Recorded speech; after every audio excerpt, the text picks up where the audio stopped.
Dear reader, allow me to introduce you to my book. Though it might at first appear like many books you've come across, it is far from ordinary. You may, therefore, have some misunderstandings about its nature. The story that awaits you has not been fully told. In fact, its conclusion is not yet known, even to myself. It is in that way that my book is special. It is in that way that you are special. Without you, there is no story. Chapter 1. Normal isn't what it used to be. This is a story about change. Nestled in a shallow valley is the town of Beacon Pines. Far from the town square, across the river, past the neglected welcome sign, a young boy walks alone at dawn. His name is Luca Van Horn, and like you, dear reader, he's here for a reason.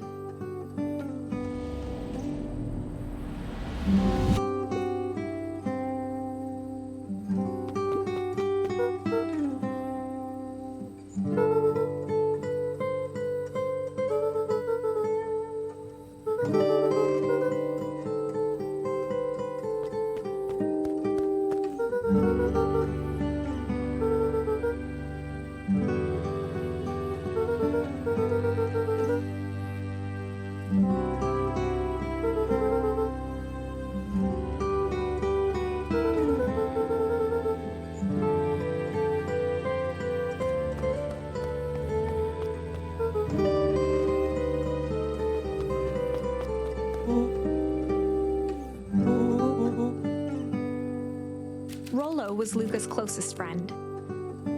He possessed many fine qualities, but subtlety was not one of them.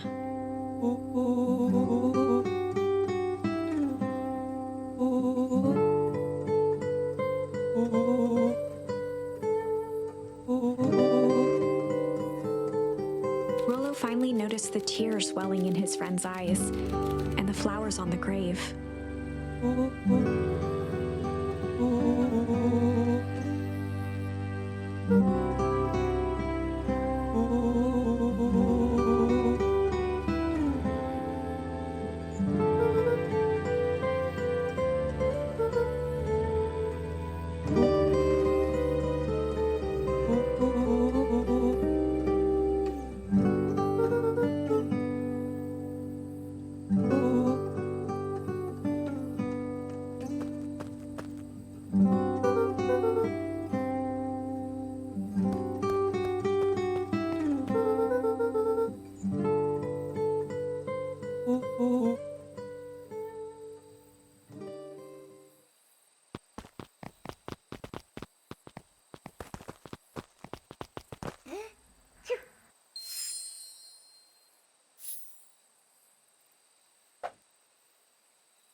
Wonderful! I had a good feeling about you from the moment you opened my book. That charm is a very special thing, very special indeed. Keep hold of it for now. Its purpose will reveal itself soon enough.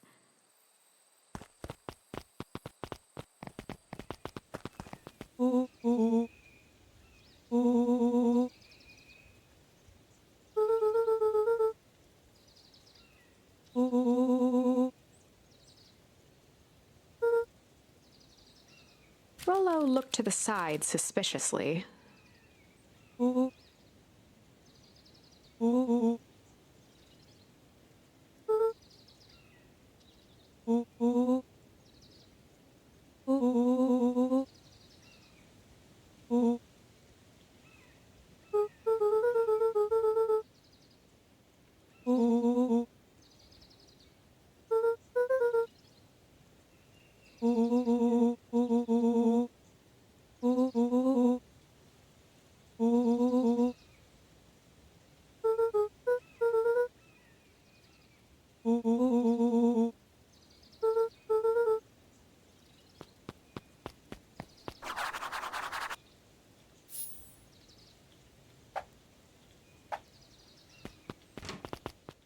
Dear reader, forgive me for this interlude.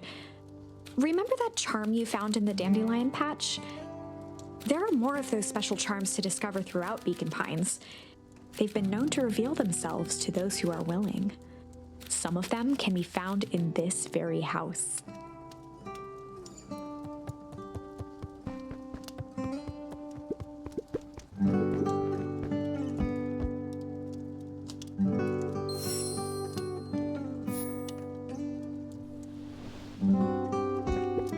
Gran had already lit the fire.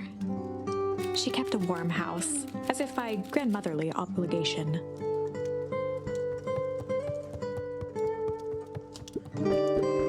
One of his father's old stethoscopes. Luca had spent countless hours listening to anything and everything with it. Not for years, though.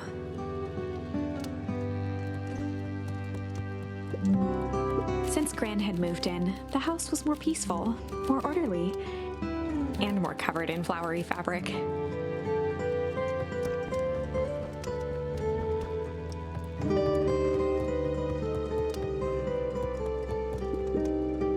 Just some dusty knickknacks.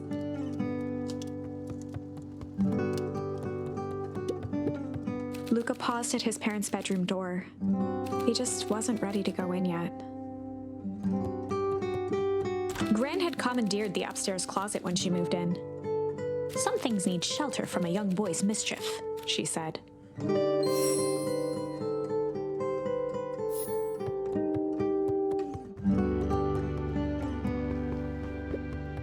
Luca tossed on his favorite old sweater. Even though it was the first day of summer, a chill still hung in the air.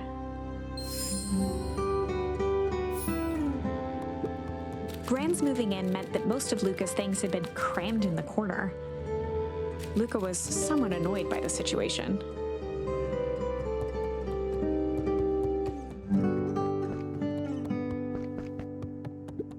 Gran's bed was undisturbed.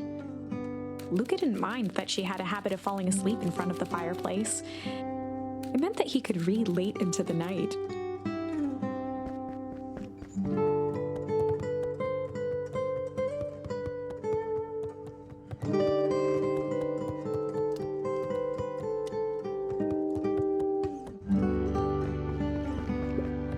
The only piece of furniture Gran had brought when she moved in was an old hutch.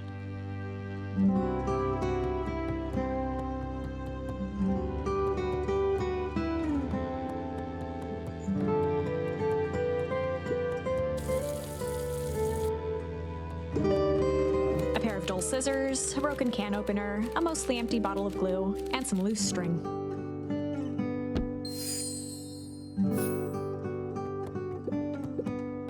An array of prepared meals crowded the refrigerator, each labeled with the day of the week.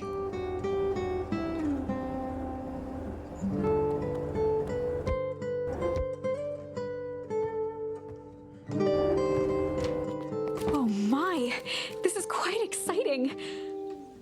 I am now certain that you are the one I've been waiting for all these years. You'll recall I was a bit coy regarding the use of charms earlier. Excuse me, I tend to have a flair for the dramatic. You are about to encounter your first turning point. There are certain times in this tale when everything hinges on a single word. Step forth, dear reader. A sturdy old wheelbarrow.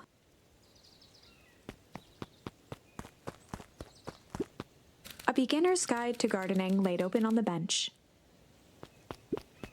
Young Luca would spend hours hiding in the bushes, waiting for a chance to jump out and startle his mother. She always enjoyed humoring him by feigning terror.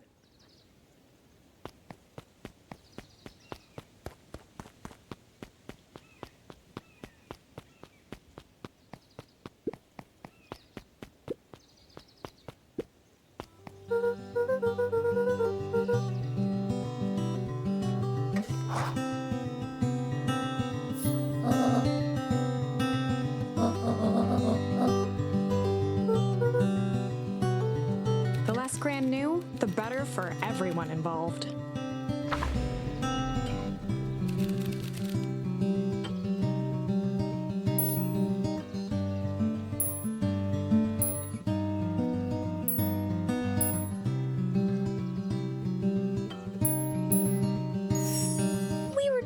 go chill for the day.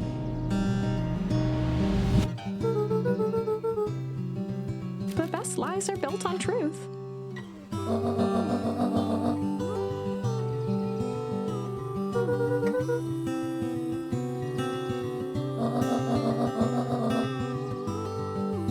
Easy. Impressive. You've managed to navigate your first turning point without too much of a mess. That is the power of charms. A single word can change everything.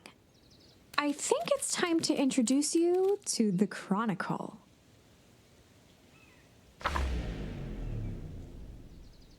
The Chronicle is a record of the decisions you've made. You can see the turning point which has been revealed. At any time, you can use the Chronicle to go back and invoke different charms, creating new branches. Luckily for us, this is the one and only turning point where the charms won't dramatically alter fate. It's the perfect opportunity to experiment with rewriting things.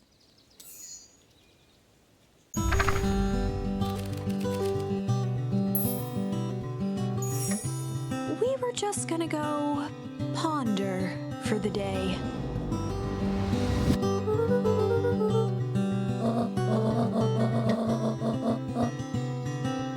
This was Luca's chance to sell his alibi.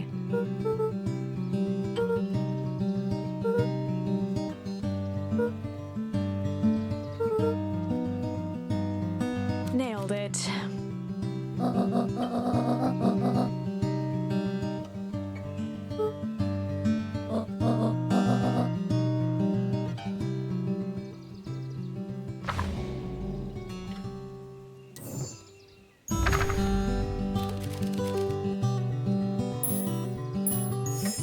We were just gonna go hide for the day. Traditionally, when one is trying to hide something, they avoid literally using the word hide.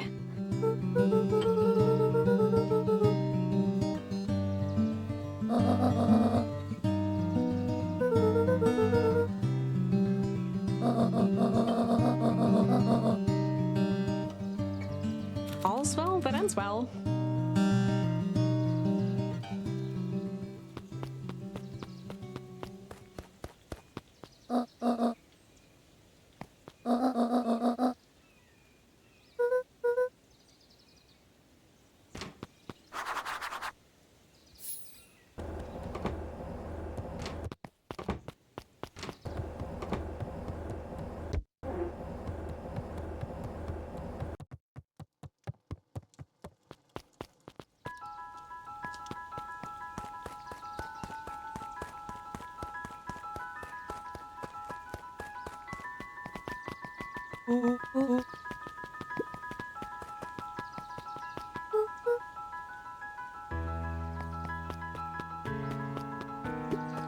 For a town that saw few visitors, the welcome was perhaps more grand than necessary.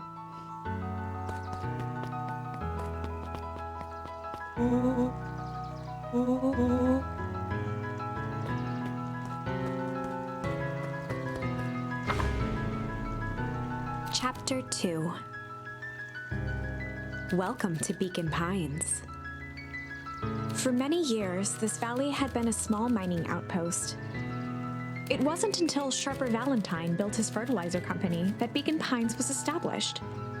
Over the next 30 years, the town had grown and prospered, until the foul harvest and his sudden death.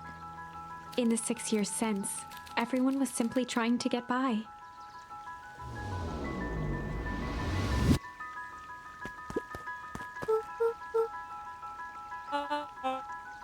William Kerr was the CEO of Perennial Harvest Company. He had become a fixture around town over the past few years. After the failing of Valentine fertilizer, the town was hungry to welcome a new source of employment.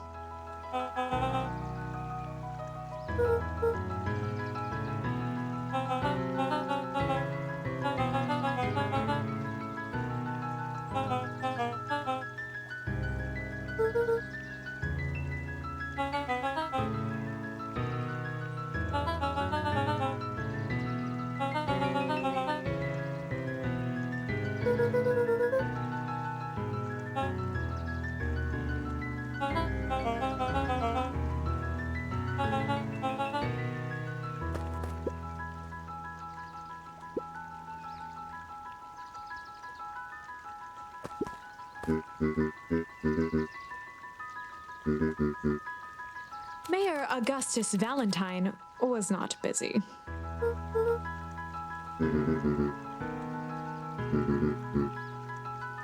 Flustered, Gus instinctively loosened his tie.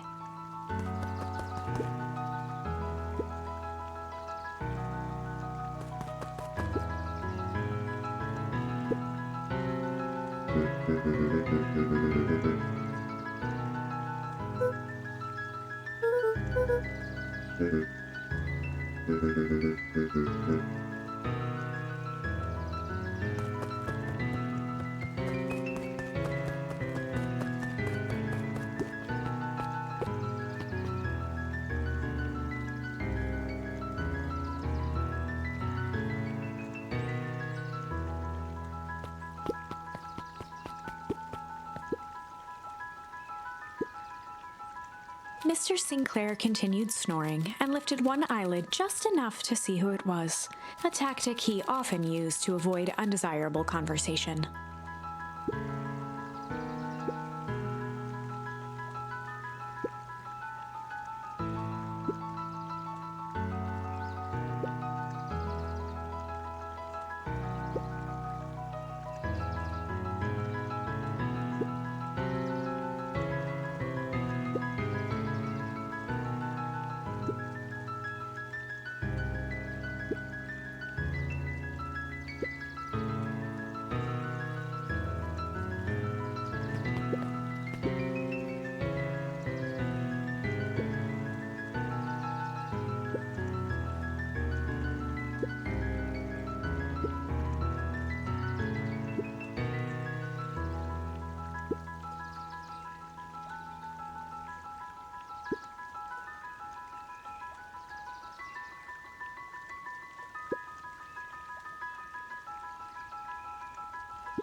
He pulled a pen from the pocket of his sweater vest and began to frantically jot something down on a clipboard.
Pete stopped scribbling and glanced up from the clipboard.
Whenever Luca saw his dad's chair by the pond, it reminded him of the days they'd pack up a couple of sandwiches and fish until sundown.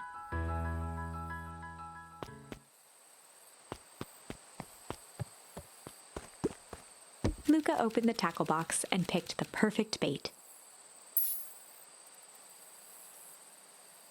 Luca gently baited a feather onto the hook, good for skimming the surface.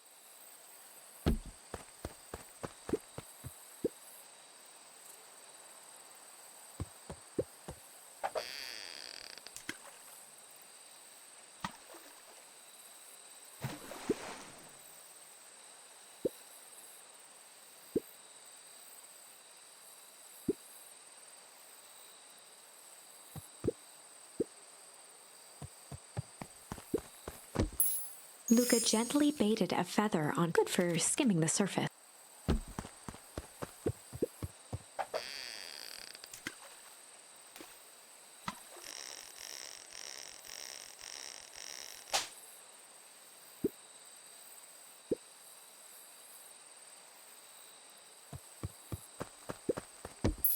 Luca gently baited, good for skimming the surface.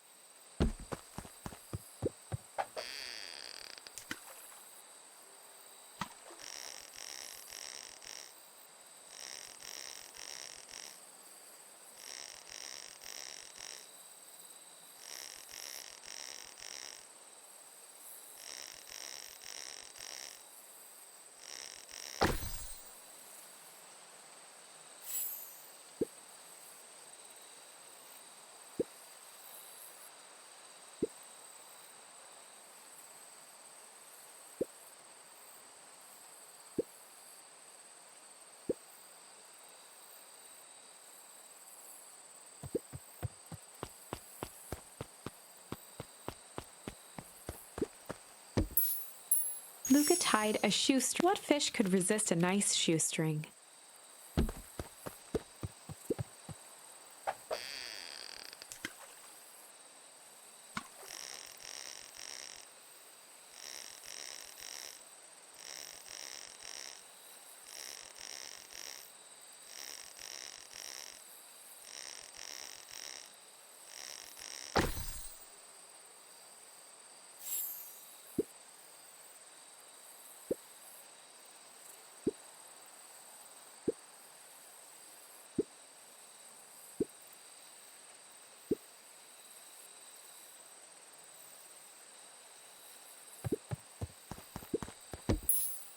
Luca tied a shoestring to the hook. What fish could resist a nice shoestring?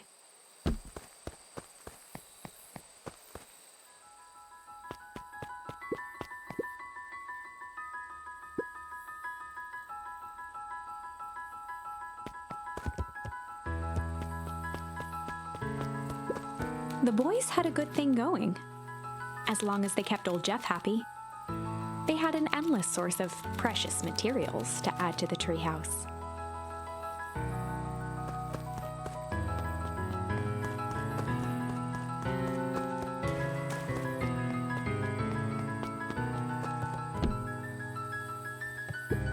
After Luca's father had passed, Rollo became obsessed with them building their own Hank atomic star scraper. It was some time before Luca realized it was Rollo's way of keeping him occupied. On certain nights, when the clouds were just right, the boys could tune into strange patterns of static. Rollo thinks it's aliens. He always thinks it's aliens.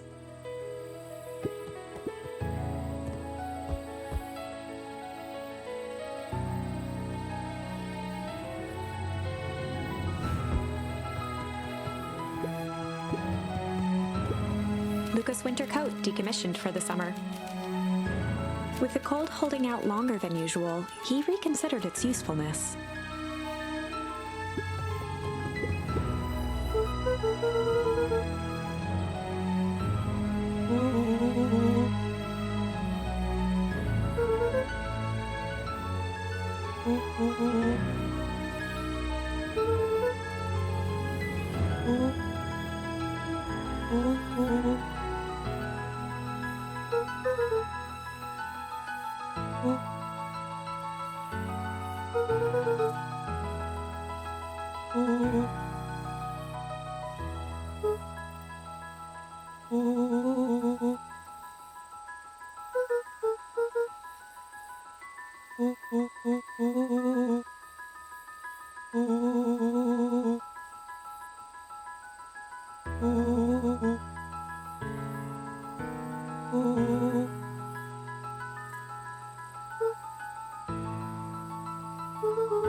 Luca could see the morning regulars nestled in their booths at the early bean.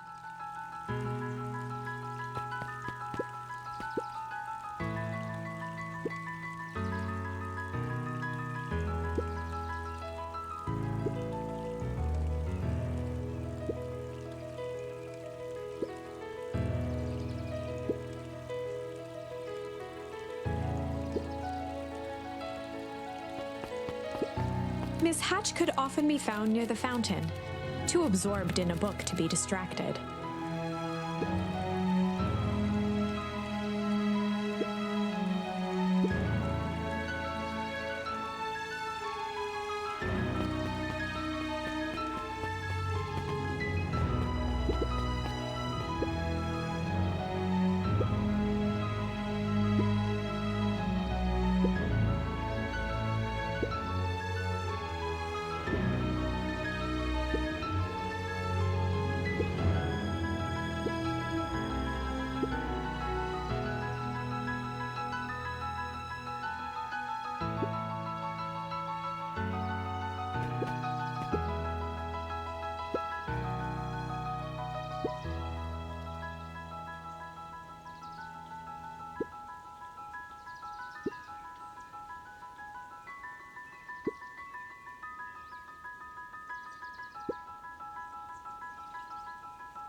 Holden Wilder ran the local paper of record, the Beacon.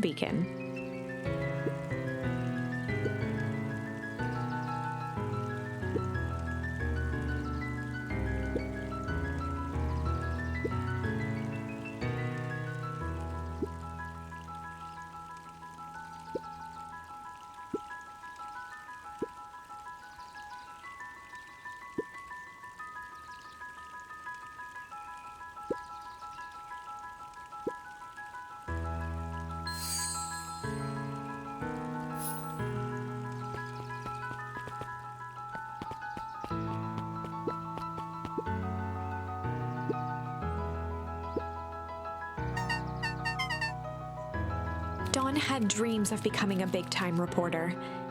At night, she searched for the story that could be her big break. By day, she hawked papers at the newsstand.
Oh, right. Rendezvous with Roxy. This is an important turning point. The first time where your charms will change the course of fate. And currently, we only have one suitable charm at our disposal. Have no fear, we can always return later using the Chronicle once we find more charms. Well, now I'm just rambling. Where were we?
Rollo froze as Roxy took a step toward him, cracking her knuckles.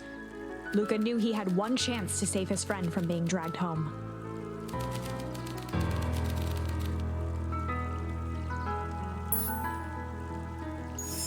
In the past, he found the best way to deal with an enraged Roxy was to be a little chill.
A bit much, if you ask me.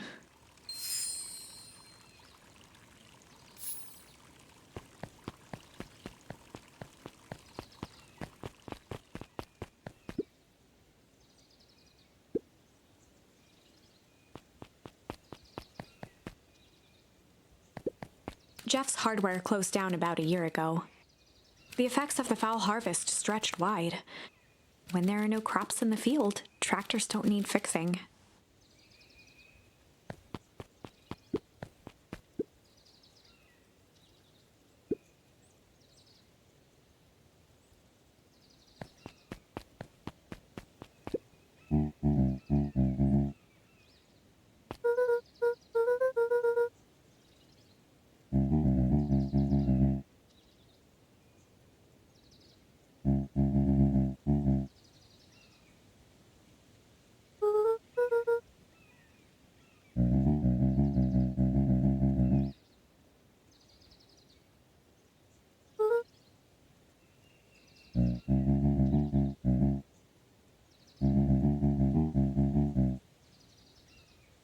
A promise Gran regretted the second it was made.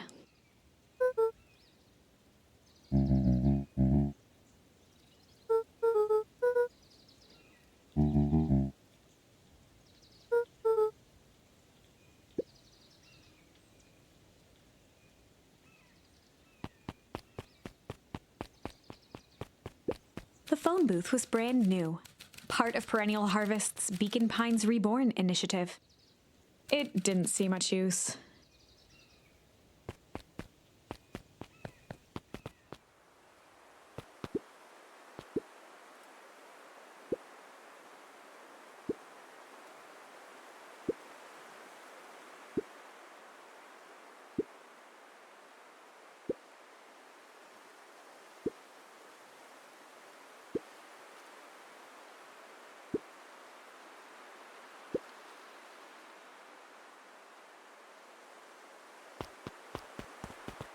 The path led into a small hollow at the edge of Weepwood.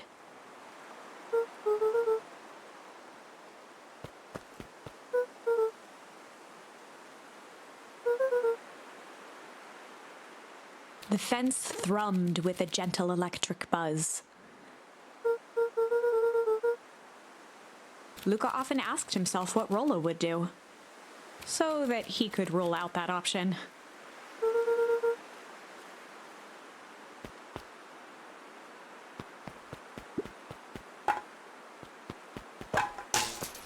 As sparks flew from the fence, the light atop that section shut off. 2 bulbs remained.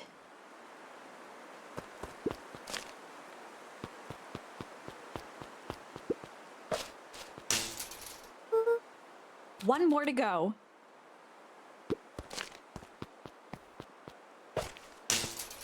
The fence's buzzing gave way to silence.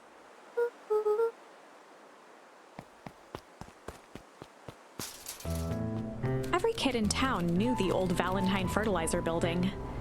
Long abandoned, the warehouse once served as the industrial heart of Beacon Pines. Now, it stood only as a reminder of things left behind.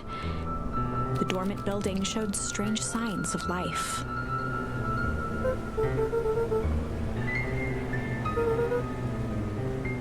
There was only one way to find out.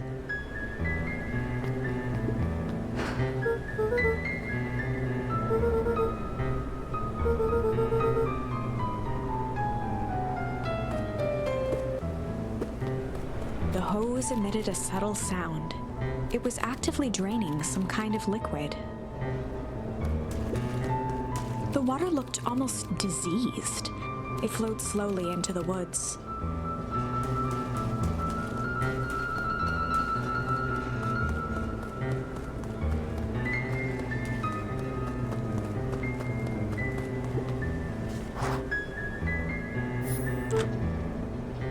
Luca thought he heard faint sounds coming from the other side of the door. He pressed his ear against the cold metal to hear better. The sound of footsteps grew louder.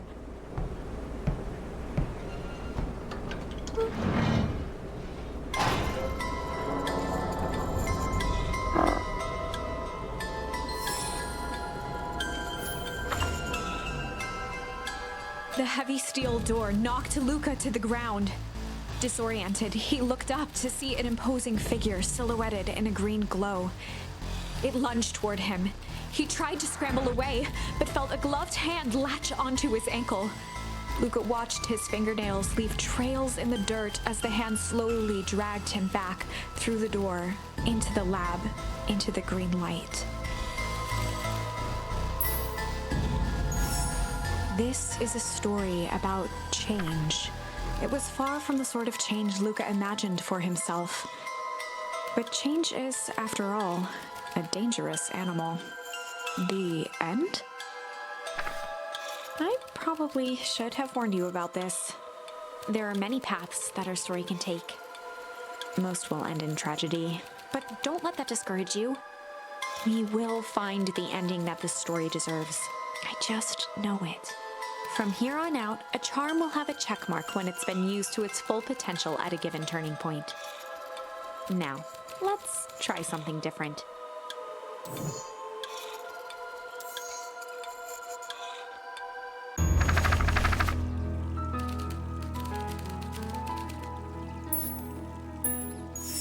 In the past, he found the best way to deal with an enraged Roxy was to be a little shit.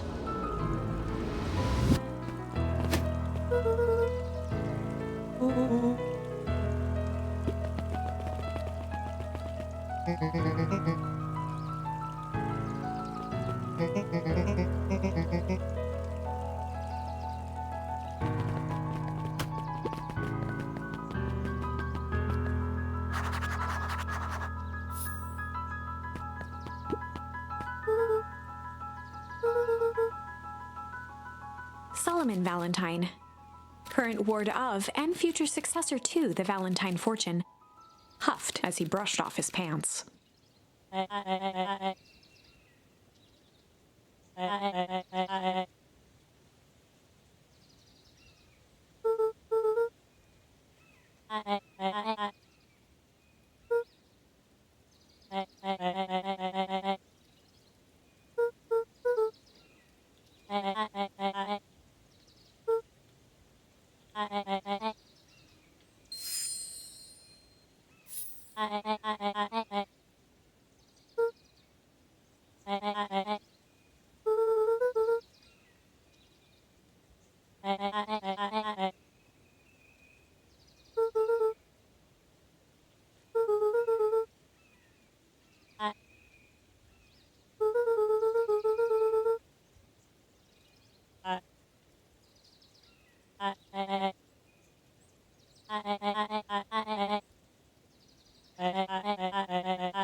Solomon trifled a gesture toward the approaching heiress Valentine.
As the glowing windows of the old warehouse came into view, Rollo began to bounce excitedly.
The boy sat petrified under the weight of the bag.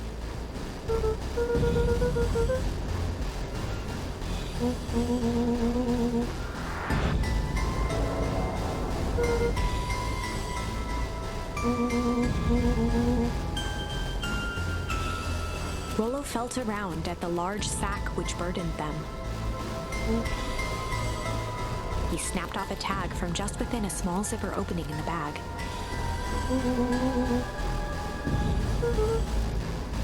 Rollo held the badge up to a faint shaft of light within the dumpster.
Lucas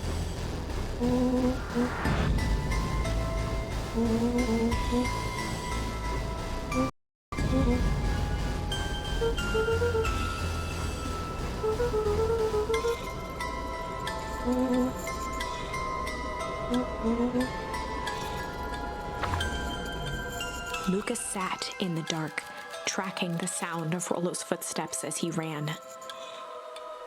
1, 2, 3.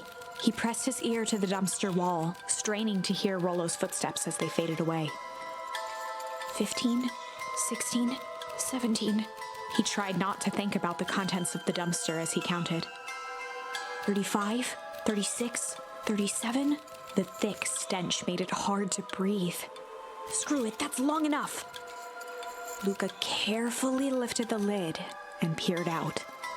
Nothing. No sign of Rollo. No sign of the man in the yellow suit. Time to haul ass. Luca clambered from the dumpster, stumbling to his knees. He was up like a shot and running, sprinting toward home as fast as he could. Beacon Pines flew by, blurred by the tears that welled up in his eyes. He wouldn't remember getting home at all that night. Throwing his front door open, storming up the stairs to his room, and surrendering to sleep almost as abruptly as he hit his pillow. Chapter 3. Finding a Friend. The next morning, it was quieter than usual at the breakfast table. Only the sound of silverware and chewing interrupted the awkward silence.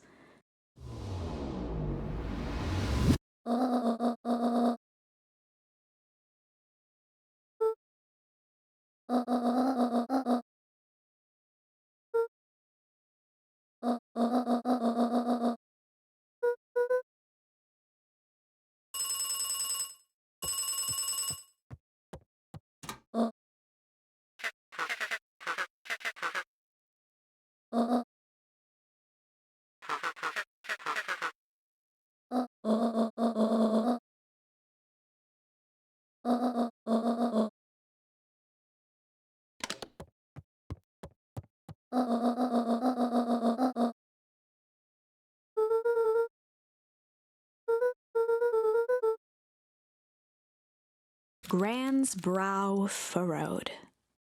She let out a long sigh. Her voice was quiet and even.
A faint electronic sound floated in the air.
A pit formed in Luca's stomach.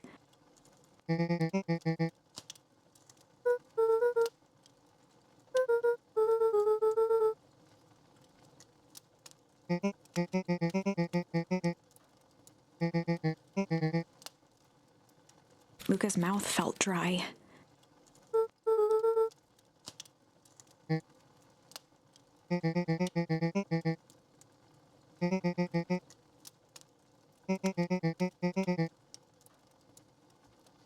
Luca could feel his heart beating in his throat.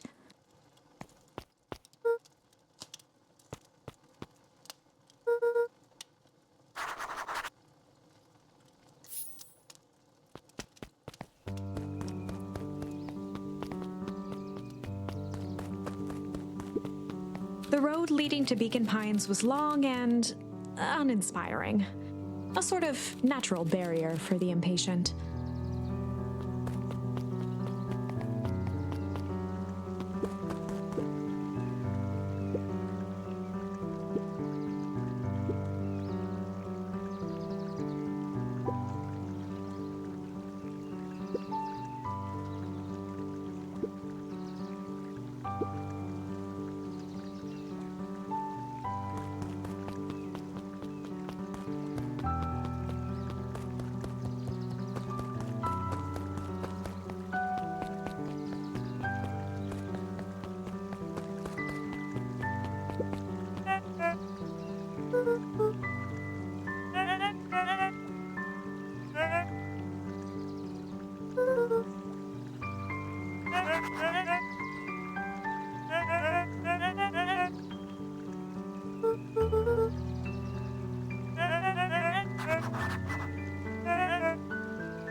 Toby looked up from the clipboard excitedly.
We all know Beacon Pines is a great town.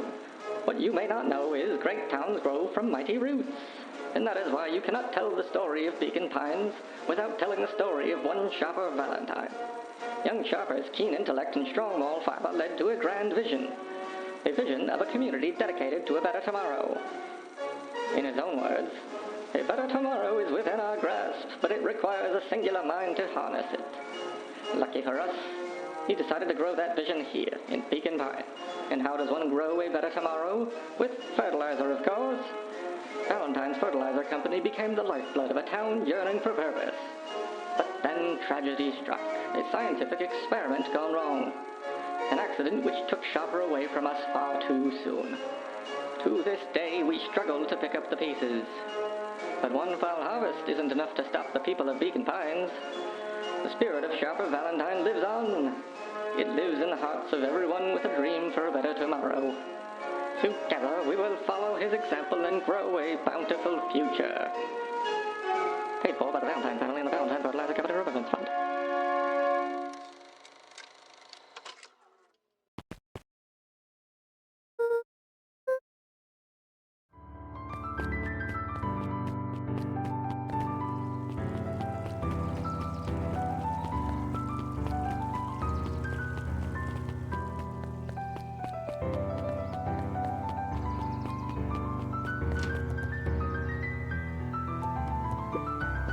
Sally Seashore's simple, succulent sundries. Luca brushed off a smudge of dust. Or maybe it was flour. 30 recipes so easy you'll doubt it's even edible. A peek behind the curtain. The methods and ruminations of Patrick C. Montesquieu. One of the greatest acting minds of our time. By Patrick C. Montesquieu. Oh, the cobs I've eaten. A salad-centric travel guide for the mildly adventurous.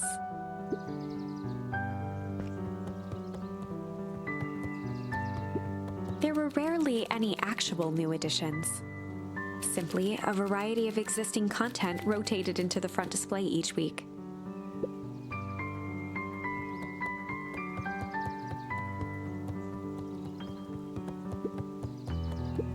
Mycological phosphorescence.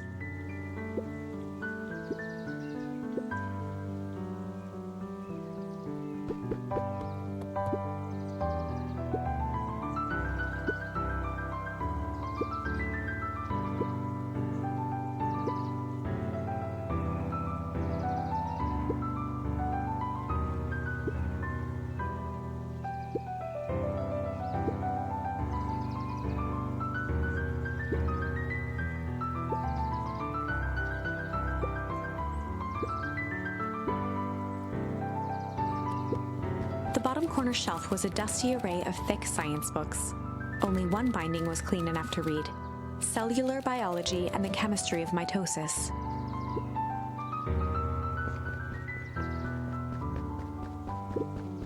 The entire top level of the library was devoted to comics, most of which were Hank Atomic and the myriad of lesser revered spin-offs.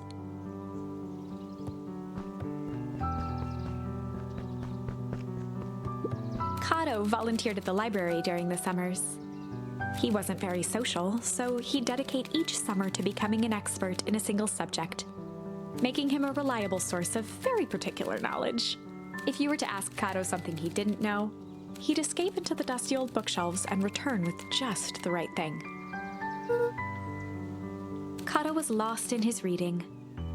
Luca crooked his neck to see the title, Introduction to Melitology.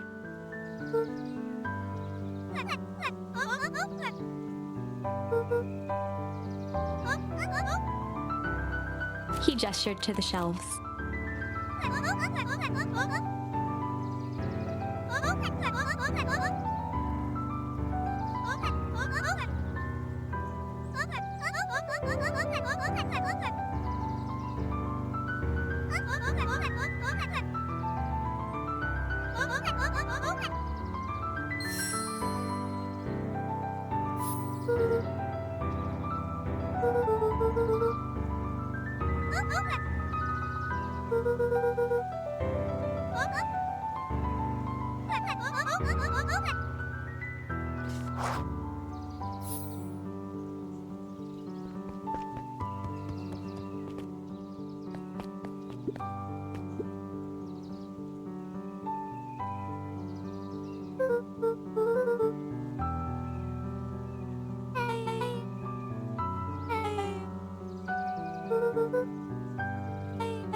Beck's family moved often, giving her little time to establish any real connections.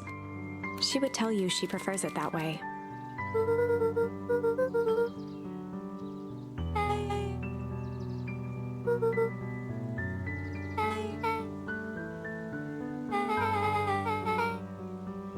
Luca shifted his feet uncomfortably.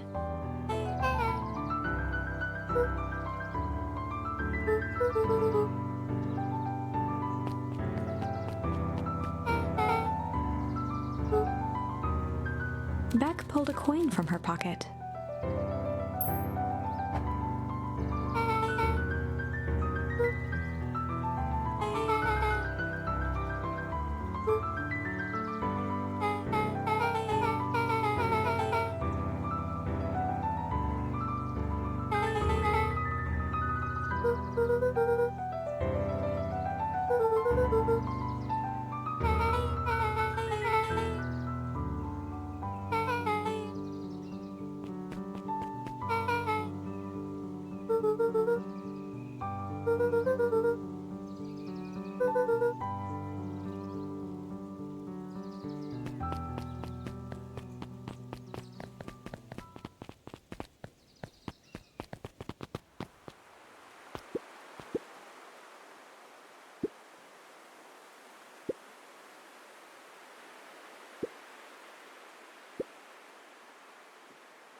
After the foul harvest destroyed their wealth and reputation, the Valentines shuttered off their estate from the rest of town. The Valentine mansion loomed over every other building in town, both figuratively and literally.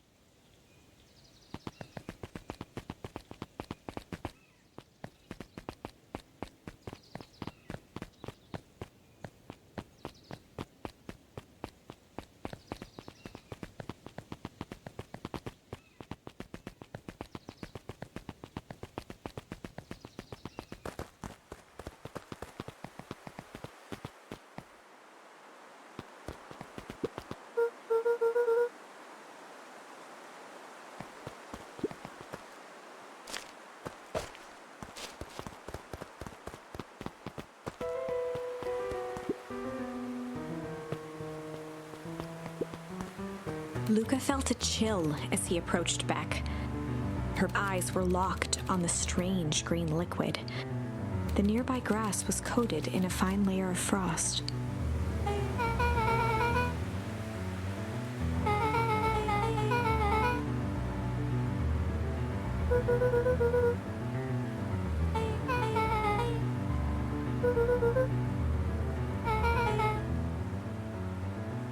Luca watched as Beck dipped a broken tree branch into the goo.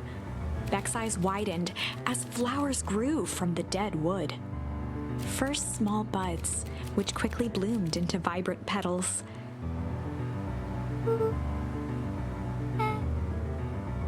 As quickly as they had grown, the flowers began to shrivel and turn gray. Beck dropped the stick with a grunt of disgust.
Iggy took a step towards Luca, his sneer lit by the glowing puddle.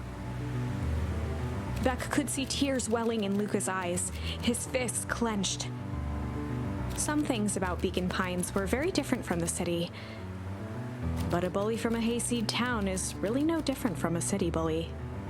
Beck took a deep breath and thought.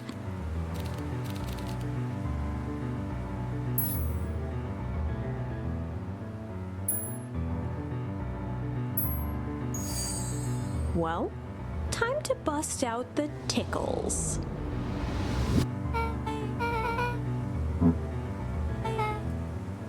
Beck lunged forward and began to tickle under Tish's arm.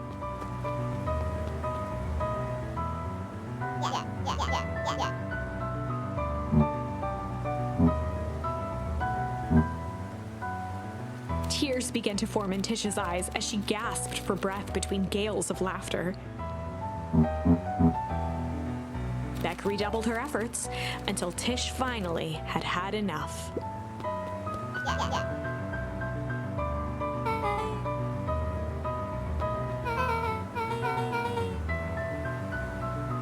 Iggy's eyes darted around, a realization dawning on his face that he was now outnumbered.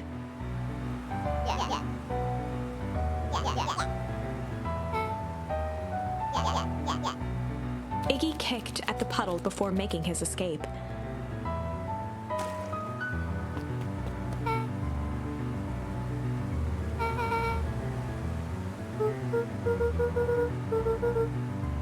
Beck shook the ooze out of her hair as best as she could.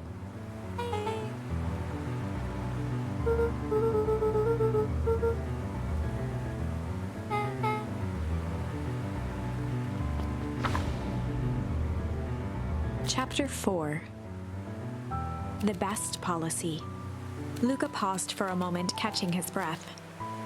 He'd only just met Beck, and somehow he already managed to drag her into this mess. Hopefully he could make it up to her, but finding Rollo was his primary concern.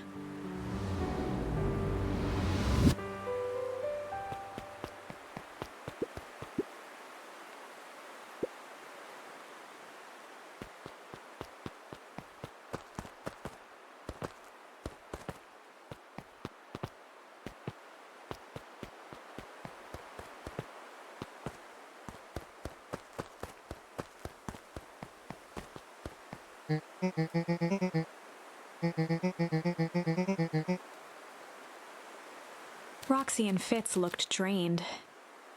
It was clear they'd spent all day searching.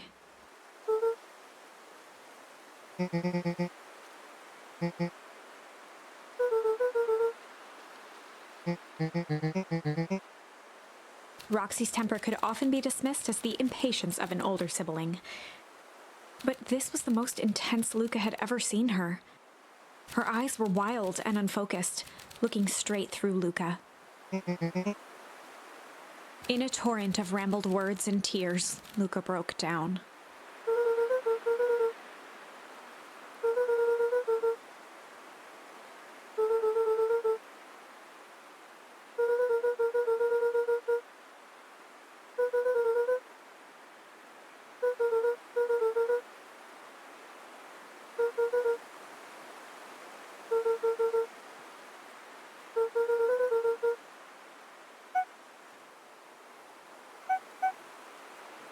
Roxy, still exhausted and angry, softened briefly as her eyes hunted the ground in thought.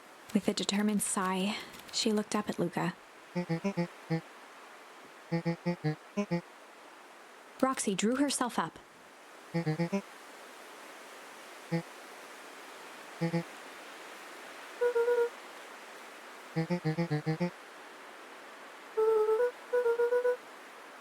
Roxy tried to think of the safest place to send Luca.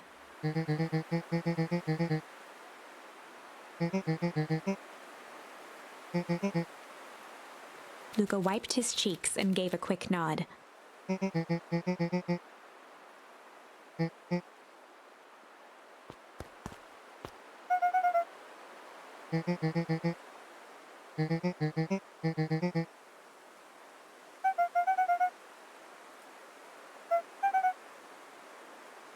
Looking into the puddle, Roxy rubbed her arms to warm up.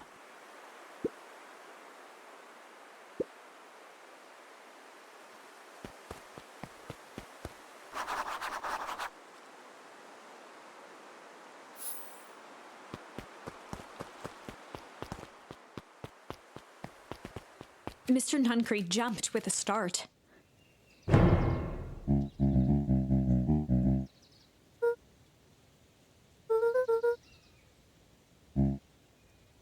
Luca motioned to the phone booth.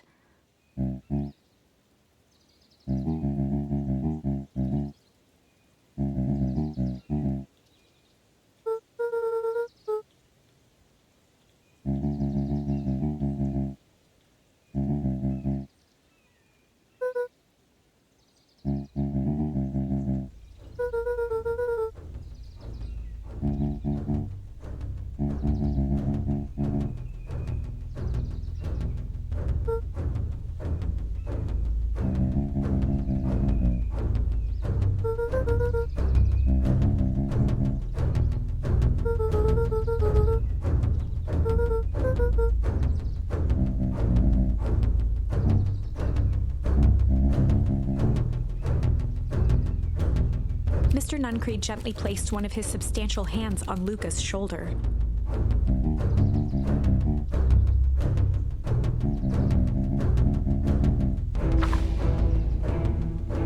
Luca peered up at Mr. Nuncreed. Kind eyes warmed a stern face.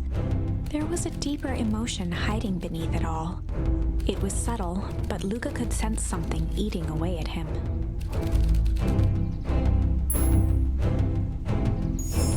There was a shame lurking behind those eyes.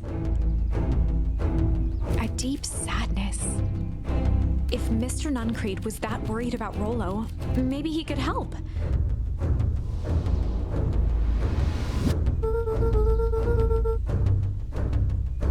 Mr. Nuncreed raised an eyebrow.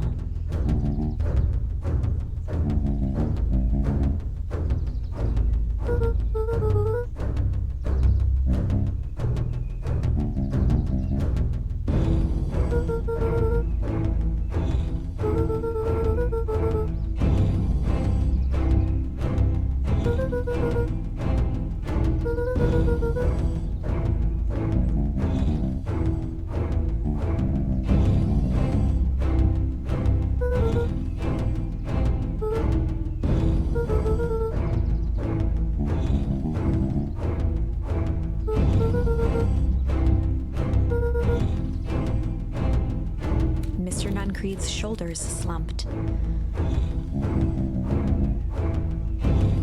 A deep sigh bellowed from his chest.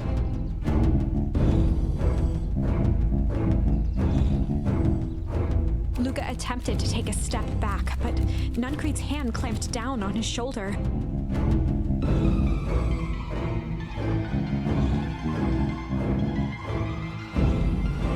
With a firm shove, Nuncreed manhandled Luca into the phone booth.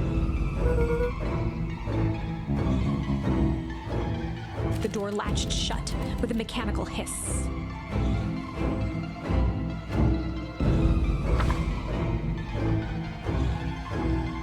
As Luca pounded the glass, the floor dropped from under his feet. The inside of the phone booth was now a loose capsule plummeting at gravity's whim. Luca winced and pressed his hands to the walls. As he braced for impact, the capsule hurried to a surprisingly smooth stop. He felt a cold rush of air and opened his eyes with hesitance. Two large figures in hazmat suits occluded his view. Luca heard the deep, resigned voice of Mr. Nuncreed over an intercom. He knows too much. The end. Wait. No. This isn't the end. I know there's still much more. Somehow this went wrong. Okay, let's try something else.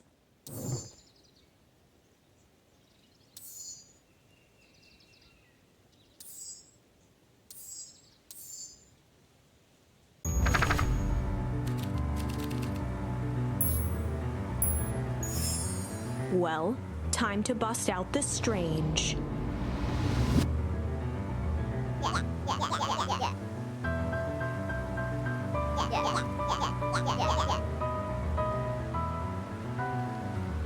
Beck stared in silence, the only sign of life being the twitch of an eye.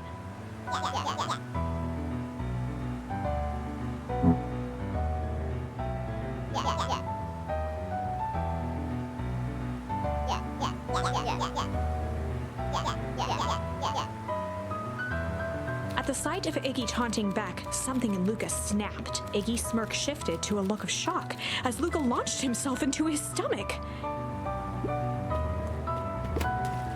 Iggy's clothes were drenched in the glowing ooze. Iggy's voice began to slur as he struggled to get up.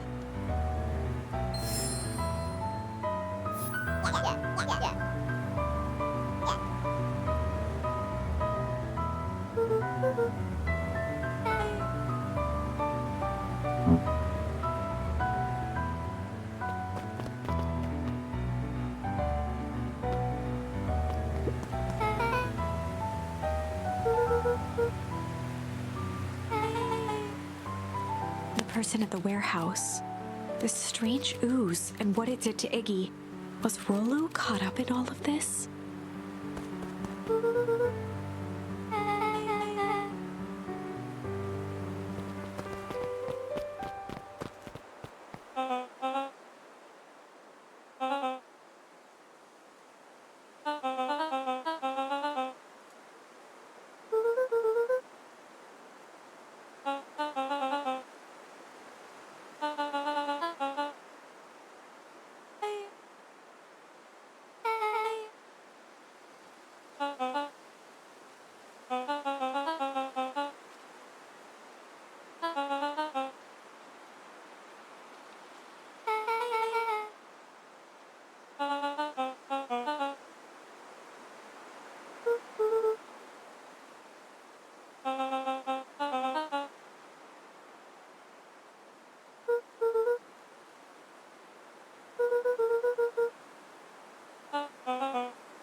Beck glanced toward Luca.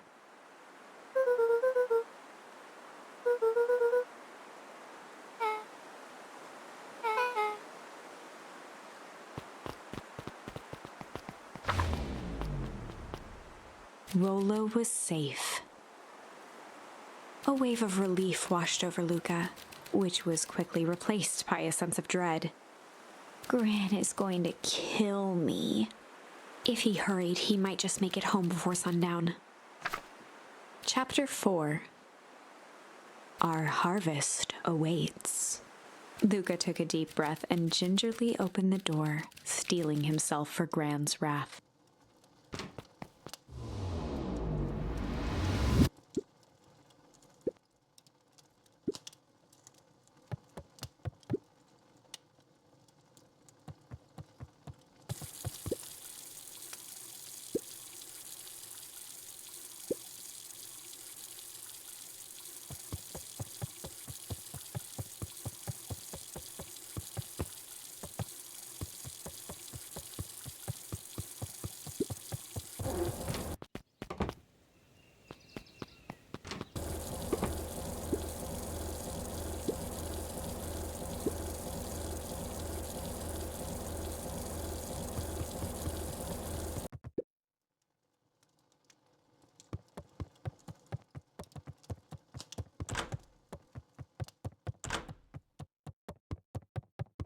Luca was alone. The house was empty.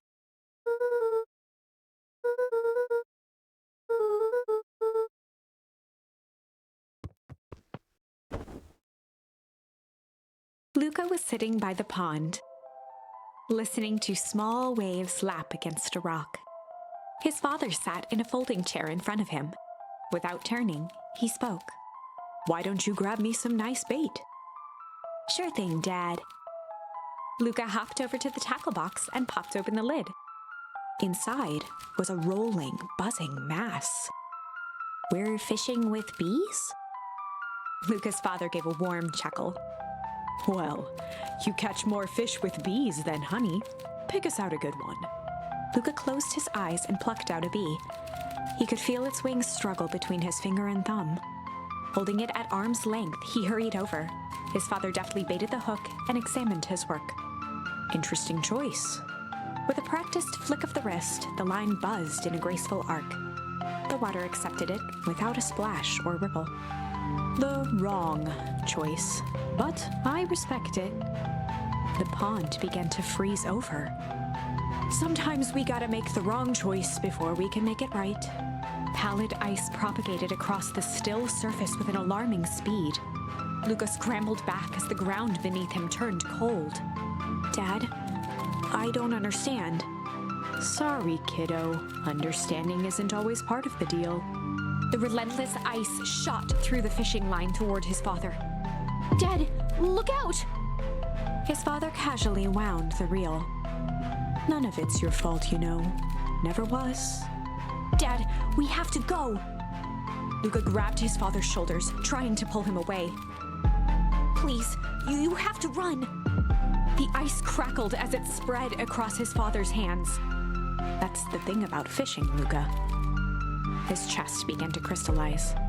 "You toss your hook in, and you never know what you're gonna pull out." A shock of searing cold ran up Luca's arms. He gave one last desperate tug. The chair tipped backwards in a single frozen mass. Luca tried to stop the momentum, but it was too late. He watched the icy form of his father slam into the hard ground, shattering into 1,000 pieces that crowded around his feet. "Dad, I don't understand. What does all this mean?" The gentle rustle of leaves was the only reply.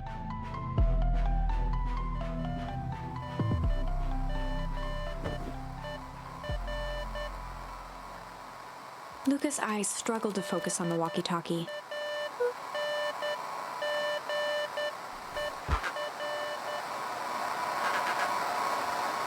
Faintly, he could hear Rollo amongst the noise.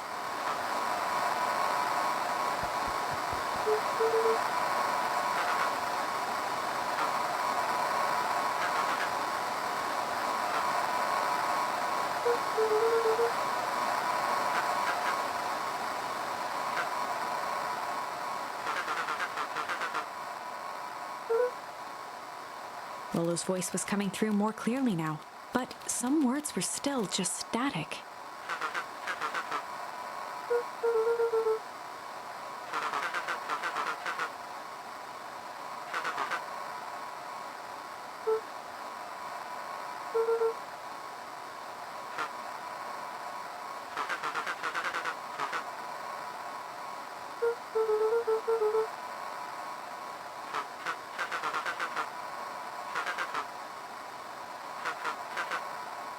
The signal went silent.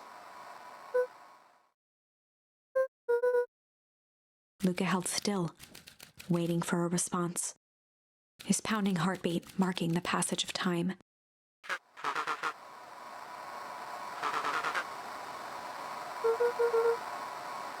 Lolo's voice began to fade.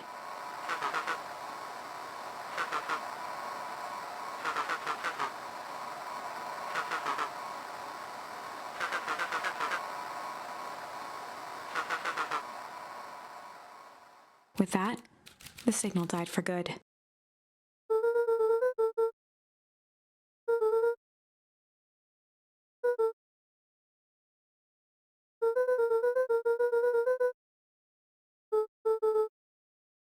Luca grabbed the walkie-talkie and sprinted to the treehouse.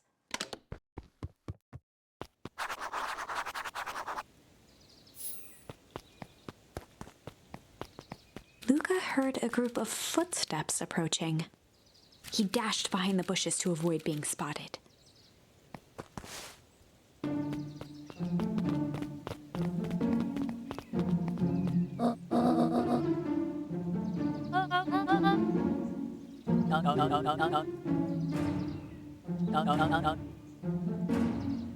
Mr. Tolliver paused, shifting his eyes to one side.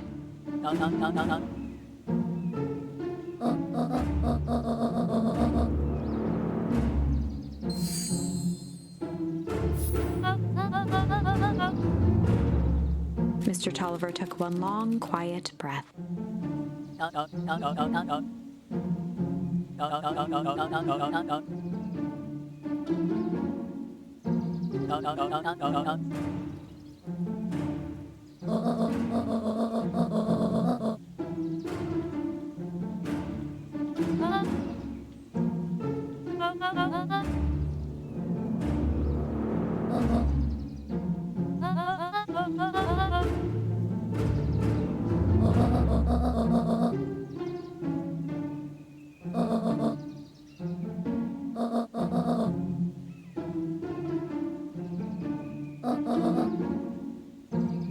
The three shared a determined look.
The two boys shared a mischievous grin.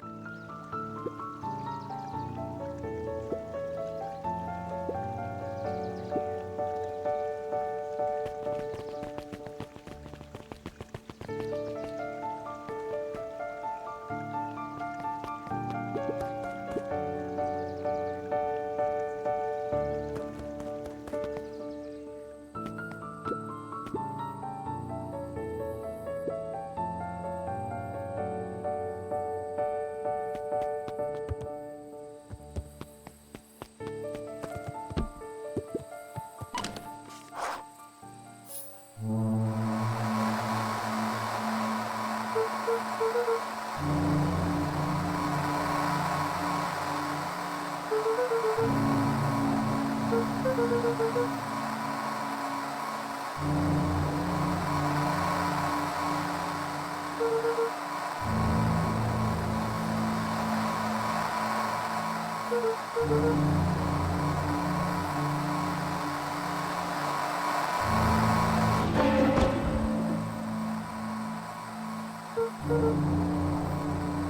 could only see a cloaked shape behind the rocket.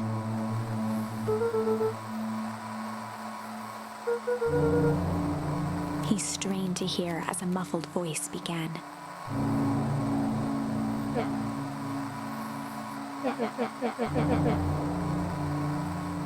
Fear gripped Luca's throat.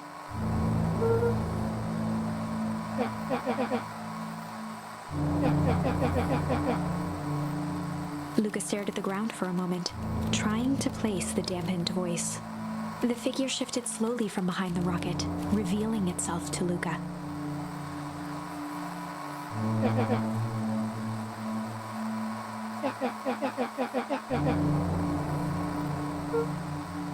Luca reached over empathetically. Iggy's tone jolted to dejected anger.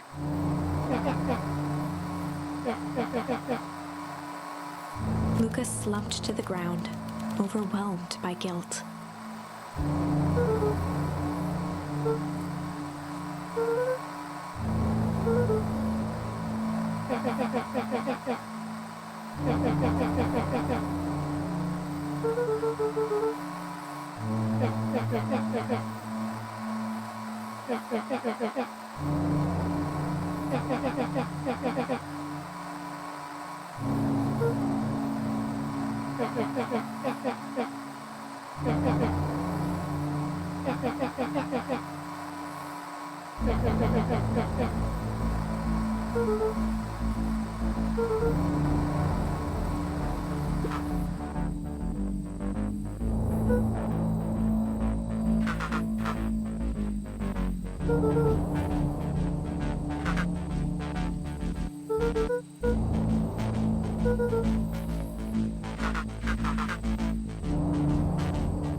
Iggy slumped to his knees.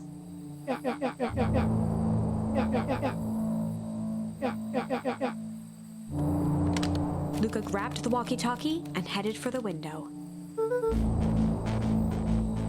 Luca and Iggy climbed up the back of the treehouse to its roof, where Rollo had constructed his MCDC, the Mission Control Defense Cannon. From behind the crowd of clipboards, William Kerr strode forward, a warm smile on his face.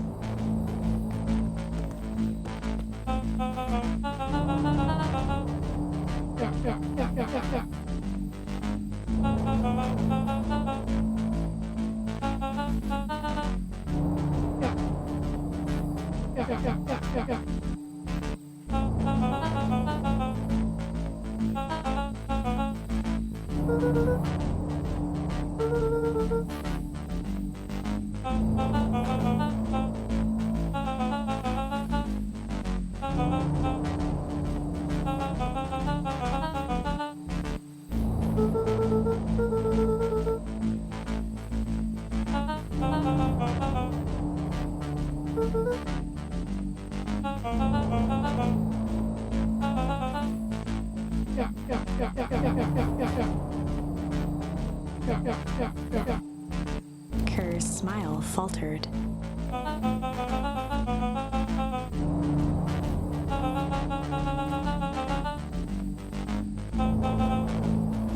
Luca's grip tightened on the MCDC.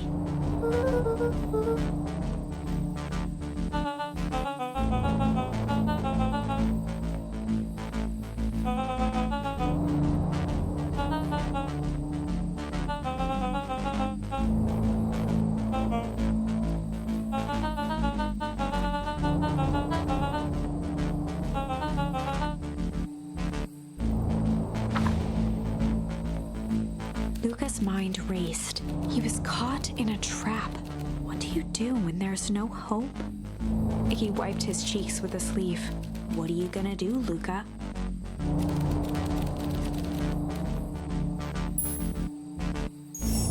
Luca drew himself up and decided to take the only option they had left. Fight. He swung the mission control defense cannon around, aiming it confidently at the smirking face of William Kerr.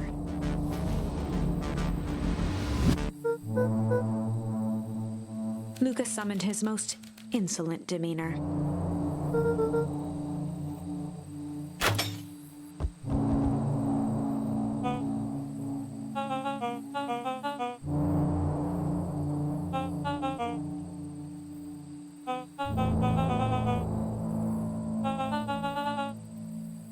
Kerr turned his back on the two boys.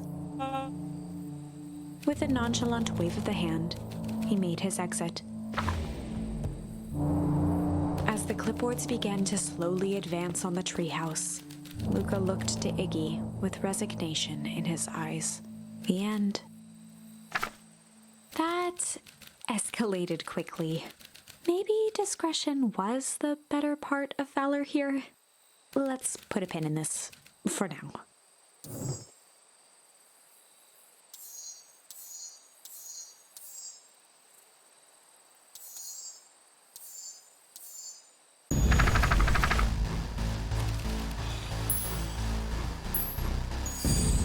This is a story about struggle. Luca could hear a machine humming somewhere nearby. He felt around wildly, searching for something, anything that could help. His hands found a hard object, maybe a tile? He yanked it free, lifting the cold stone. Let me go! Luca swung the tile as hard as he could at the shape that still held fast to his leg. He heard the crack of glass as the stone hit the assailant's mask. With a muffled yelp, the hand let go. Luca was free and scrambled to the door. He never looked back once on the long run home. Chapter 3. Everything's fine. The next morning, it was quieter than usual at the breakfast table. Only the sound of silverware and chewing interrupted the awkward silence.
Luca checked the soles of his sandals.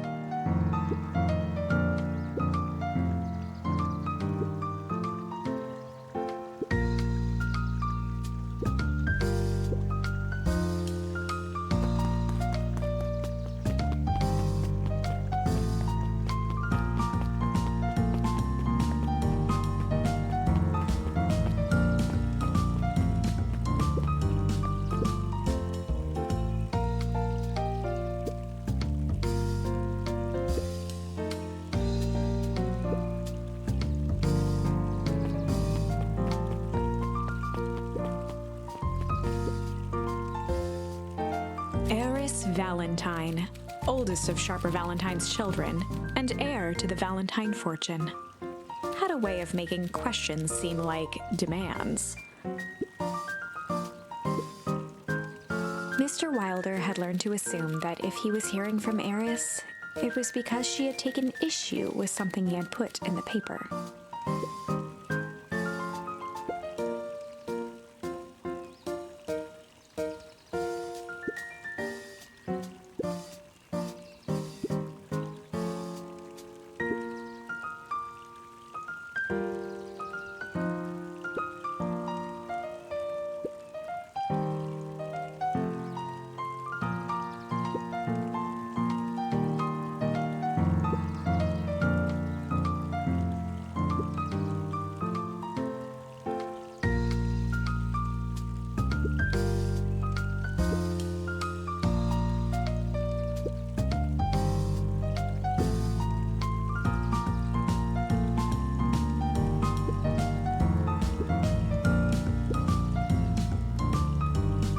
Mr. Wilder averted his gaze and began to polish his monocle.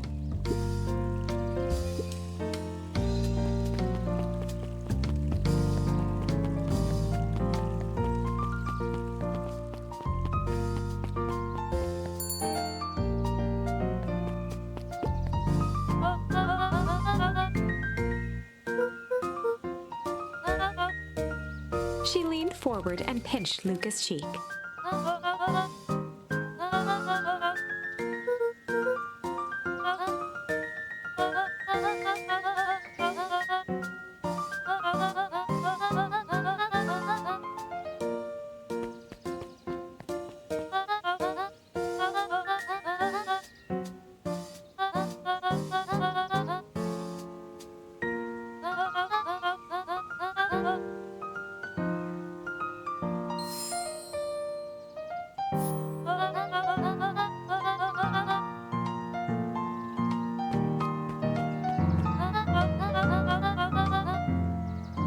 Luca shifted the basket uncomfortably. Mrs. Fratelli lifted the cloth and inspected the jam. She carefully lifted out her jars of jam.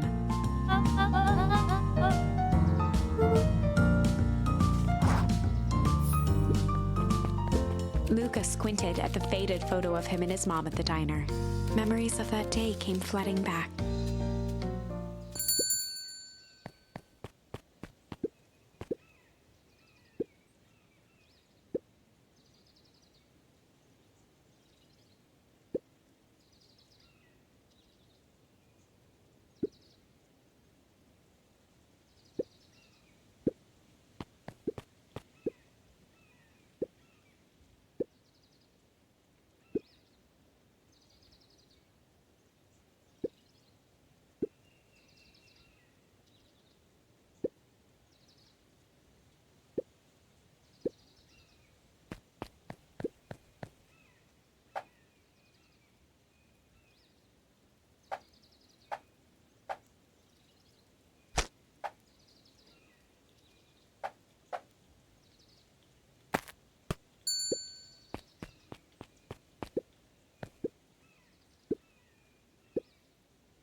Luca glanced at the empty seat across from Gus.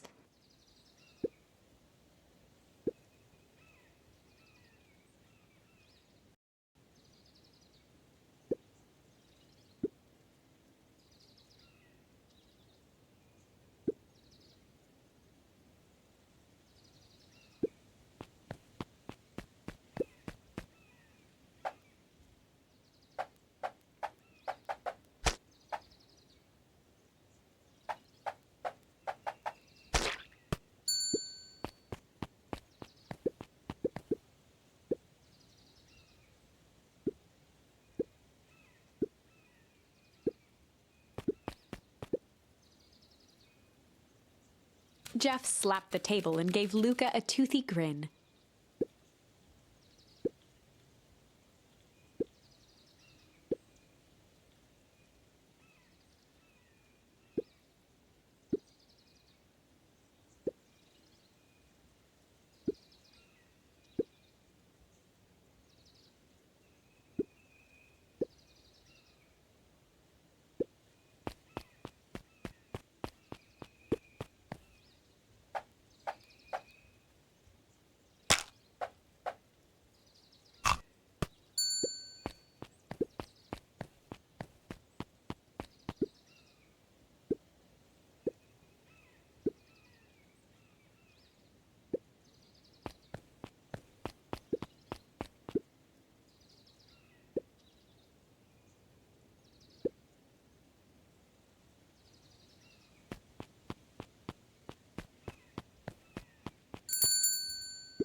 Huddled at his counter, Hiram Tolliver was meticulously shining apples.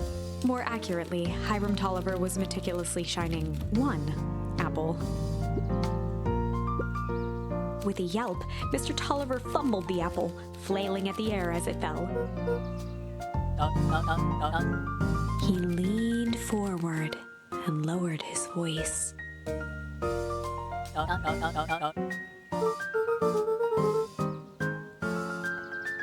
He leaned in a bit further.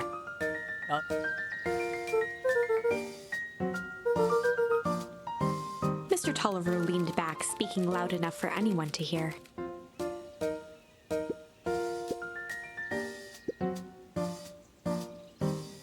He reached forward and snapped up the jars of jam, giving Luca a little wink.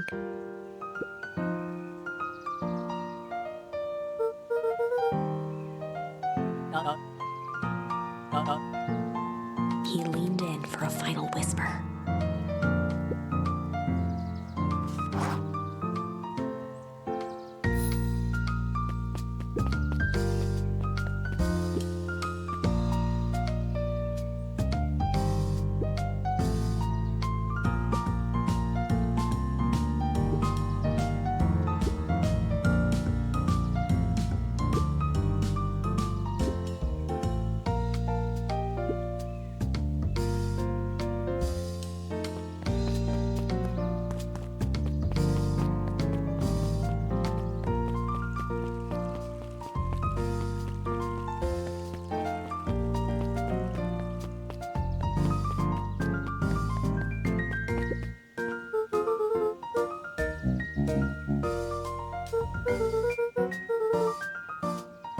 Mr. Nuncreed eyed Luca for a moment, then nodded in agreement.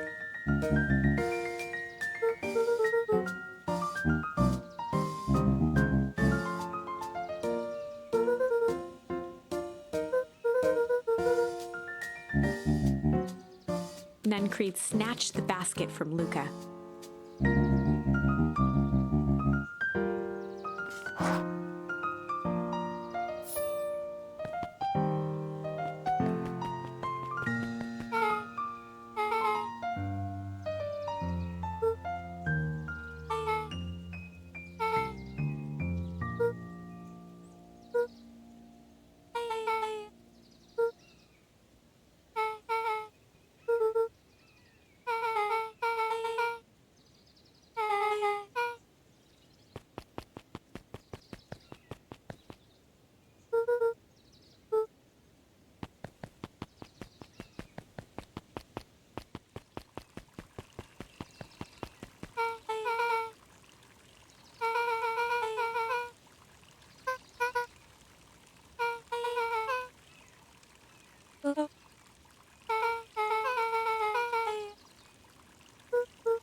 Beck locked eyes with Luca. The look on her face was equal parts expectant and desperate.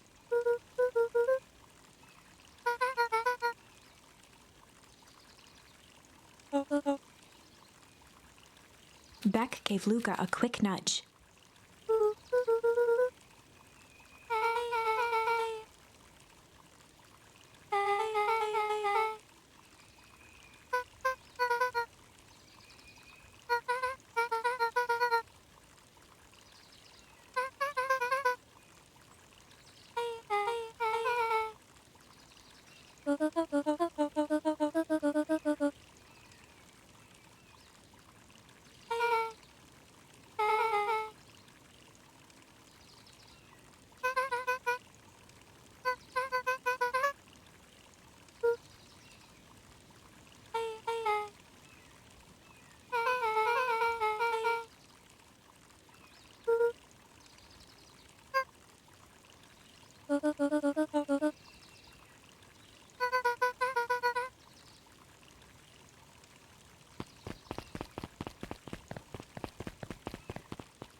Jeff dug through his pockets for a bit.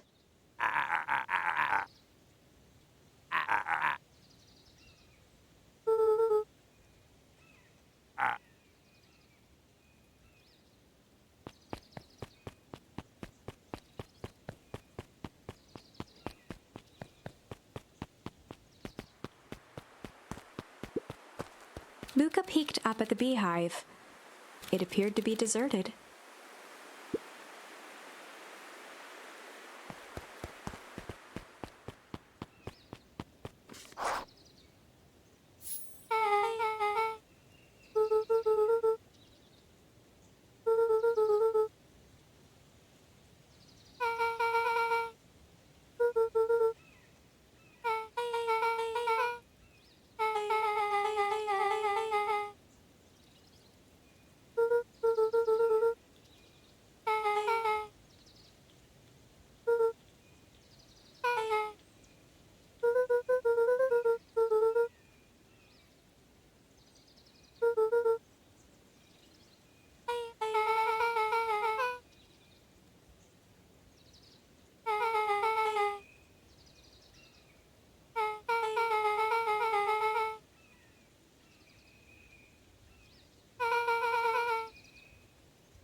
Beck took a long breath, then gave a firm nod. Chapter 4. Dinner with the Moodwills. Ilona Moodwill was worried about change. A gardener at heart, she understood the necessity of change, relied on it even. But there was a difference between the controlled world of her plants and this cluttered cottage in a strange town. Almost done. Nellie was a blur of activity, digging through boxes. Sorry, love, couldn't find the dishes. We'll have to make do with paper plates. Dinner went by without much conversation. As she watched Beck and Luca finish up their pizza, Ilona let herself relax into the chair. The things she cared about were still here. Nellie finally had the job of her dreams. Beck was beginning to take root. Ilona's task was simply to tend to them. She could do that.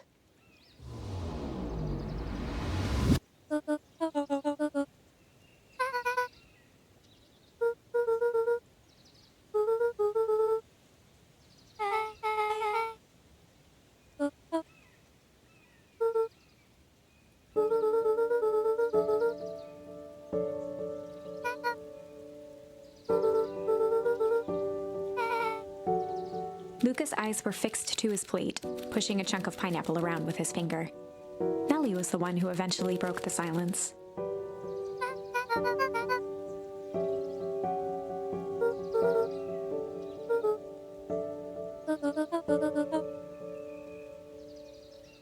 Ilona nervously gestured toward the boxes.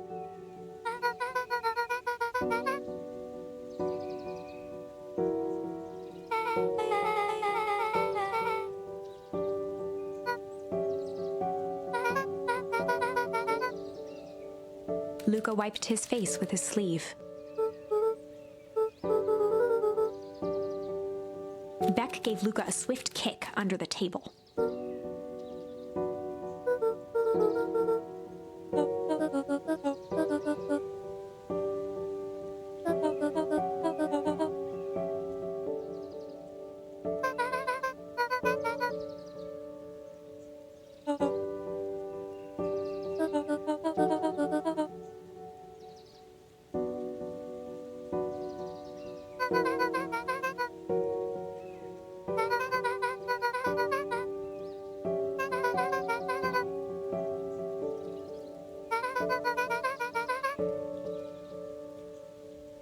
Luca glanced over to Beck.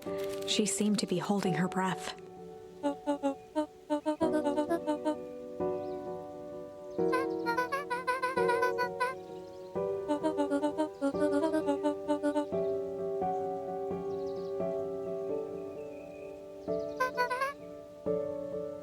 Beck slammed her fist into the table, perhaps harder than she intended.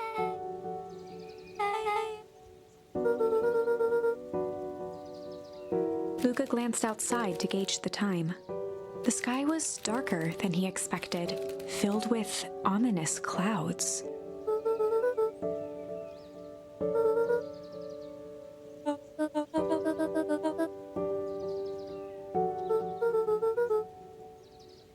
Luca wiped his mouth one last time with his napkin and started to get up.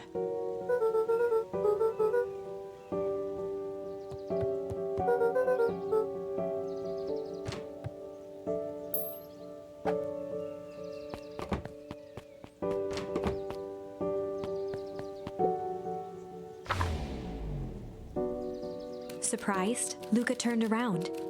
He knew Rollo could be prickly around new people. But Beck seemed cool. Rollo would warm up to her eventually. Probably.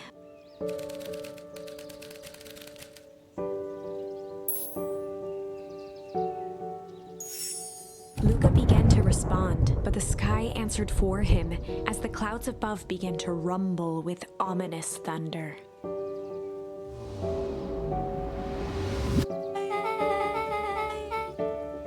Luca surveyed the roiling clouds.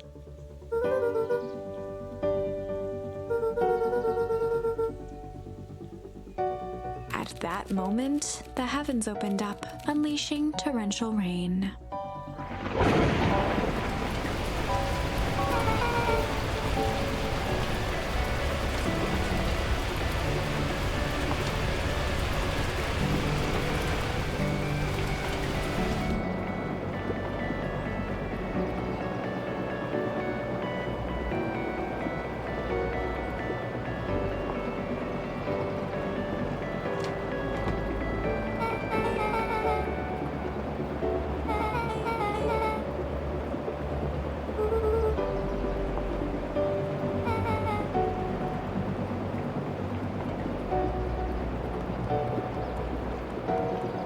Luca squinted into the eye hole of the microscope.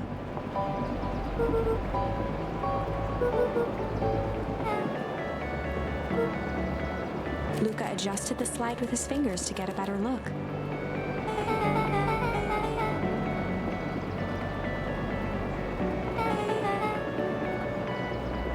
Luca wiped his hand off on his sweater and gave a nervous laugh. Beck looked down, timidly tapping the ladder with her feet.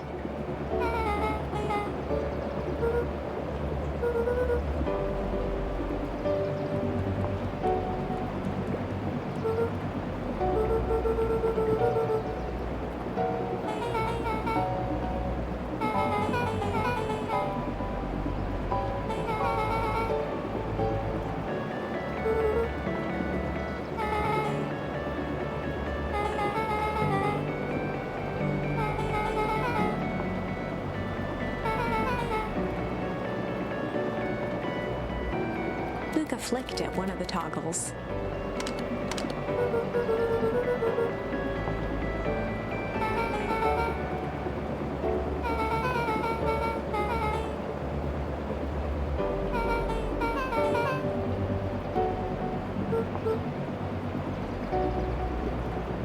Luca bent down to examine the bouquet of wilting flowers.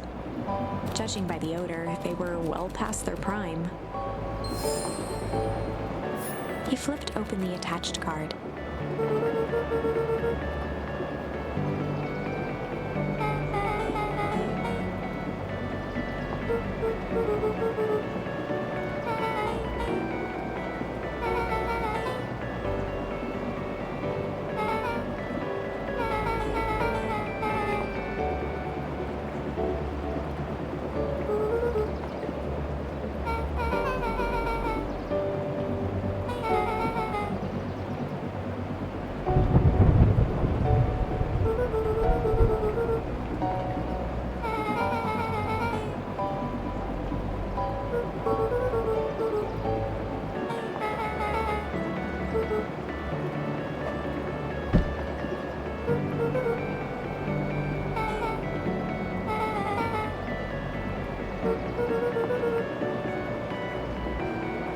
took a moment to watch the rivulets of water running down the window.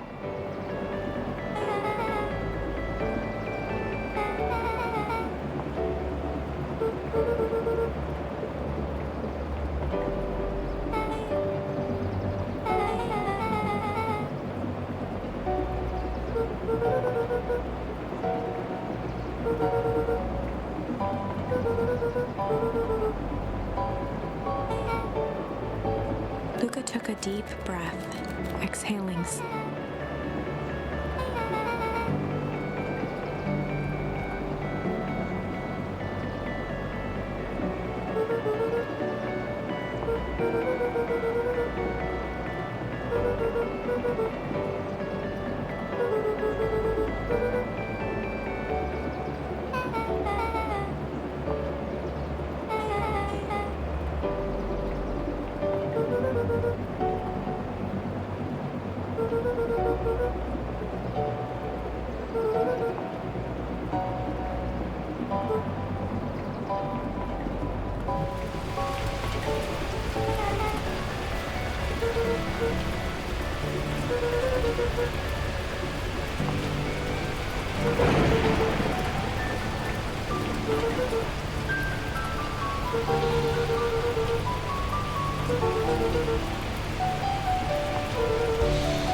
Luca let out a feral scream that echoed into the night.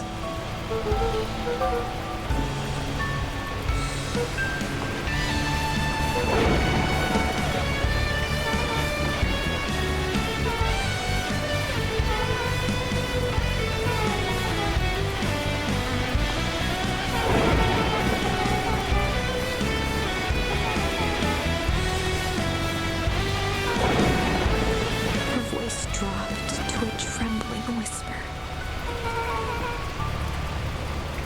Beck brushed off her shirt and straightened up.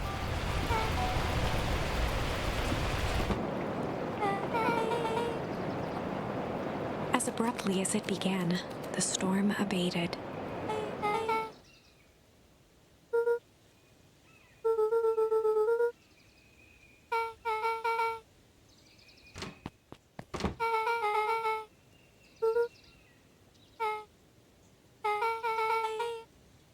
Beck gave Luca a light thump on the arm before heading in. Chapter 5. Friendly Feud. The air was heavy with the hard rain's residue, the smell of wet things. Despite his dreary surroundings, Luca felt at peace. He'd never shared those details about his dad with anyone, not even Rollo. But it's not like this changed anything. Rollo was still his best friend. Adding Beck to the group would help balance things out. Everything's better in threes. This is what Luca told himself as he headed to the treehouse.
Luca had only ever heard him speak in this stiff yet gentle tone a few times, and it always meant one thing.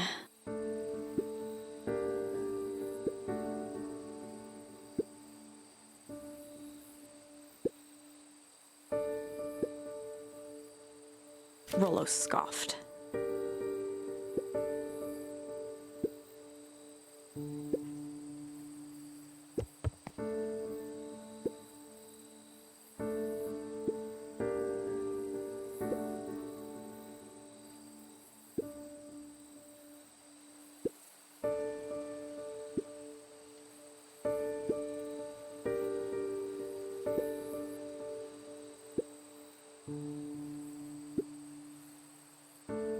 Luca stumbled on his words, knowing he'd said too much.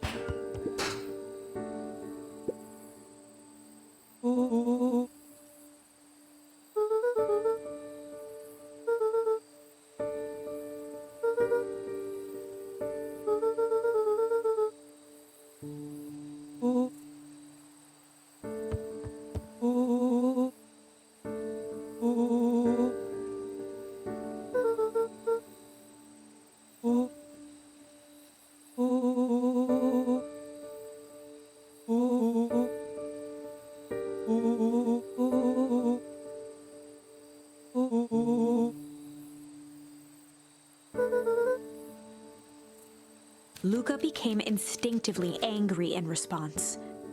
Both boys were now shouting across the distance.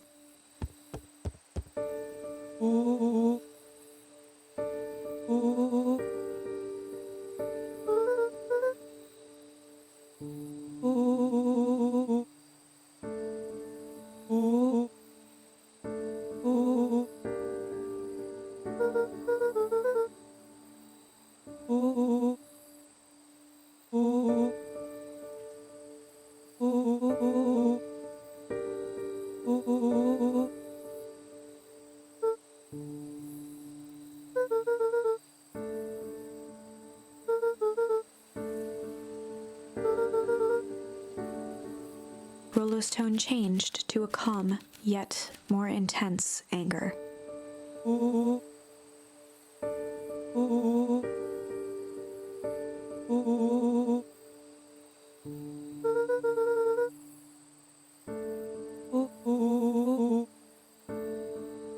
The words hung in the cold night air.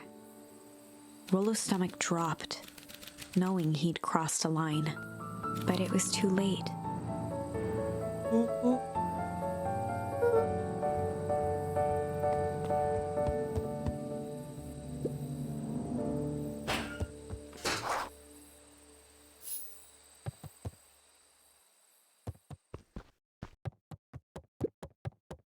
Luca dug through his old stuff, not even sure what he was looking for.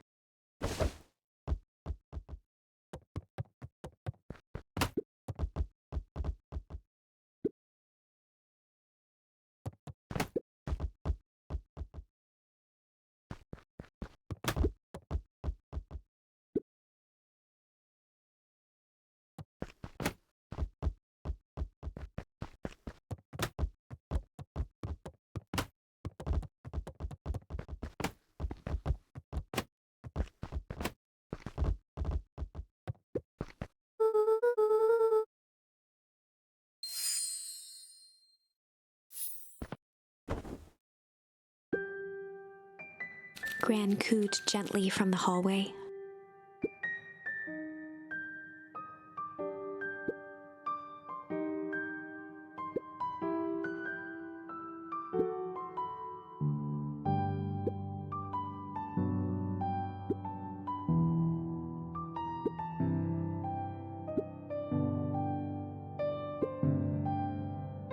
Luca just wanted to be alone. He waited to hear the sound of the front door closing.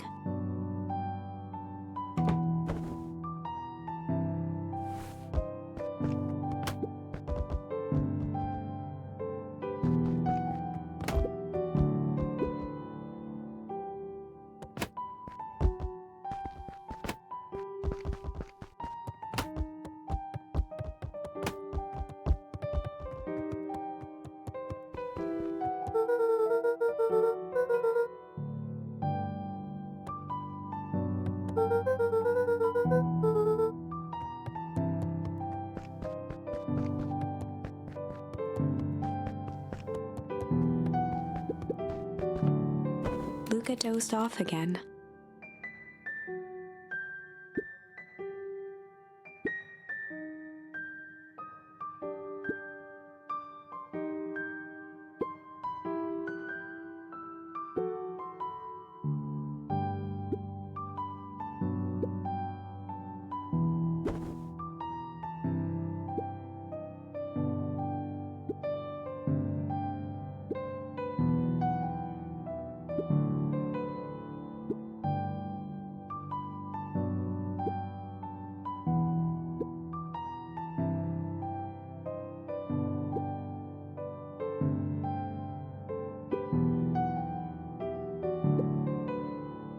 Luca still couldn't bring himself to go out.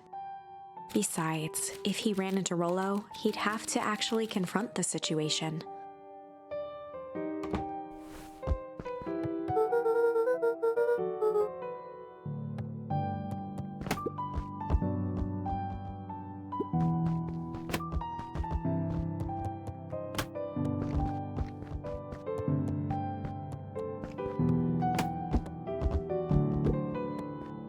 The Adventures of Hank Atomic. Luca carefully opened the cover and began to read. Rollo had received it for his birthday. A special hardcover edition with behind-the-scenes commentary and bonus art. Rollo cherished it, but asked that Luca keep it at his house. Luca wasn't sure if it was because Rollo didn't trust himself with it, didn't trust his sister around it, or just wanted an excuse to come hang out at Luca's more often. Whatever the reason, Luca didn't mind. But it had stayed right there where Rollo had stashed it ever since. Now, at the foot of his bed, Luca lost himself in the pages. He'd read it all before, but at this moment, it somehow felt sentimental. He was well into issue number 5 when he heard soft footsteps from the hallway.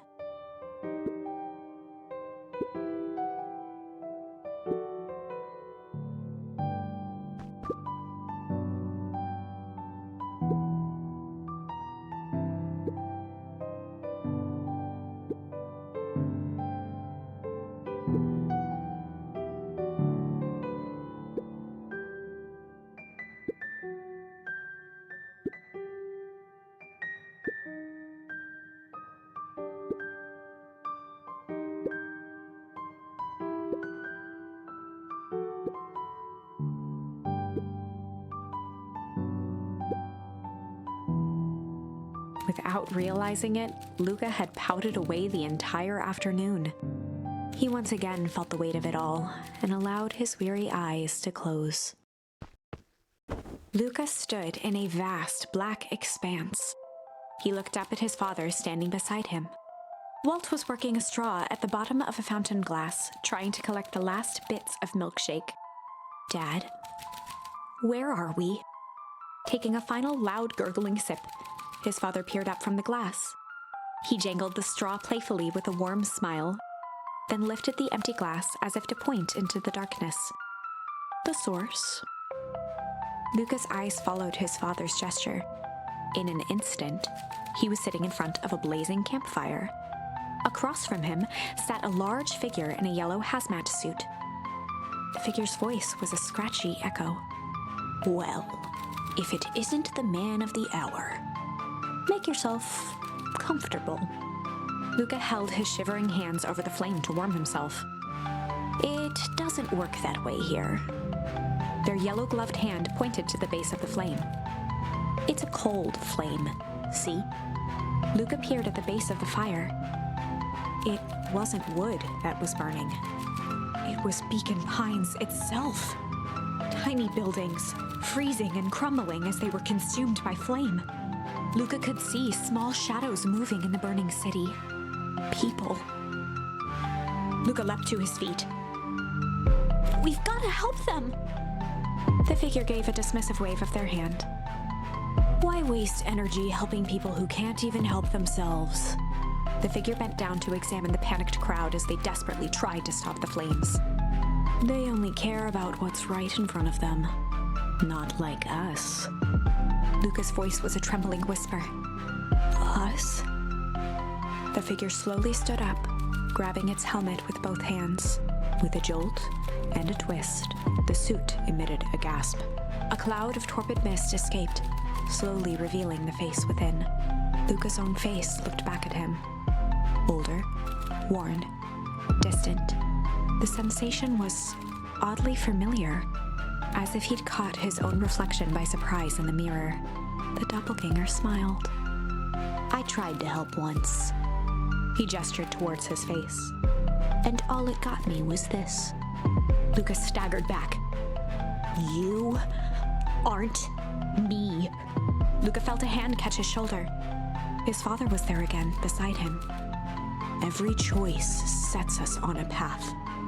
This is the end of one of your paths, son. Luca watched his older self shake its head ruefully, its face twisting into a cruel grin. Welp, Dad, if you wanted him to see this, far be it from me to disappoint. Luca watched in shock as the figure took a confident step forward and plunged into the flames. In a flash of cold light, he was gone. What does all of this mean? Luca felt a reassuring squeeze on his shoulder. Just remember, why we choose matters just as much as what we choose. Luca woke up to see a hazy figure at the foot of his bed, silhouetted in the morning sun.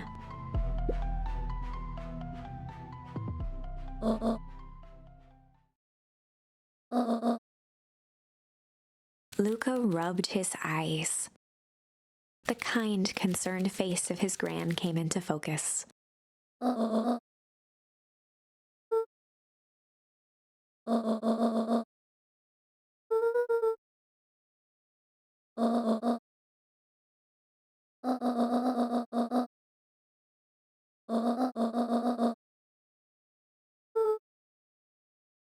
Gran silenced Luca with a gentle pat on the leg.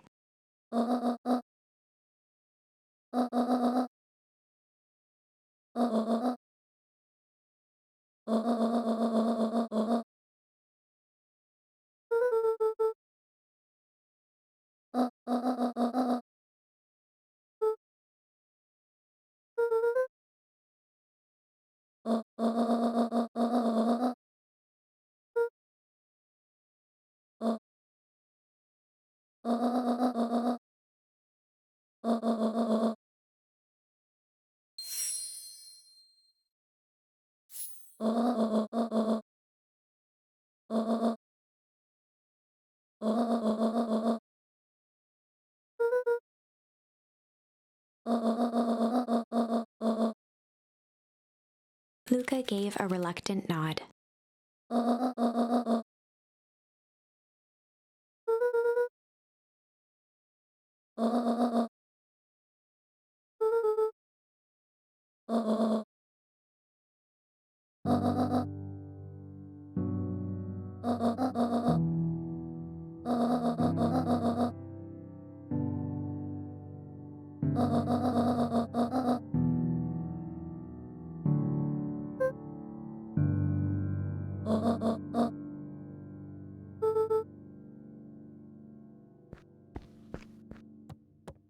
Luca took a deep breath.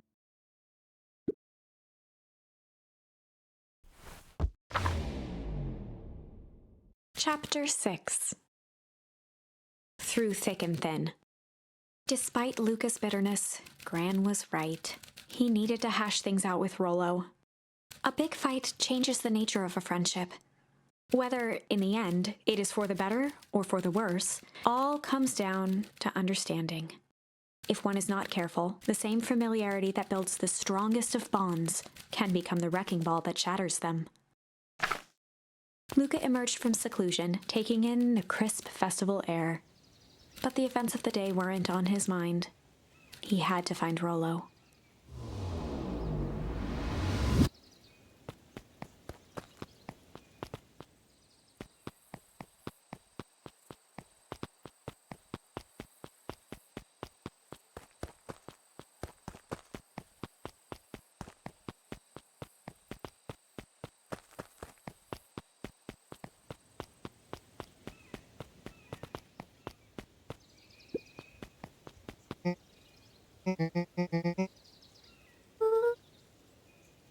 Jessie rolled her eyes, shaking her head.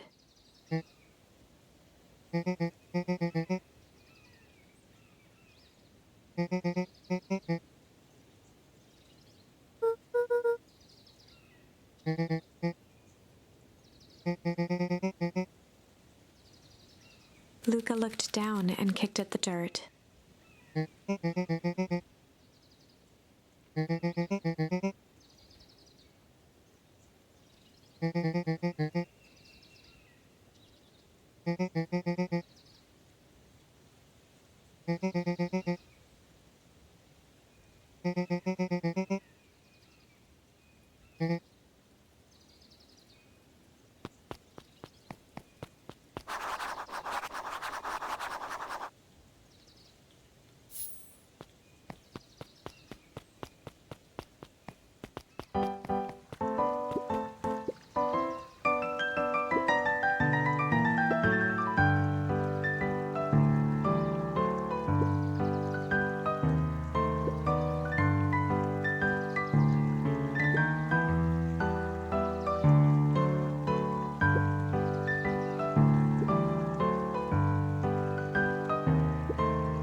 Mr. Kerr pointed to his grinning mouth.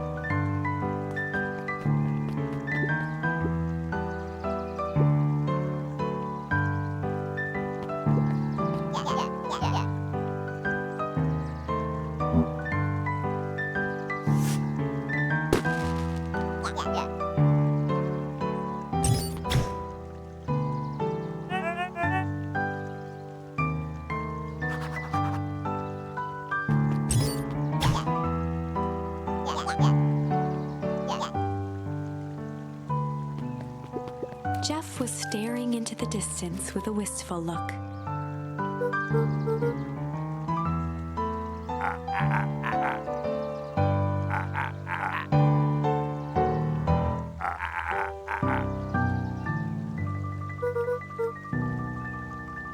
Jeff turned to Luca with a furrowed brow, then gave an understanding nod. For a moment, the two now shared that same wistful gaze.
Lucy suspiciously.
Sariel became flesh.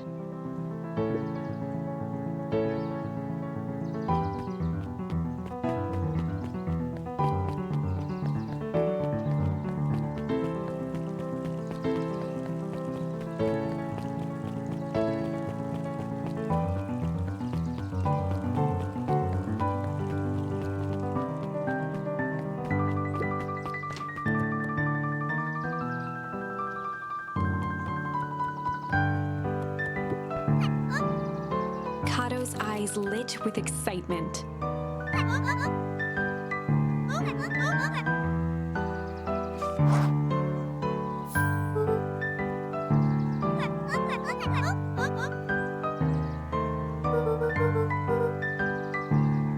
Kato straightened up and cleared his throat as if preparing to sing.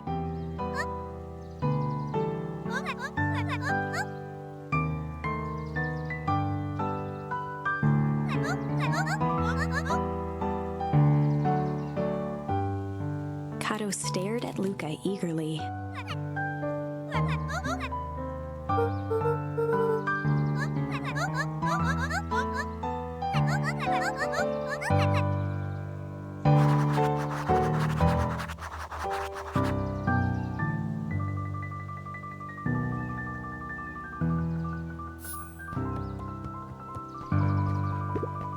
Luca grabbed The Adventures of Hank Atomic, issue number 4, from the shelf.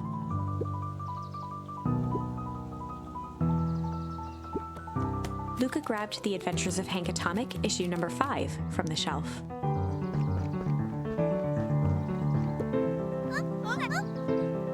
Kato removed his book from the desk and replaced it with Luca's, turning on the lamp. As he slid the book under the purple light, 2 words glowed. The Adventures of Hank Atomic, issue 5. Luca clicked his tongue with recognition.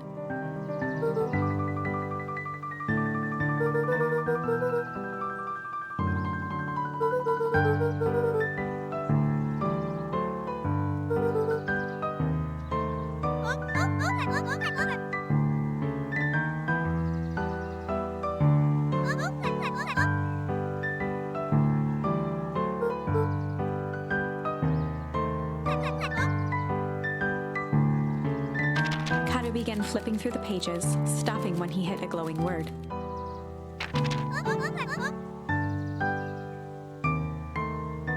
He continued flipping.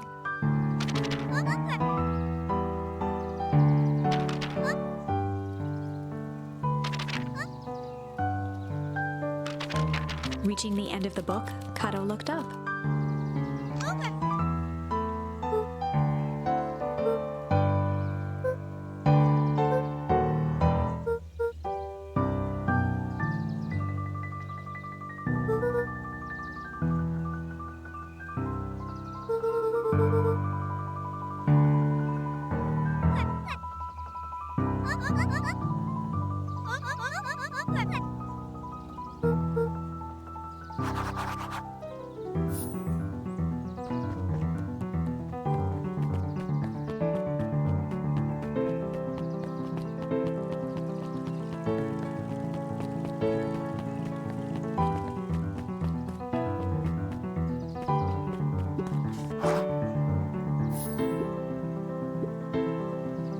Before Luca could finish his sentence, Griffin handed him a corn dog.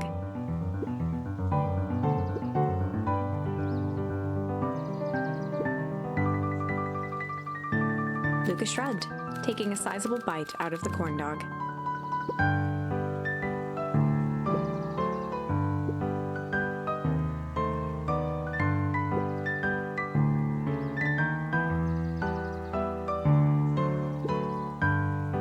Luca tongued at his cheeks, feeling something rough between his teeth. He reached into his mouth and pulled out a slip of paper. He shook off the bits of corn dog to read the slip.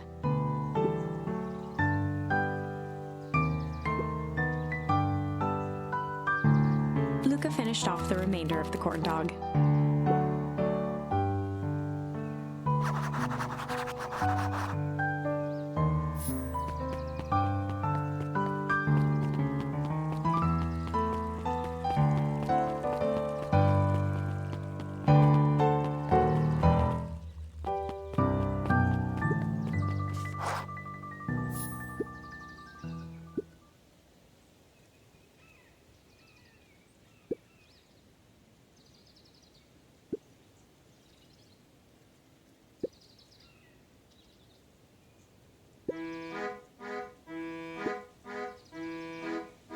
Lumi waved his hands around sarcastically as he began.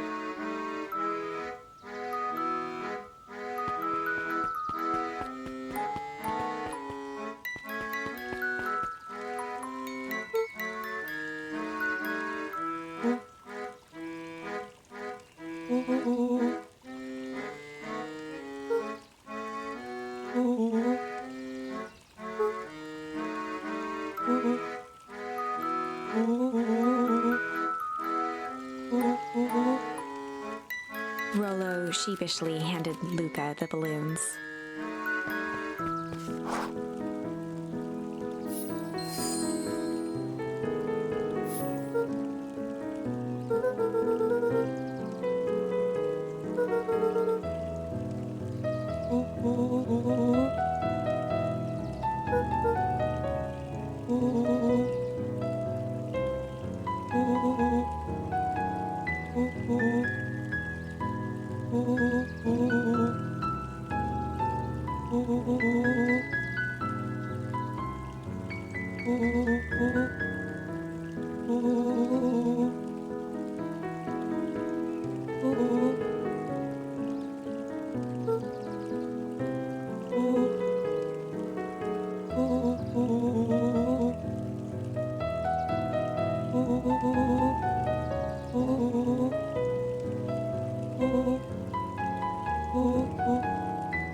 Luca threw himself at Rollo, hugging him as tightly as he could.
Luca wrapped some tape around the hook.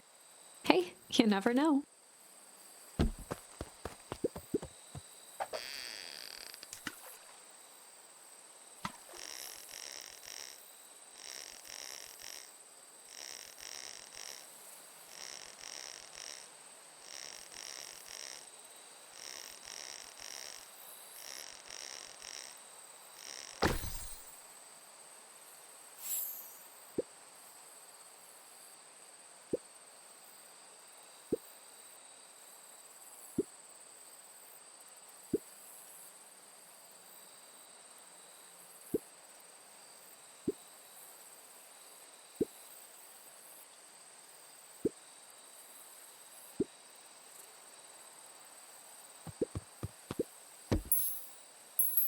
Luca stuck a toy stretchy hand onto the hook.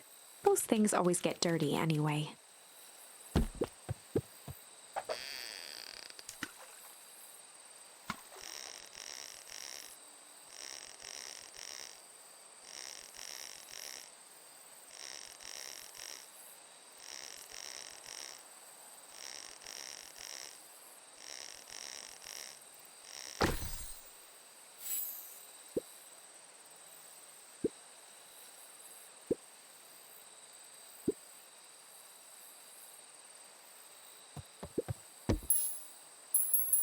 Luca placed a sinker on the line. Sometimes the best stuff is at the bottom of the pond.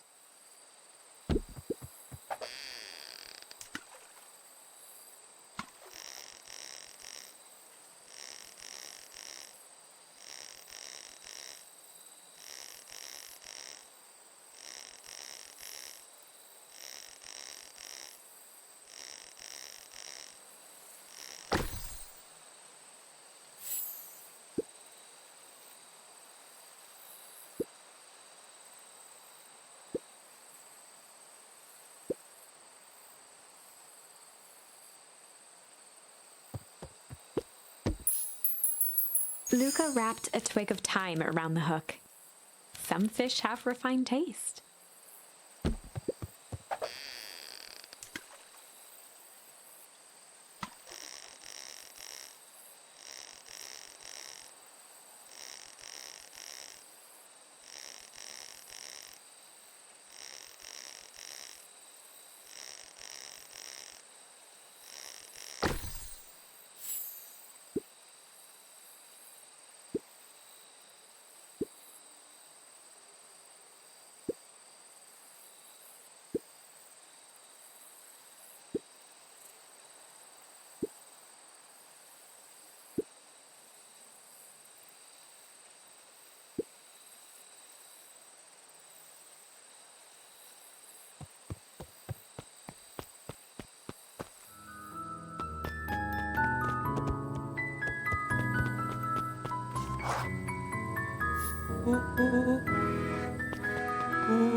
Rollo handed Luca an unopened letter.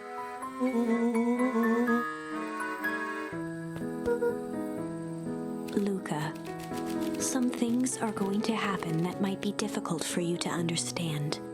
If I am honest, I hardly understand them myself, but whatever happens, I need you to know that I love you. None of this is fair to you. You have already lost so much. We both have. I wish there was a simpler way forward, but if there is, I haven't thought of it. God knows I've tried. Everything I've done, I did for you. I hope someday you can accept that. Love, Gran. Luca folded the paper into his pocket and headed up the ladder.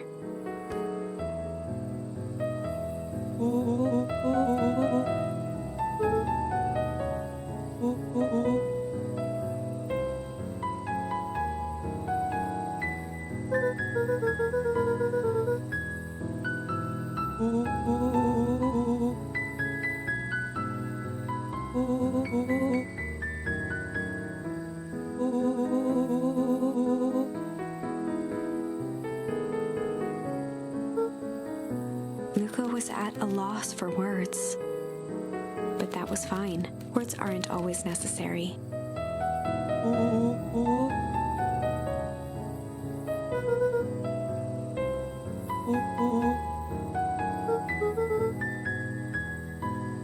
Sadly, this was untrue. A distant rumble shook the treehouse.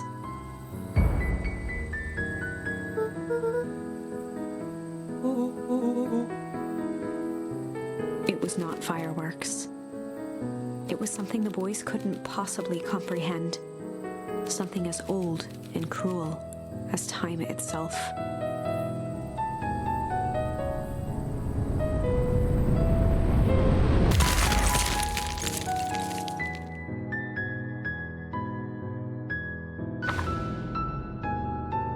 A shockwave of cold tore through the room. A bitter, unfathomable chill. Before they could react, it encased them in ice. Two boys, reunited by friendship, only to be cruelly separated by a malevolence beyond reason. And so, our story ends on this melancholy scene. In a silent treehouse turned statuary, in a town brought low by its secrets, sits a pair of friends, alone, together, for the rest of time. The end. No, that can't be the ending. It simply can't. I won't accept it, and I hope you won't either. There are more endings, more possibilities. I can feel it. We are just going to have to sort through them all until we find the one that fits.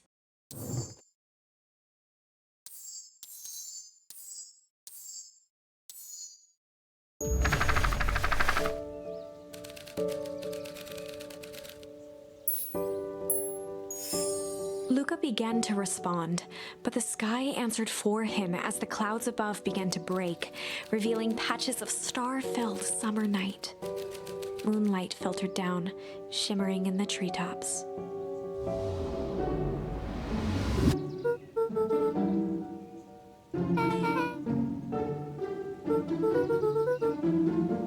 Luca stopped himself mid-sentence.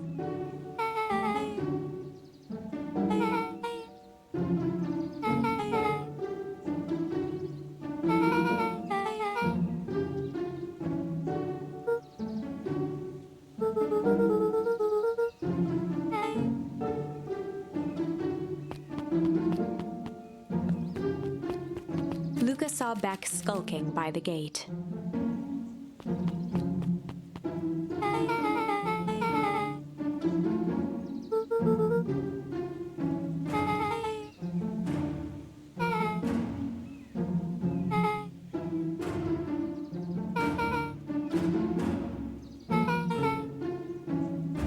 Beck grabbed the wrought iron bars and shook the gate.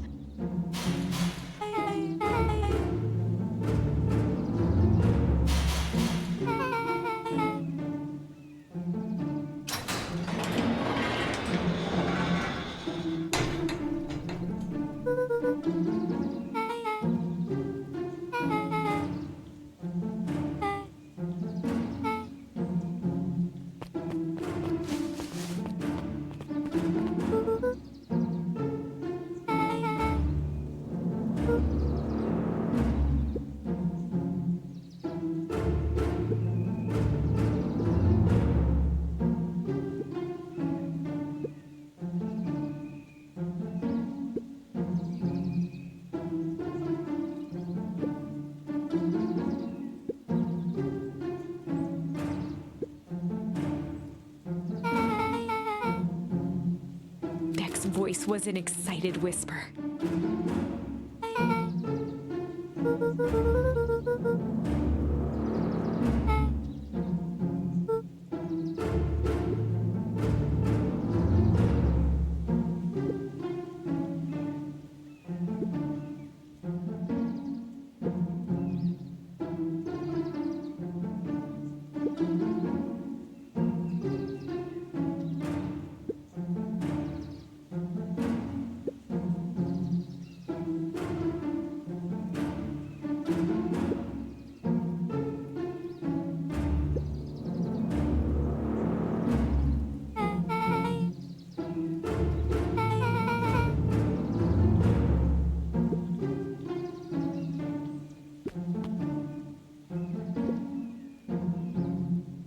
mysterious figure retracted their mask, hair pushing out from all corners.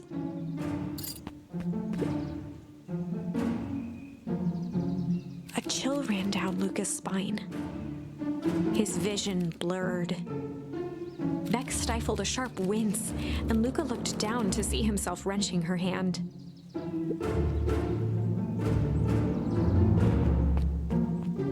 Gran tousled her hair back under the face mask.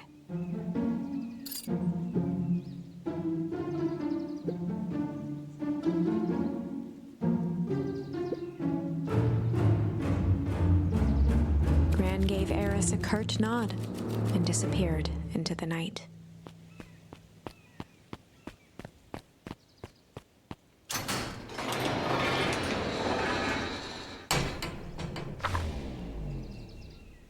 Chapter 5. What big ears you have! Lucas sat shivering in the bushes, staring at his feet. After checking to make sure the coast was clear, Beck gave him a gentle tug on his sweater.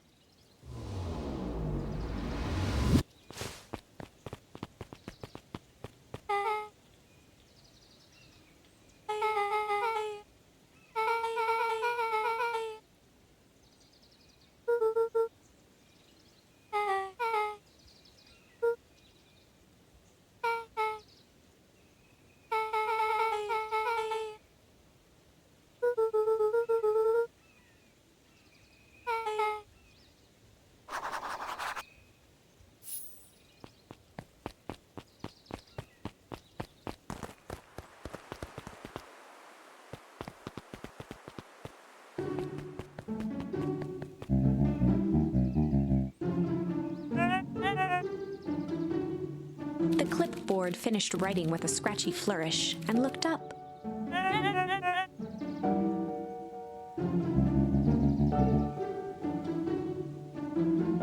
Mr. Nuncreed, arms crossed over his paunch, gave an exhausted sigh.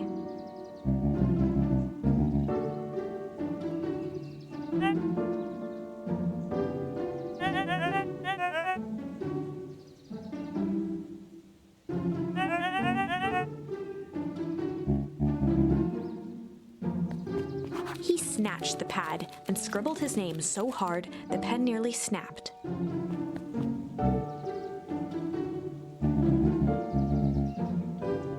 The clipboards looked at each other for a moment, almost pondering the possibility, then broke into laughter as they walked away.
William Kerr and Gus Valentine proudly surveyed the half-covered festival banner.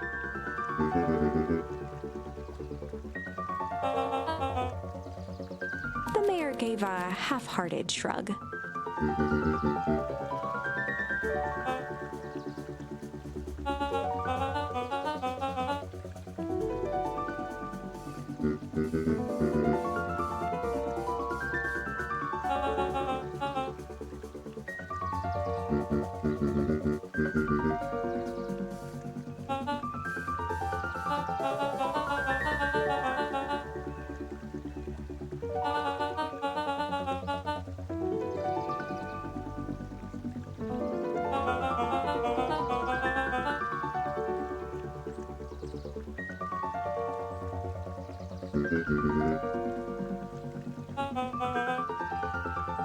Kerr locked his arm on Gus's shoulder.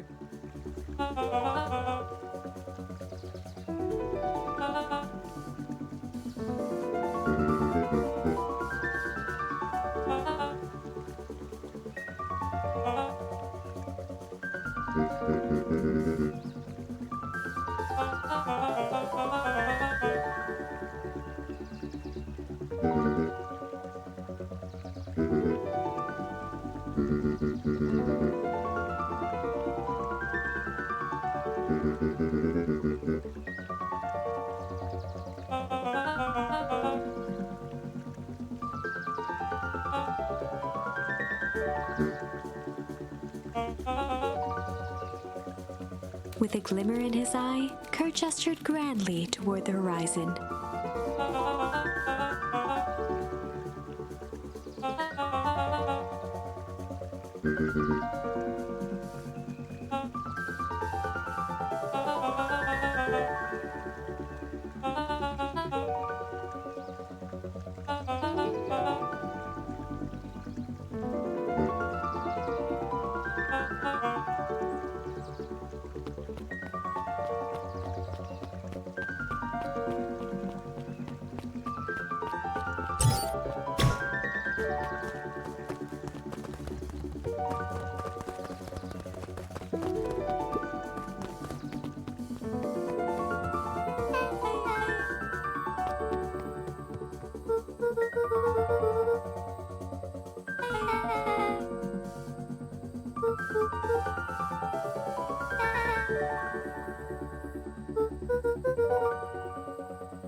Rollo waggled his head with pride.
Luca sucked in a long breath.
Rollo let out a low whistle.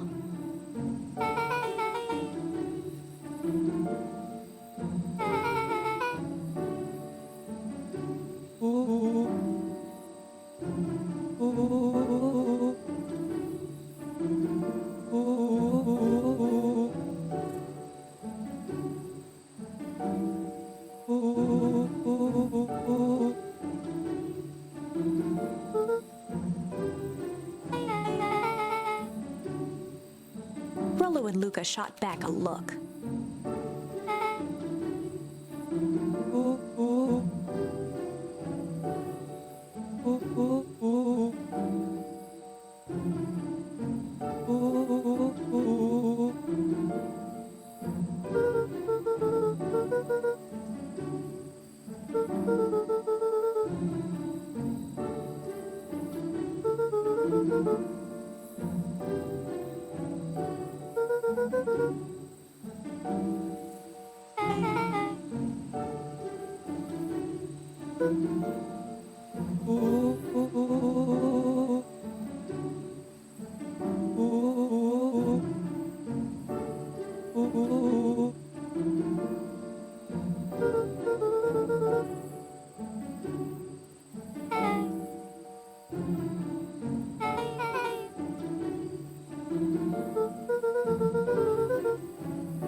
Luca gazed out the window.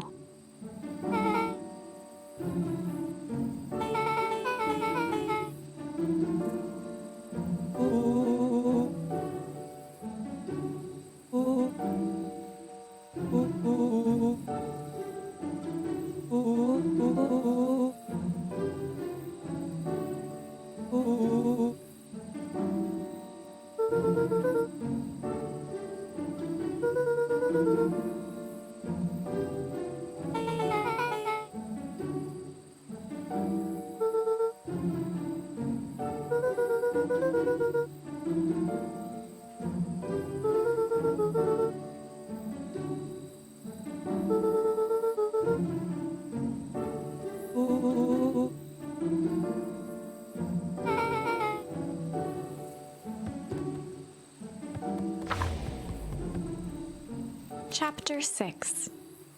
Secret Lair. Summer forged ahead, but the nights only seemed to grow colder.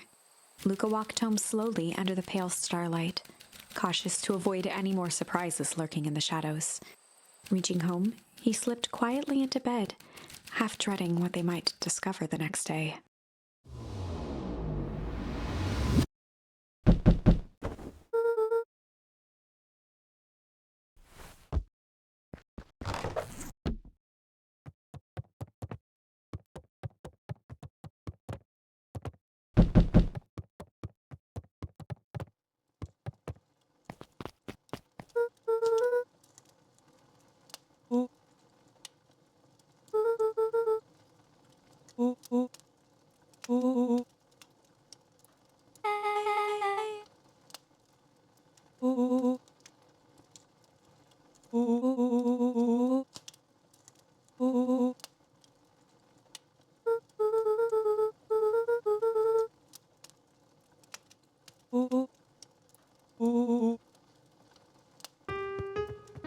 Luca and Beck rolled their eyes as Rollo strutted across the room.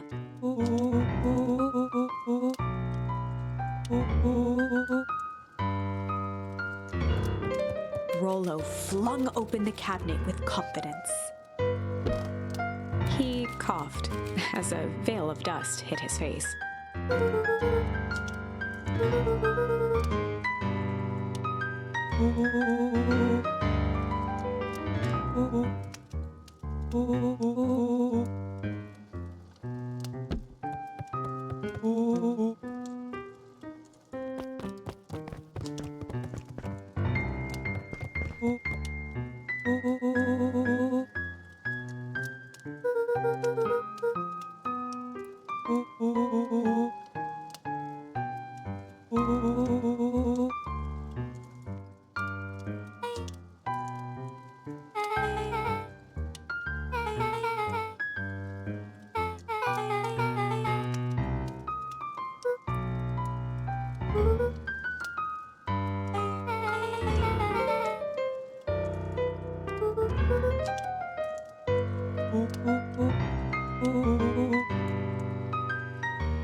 A look of realization crept onto Luca's face.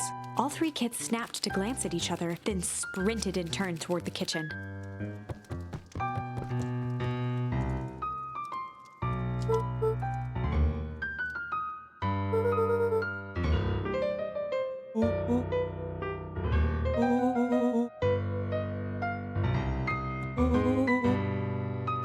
Before he could finish, Luca scrambled up Rollo's back.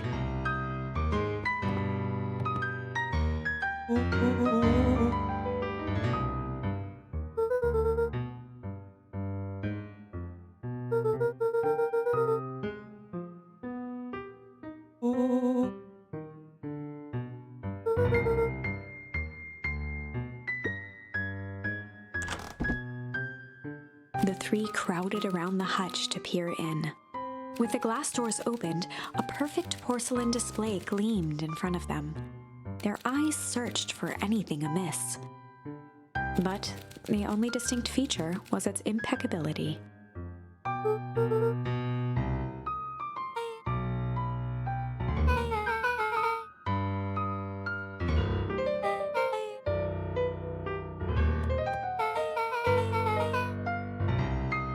As Beck pulled on one of the teacups, it slanted forward with a hollow click. The entire hutch began to rustle and slide under its own power.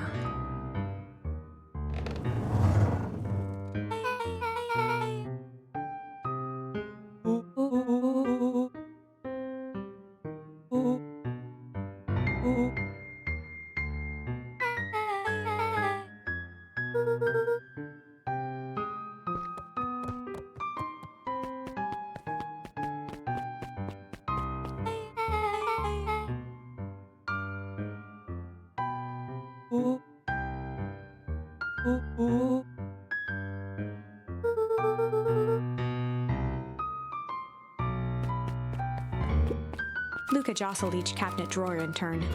Only one was unlocked. He fingered through the filing cabinet, pausing at a bulging folder labeled Walter. For a long moment, he just stared at it.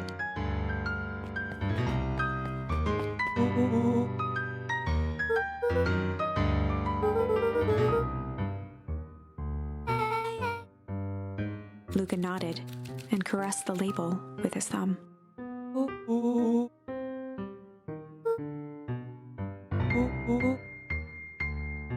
Rollo swiped the folder from the drawer and began leafing through the pages.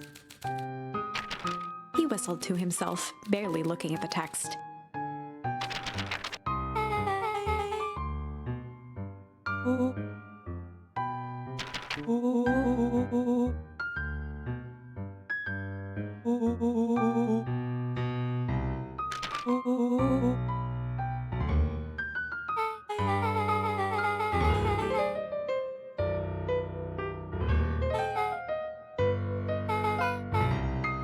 He stopped at a page and mimed, holding up a monocle.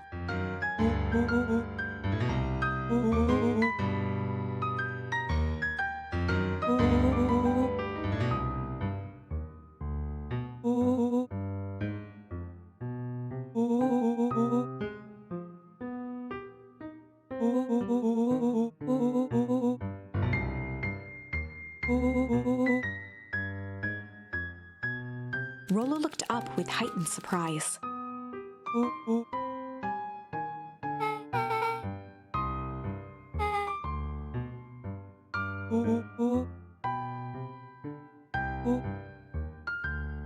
Rollo's finger traced across the page.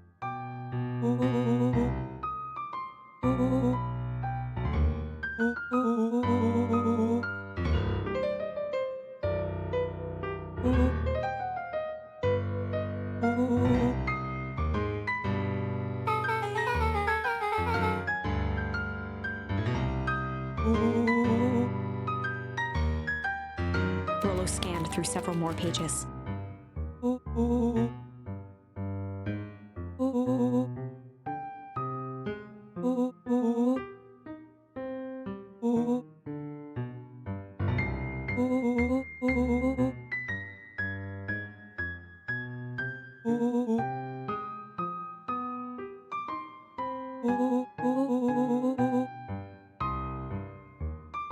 Luca, staring blankly at the cabinet this whole time, spoke softly. Rollo rustled the folder, trying to loose more pages.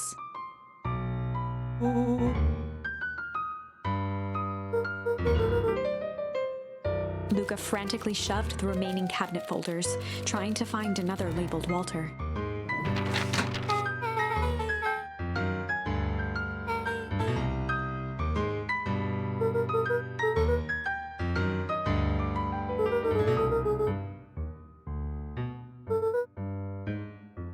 Luca slammed the drawer shut. A spider web of string connected photos of people from the town, interspersed with hastily scrawled notes.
Rollo casually spun open a lid and dipped his finger in the jam.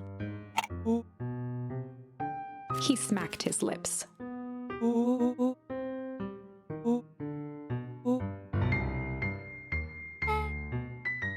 Rollo plunged his hand in the jar, fishing out a soggy slip of paper.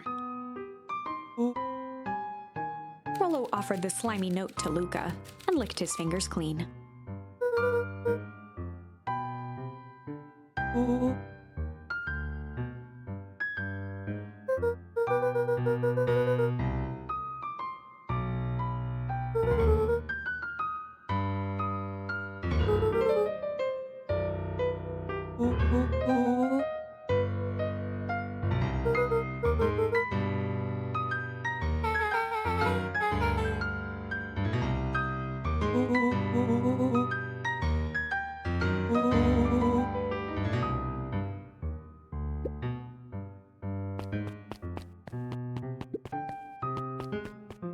They crowded around a worn-down old map of Beacon Pines.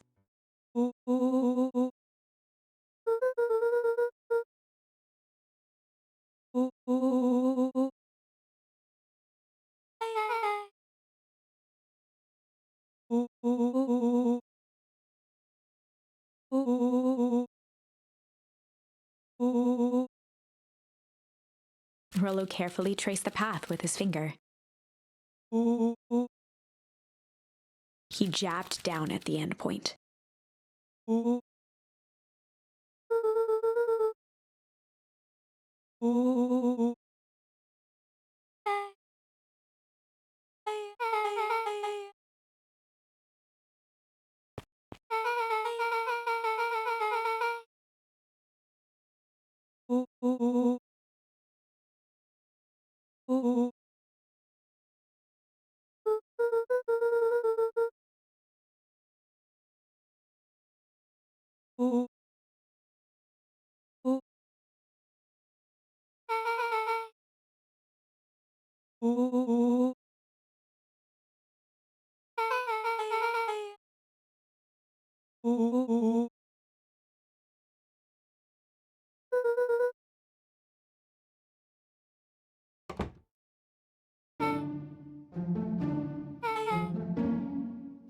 Luca looked up from the map.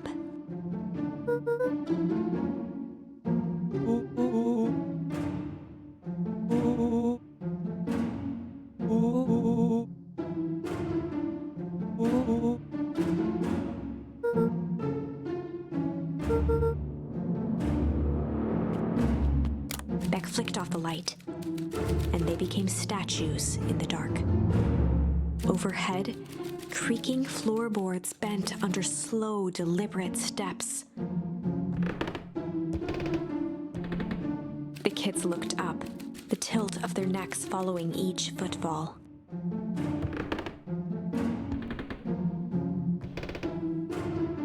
Then suddenly, it stopped. Without realizing, they'd been holding their breath. All three exhaled shakily and glanced at each other. A muffled male voice broke the silence. Oh. A final few footsteps reached the entrance above them, and the voice now echoed down the stairs. Oh. The three kids shuffled to the corners without a peep. As he began to descend the stairs, the man's voice punctuated every new step. Thump. Oh. Thump.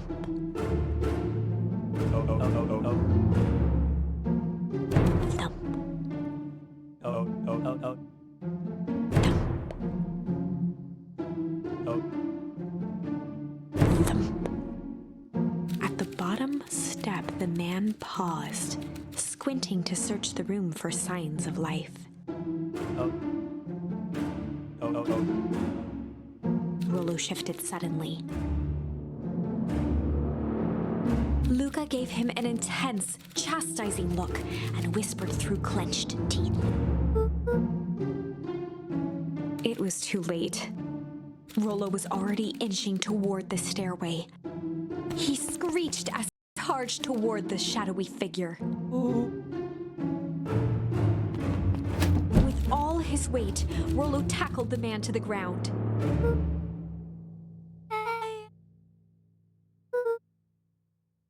From the dark corner, they saw something move.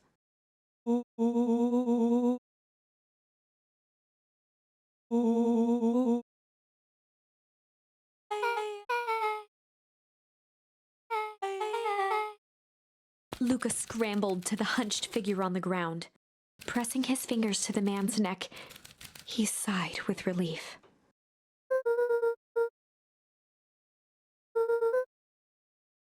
As Beck flicked back on the light, Luca and Rollo both gasped in stereo.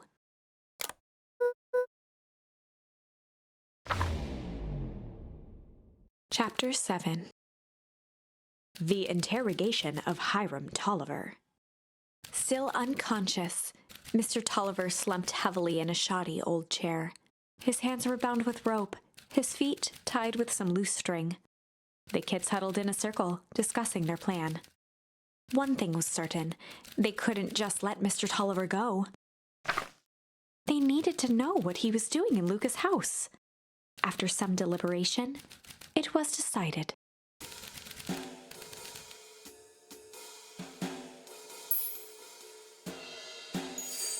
They'd run the classic good cop, chill cop interrogation.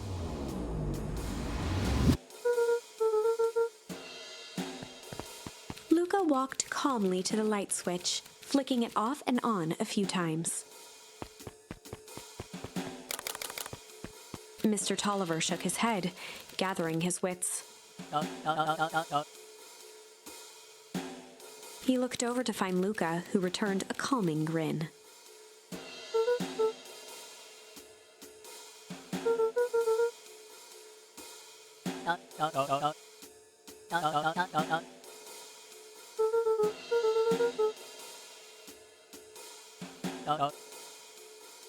Rollo and Beck emerged from hiding to give a timid wave.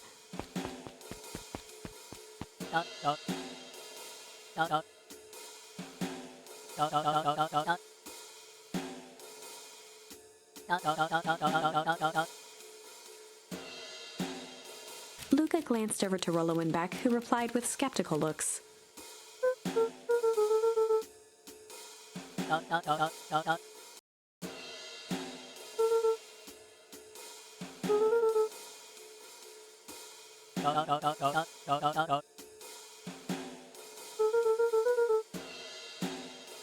Mr. Tolliver exhaled with disappointment.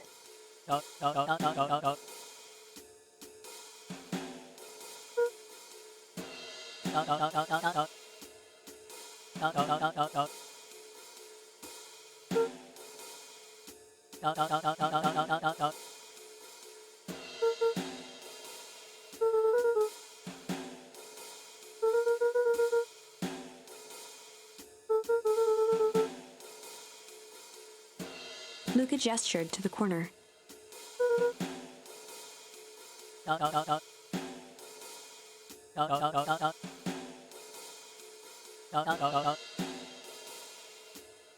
Luca looked again to Rollo and Beck. This time they shrugged. Luca began to slowly loosen the bindings. Mr. Tolliver gently rubbed his wrists.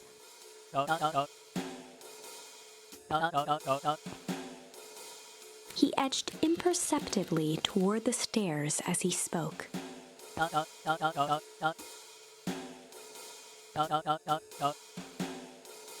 Before the kids had even noticed his movement, Mr. Tolliver was at the light switch.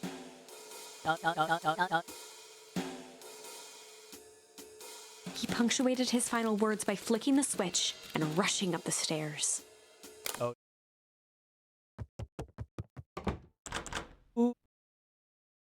Beck darted to the wall and turned back on the lights. It was too late. Rollo confirmed what they all heard. Mr. Tolliver's muffled voice came from behind the door.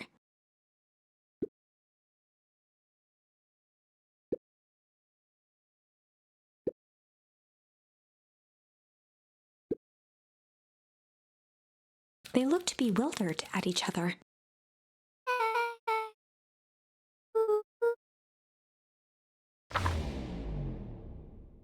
They heard the staccato thump of quick steps exiting the house. The kids looked down in resignation. This isn't how it goes in Hank Atomic. For some reason, they'd always assumed it was up to them to save their town. Luca opened his mouth, hoping to conjure some magical words to make this right. Only a hollow croak escaped. The end. Well, we certainly aren't going to find a grand resolution to our tale locked in a basement. Back to the drawing board.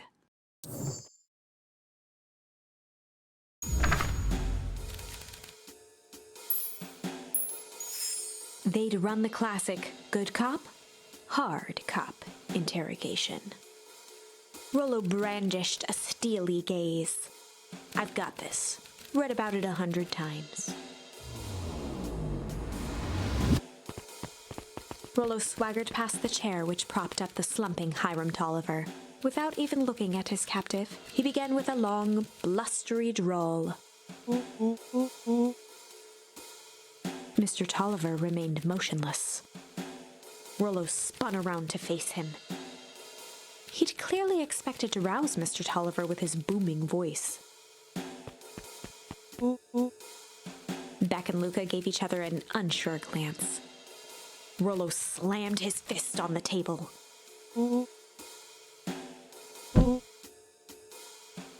He grabbed the table lamp and beamed it onto the unconscious face. Mr. Tolliver groaned and slowly lifted his head. He recoiled with a muddled, weary squint. The chair wobbled as he attempted to straighten up.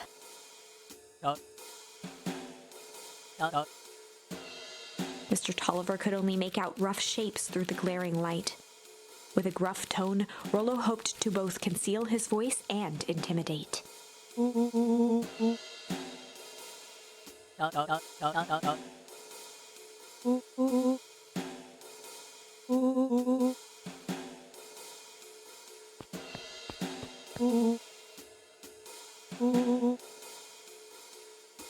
The doubtful expression on Beck and Luca's faces transformed into awe.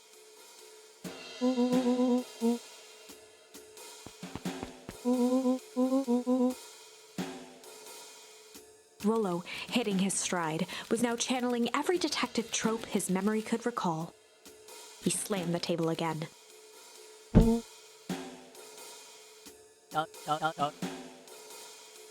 Mr. Tolliver's voice became desperate.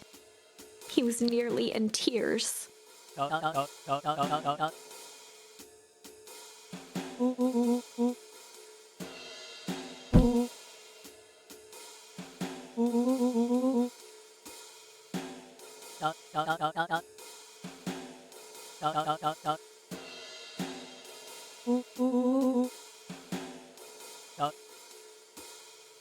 Mr. Tolliver was in a daze, now more confused than ever.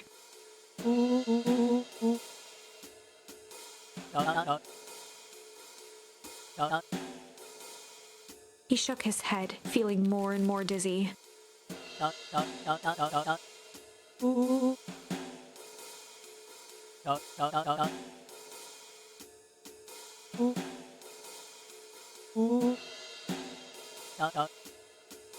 His voice faded to a whisper.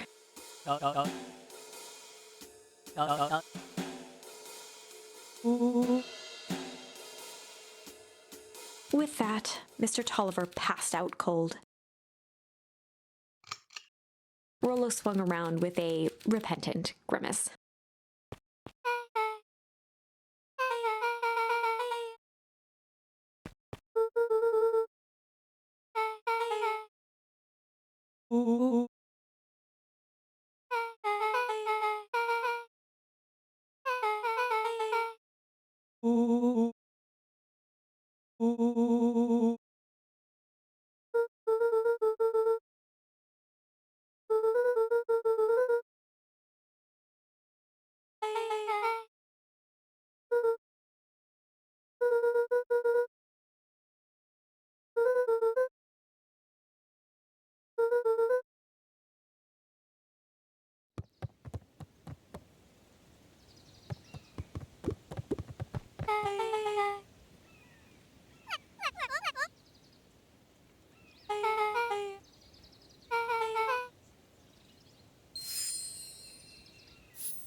Chapter 8. 6 feet under, 3 towns over. The kids spent the rest of the afternoon combing through dusty piles of old county records, desperately searching for anything that could help them make sense of Mr. Tolliver's cryptic utterance. Luca tried to shake the thought of Gran's basement, but his focus wavered. Explosives, messages hidden in jam, dossiers on various town figures, and a corkboard threaded with photos. Gran was the only family he had left. He still couldn't bring himself to believe the worst. But the old map with the symbol of explosives in town square made that difficult. As the sun began to set, the kids were no closer to the truth.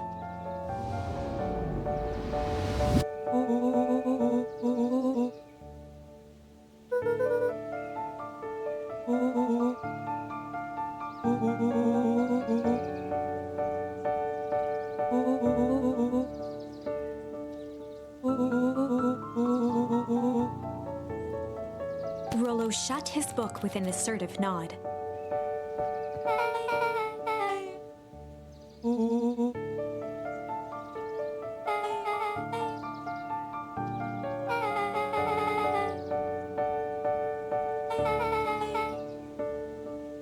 Rollo muttered under his breath.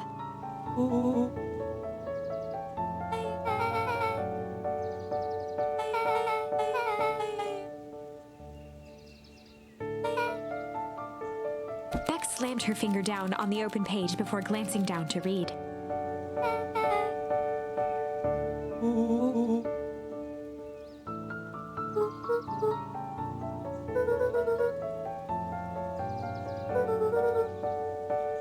Something tickled the back of Luca's mind.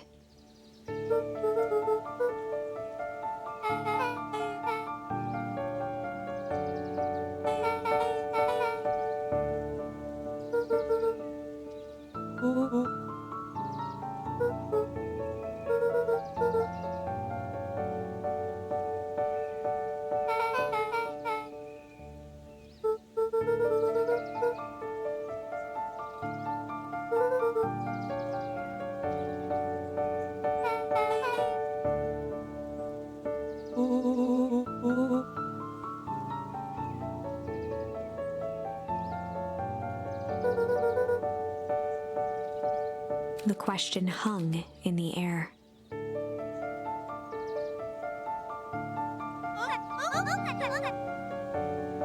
Beck rubbed her eyes.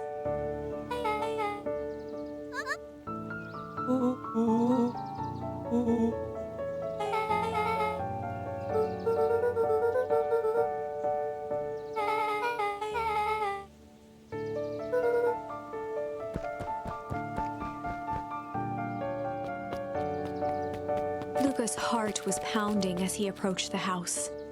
If he was lucky, Gran, or whoever it was, hadn't gotten back yet. And of course, there was Mr. Tolliver tied up and unconscious in the basement. Dealing with him would be the first order of business. Luca shook out his arms to calm his nerves before entering.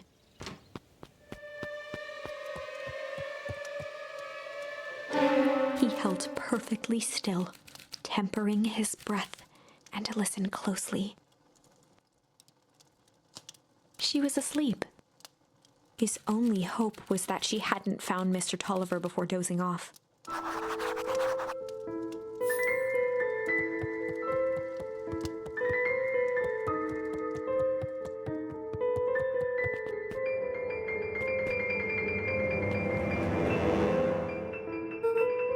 Mr. Tolliver was nowhere to be seen.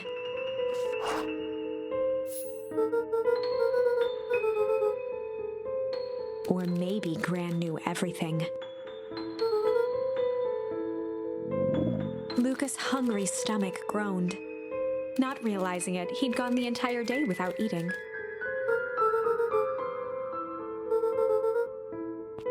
Luca rushed over to the pile of jam jars, unscrewed one, and shoveled a handful into his mouth.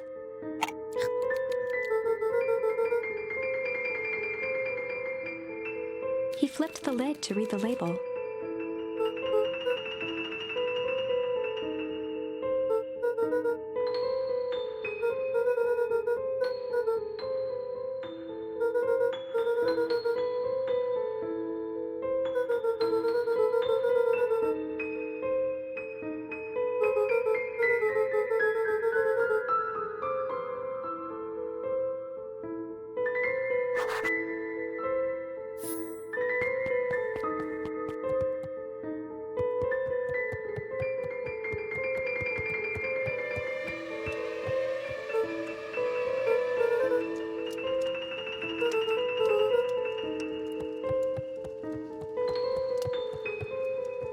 As Luca climbed the final stair, the emotion of the day dragged heavily on him. With each consecutive step, his legs weakened. His stride began to falter. He tried to grab for the railing to steady himself. Something was wrong.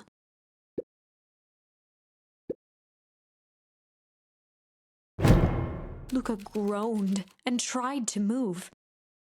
His limbs might as well have been bolted to the ground. Through numb lips, he mumbled just before falling asleep.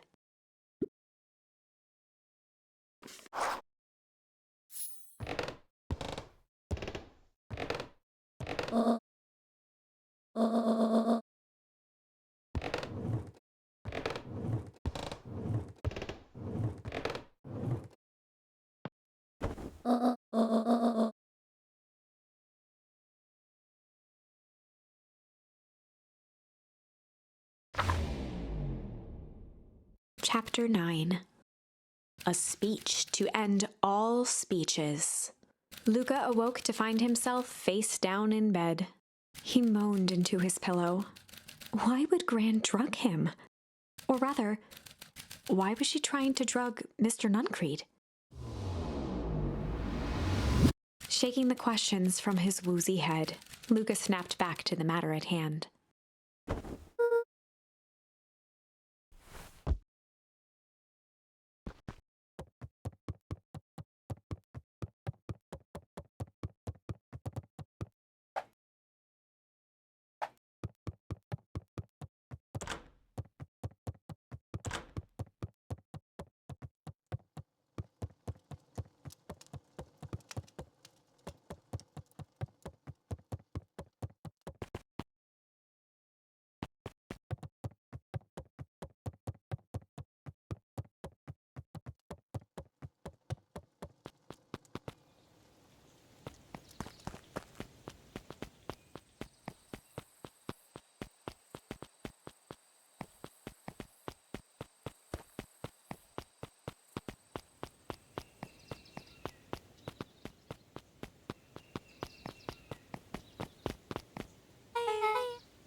Augustus Valentine nervously wiped his brow.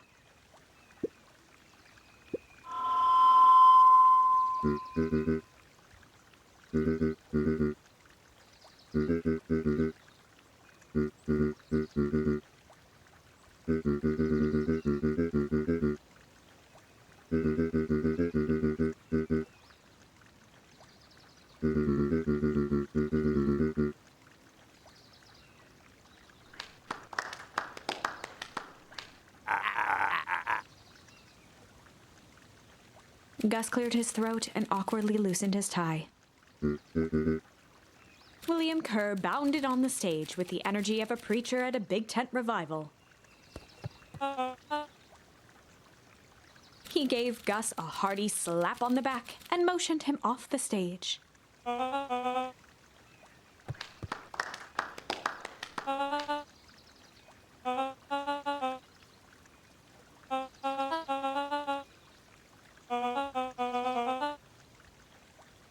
Mr. Kerr pulled a thick stack of note cards out from his vest.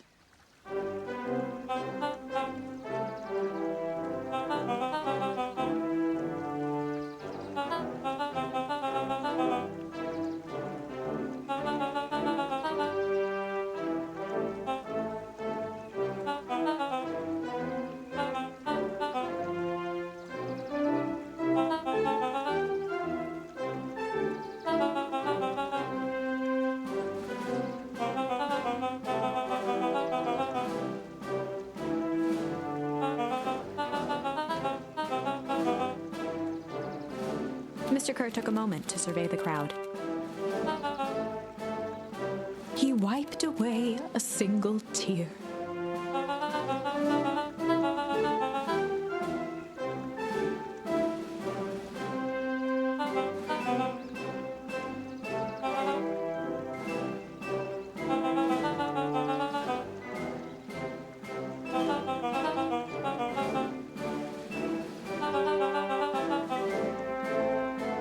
He thumped the podium to emphasize each word.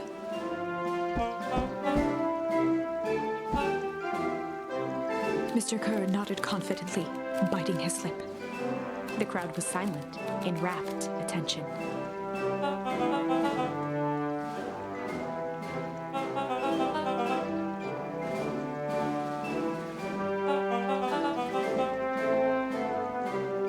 Mr. Kerr methodically made eye contact with each section of the crowd.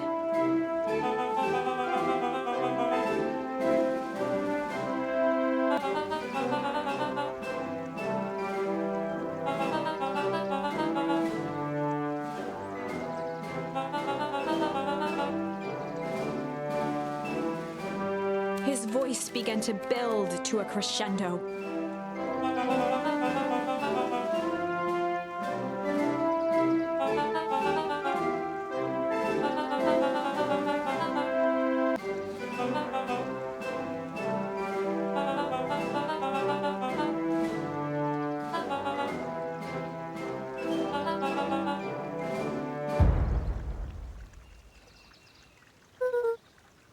The crowd began to look around nervously.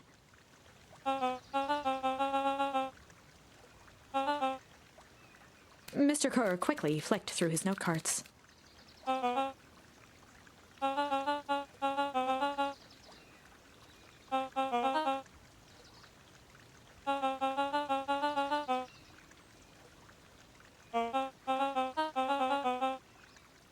He raised his hands up to the heavens.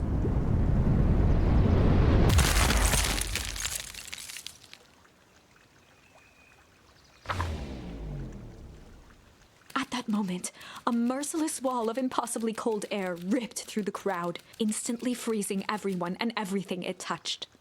For a man like William Kerr, this was a fitting way for things to end. On a stage, with an entire town frozen in rapt attention for the rest of time.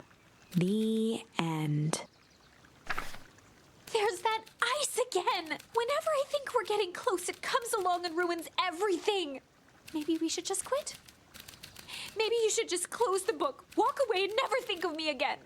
No, I don't mean that. We got a little closer this time. We just need to try again. Please.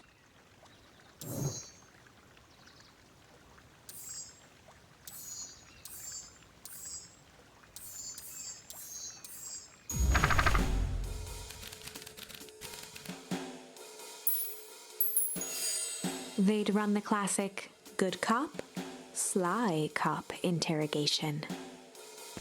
Luca and Rollo ducked behind a barrel, leaving Beck to her task. With a few crisp snaps, she roused Mr. Tolliver.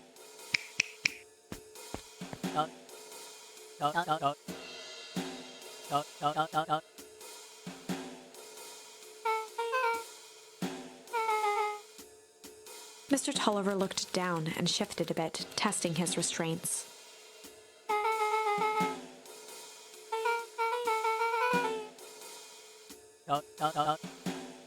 Beck caught herself before letting the surprise manifest on her face. She'd already gotten him to reveal his relation to Gran. This was gonna be easy.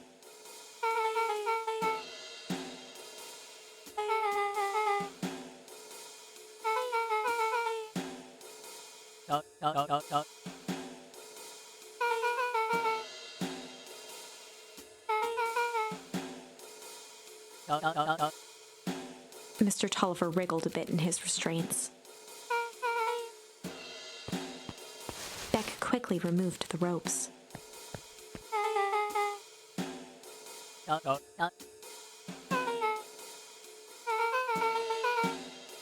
Mr. Tolliver rubbed the growing knot on his forehead.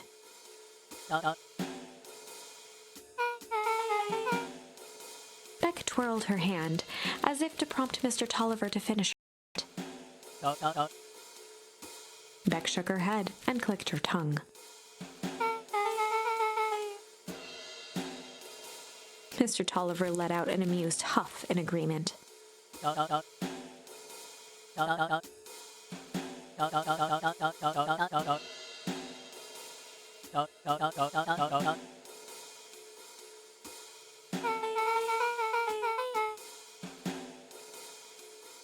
Beck was on a roll now, playing Mr. Tolliver like a fiddle.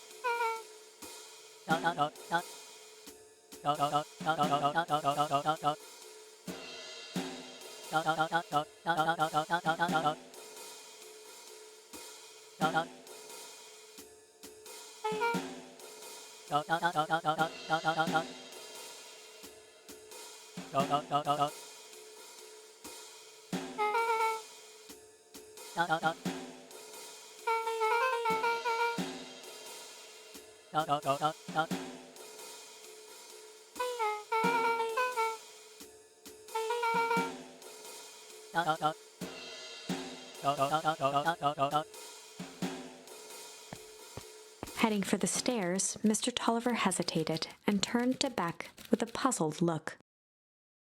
She grinned and gave him a peppy wave. With a shrug, he continued up the stairs, whistling a jaunty tune.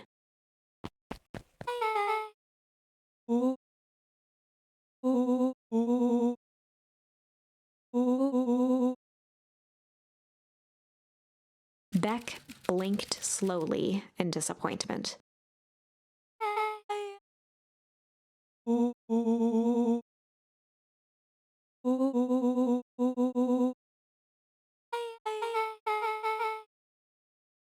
She turned to the table and began tearing small scraps of paper.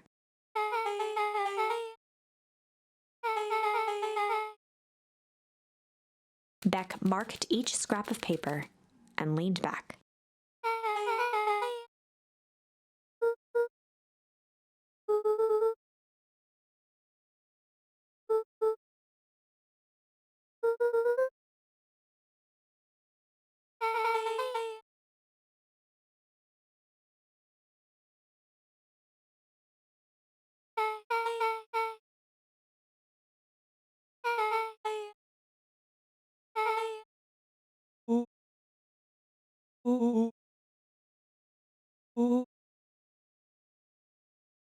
Luca and Beck looked at Rollo with amazement.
Gus looked around nervously.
Eris's cry hung in the air.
Solomon stood proudly at the entrance to the drugstore, holding a brown bag overflowing with black licorice.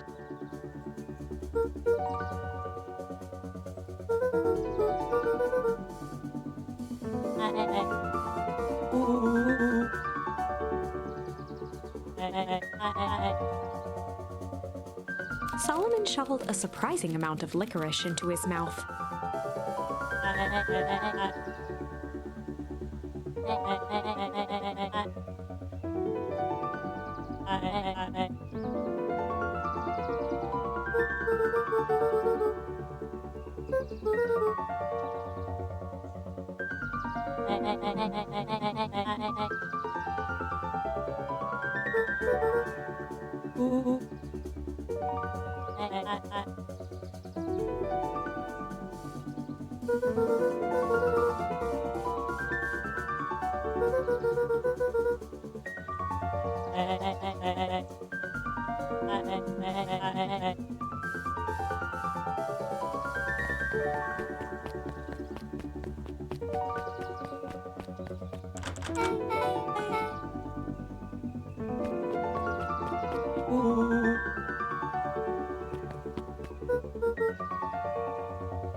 Beck cupped her hands on the glass to peek inside.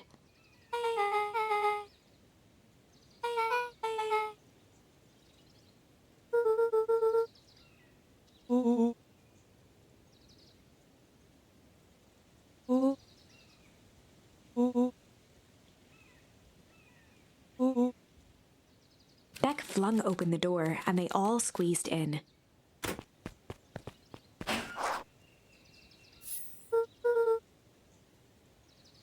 Luca cracked his knuckles and entered the letters into the keypad.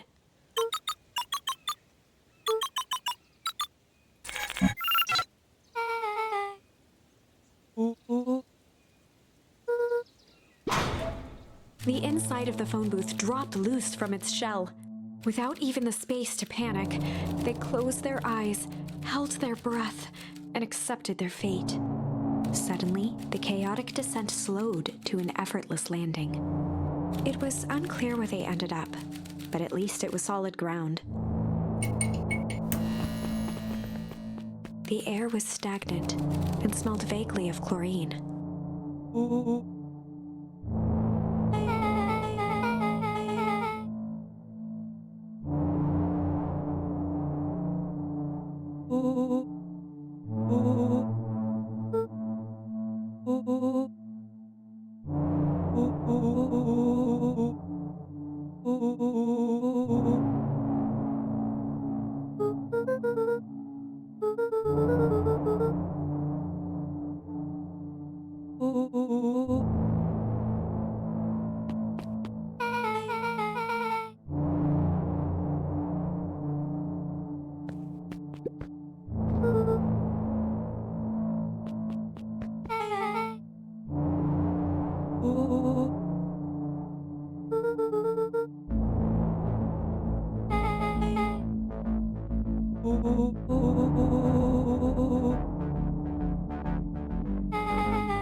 Rollo's hands hovered over the field of blinking buttons.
Joseph waited for a moment in silence.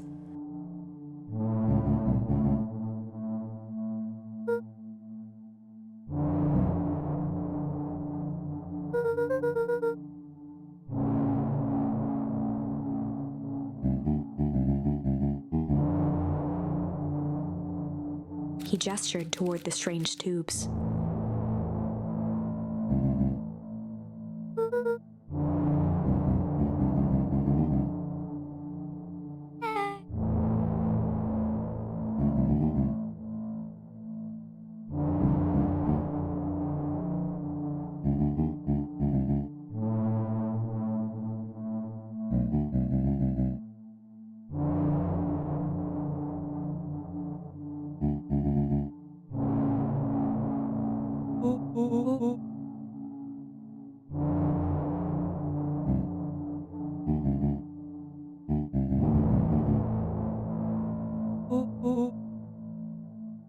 Nuncreed let out a growl of a sigh.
He shook his head wistfully.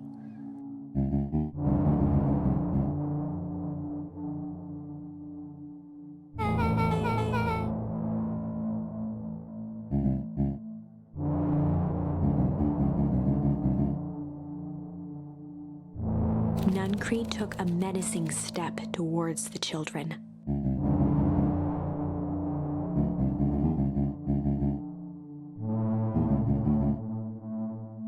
Luca began to laugh.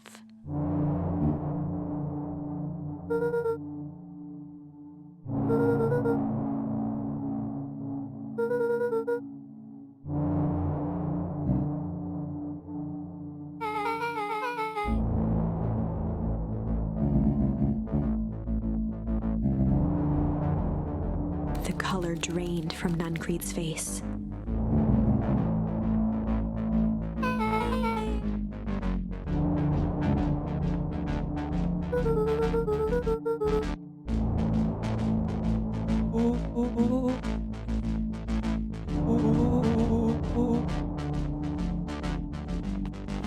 Nuncreed grabbed Luca by the shoulders. His eyes were frantic.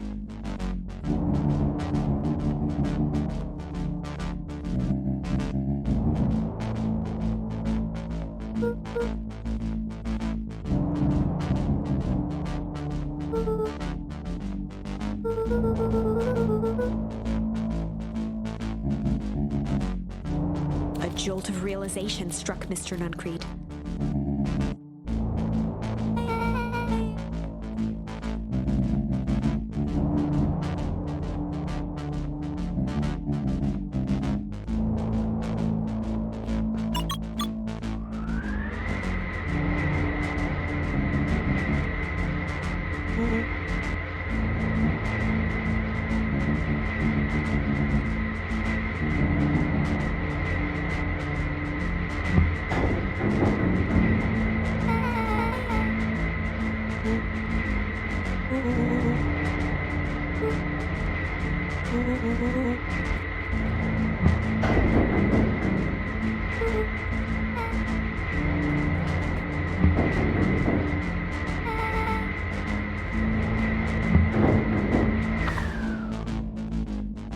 Chapter 8. The Cold, Hard Truth. Beck leapt up, allowing the suction to yank her into the dark. Dimness eclipsed around her like the shutter of a camera as she seemed to cover great distance in mere moments. Her only points of reference were glints of upcoming turns, which approached with frightening speed, only to carom her gracefully along. She heard the tinny, distant echoes of Rollo's glee. Once she stopped fighting against it, the ride was impossibly smooth. Then, all of a sudden, as if minutes had passed in an instant, light blazed into view. A burst of wintry air snuffed across her face, and she was flung out into the cold.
As they rounded the corner to the frozen town square, they spotted Mr. Nuncreed inching cautiously toward a pit at its center. He held his arms out gingerly, as if approaching a beast in the wild. Upon closing the distance, Luca recognized what Nuncreed was after. Gran stood confidently at the edge, one arm outstretched over the abyss. Nearby, a wheelbarrow had been emptied out. She held a lit torch, which flickered in the bitter wind.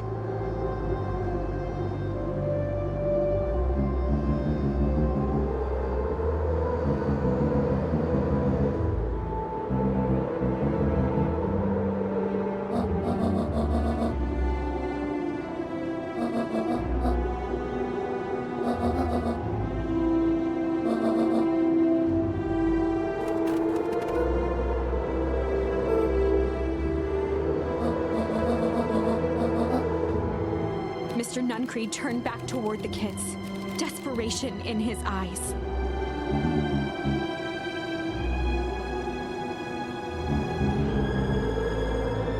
Rollo and Beck held steadfast in awe. Luca approached closer. Mr. Nuncreed spun back toward Gran, his voice growing louder.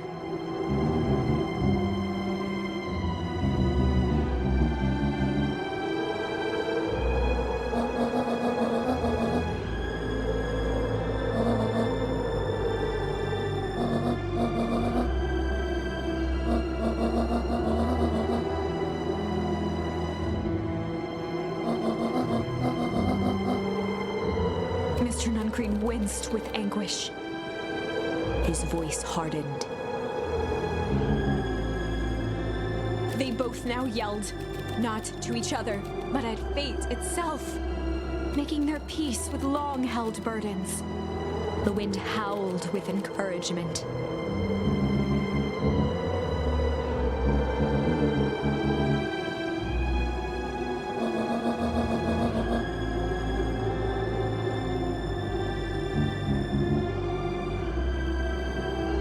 They menaced at each other, both catching their breath.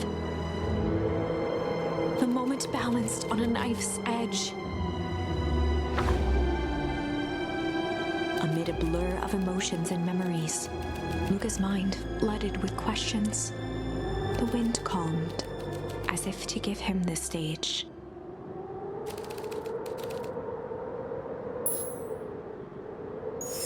And in the stillness, he began to weep. It was all just too much. Falling to his knees, Luca whimpered softly. The tears crystallized as they hit the snow. Gran stared at Luca for a moment with warm sympathy, remembering why this was all necessary.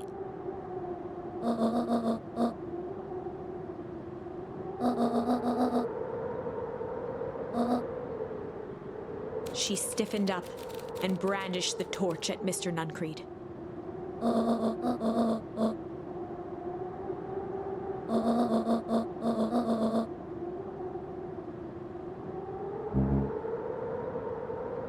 Ignoring his final plea, Gran flung the torch into the deep darkness. She smiled and exhaled in relief. Mr. Nuncreed moaned in resignation. The torch echoed as it ricocheted down the hole, punctuated with a thunderous thud.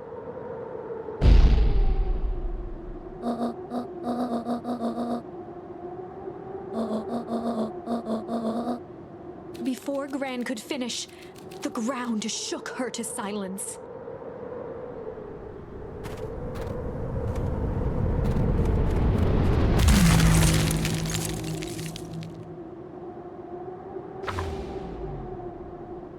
Gran only had time to spin around and run to Luca. Her attempt to shield him, an honorable but trifling act. Unflinching love, pitted against an unthinking horror. There was no contest. Her warm embrace froze in an instant. That is where they remain, fixed in place, forever. And so, our story ends on this melancholy scene. In a town brought low by its secrets, sits the frozen statues of a misguided band of meddlers. The end. Well, that was dire. On the bright side, we finally figured out where all the ice is coming from. Now, we just need to find a way to deal with a mystic, unfathomable force of nature.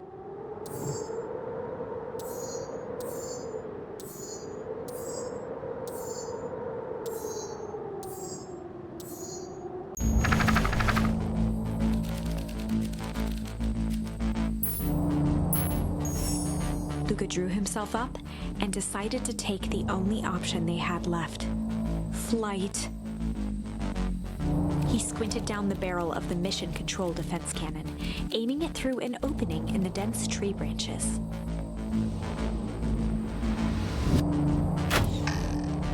He looked up with surprise as it struck true and taut.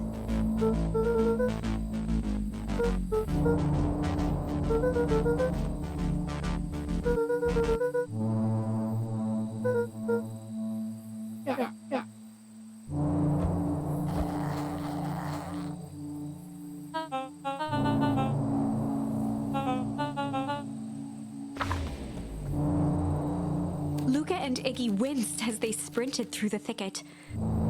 The branches clawed at them, reluctant to give passage.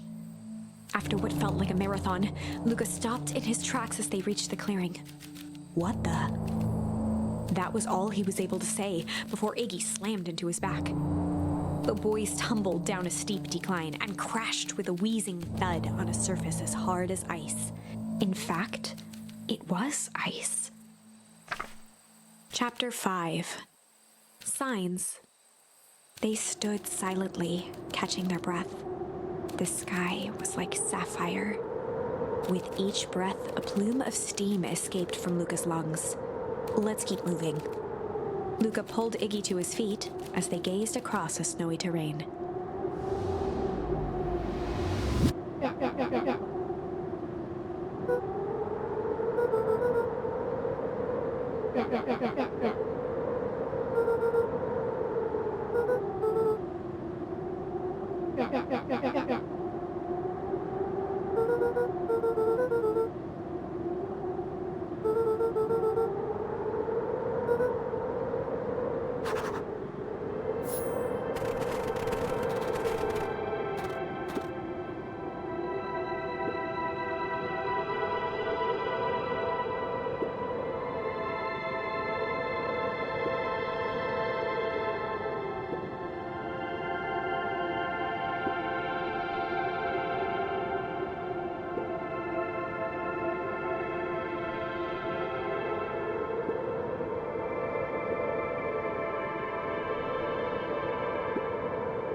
The boys stared in disbelief at the sign that now clearly read, "Welcome to Beacon Pines."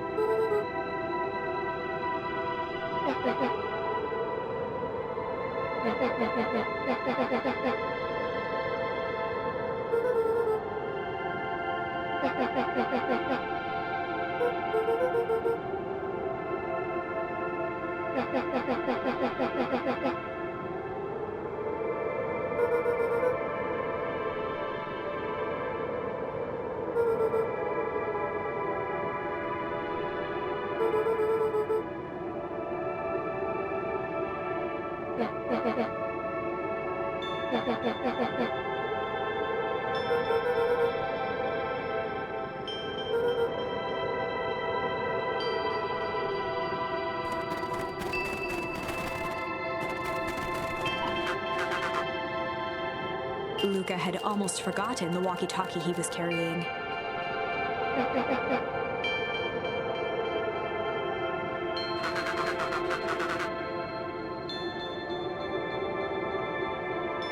Luca looked at Iggy with hesitation.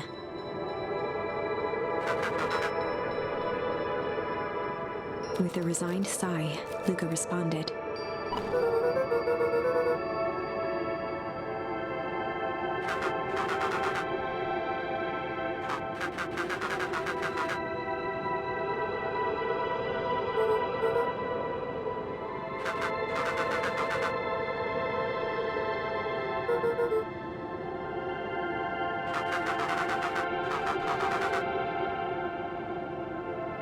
Luca winced, shoving the walkie-talkie back into his pocket.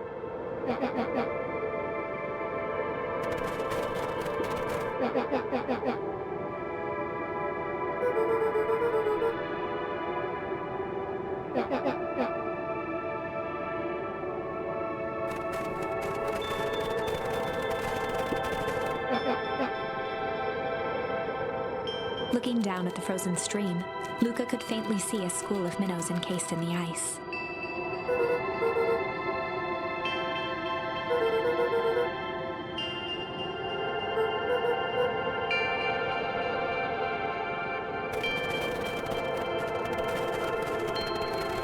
The crunching of footsteps trailing Luca went hush.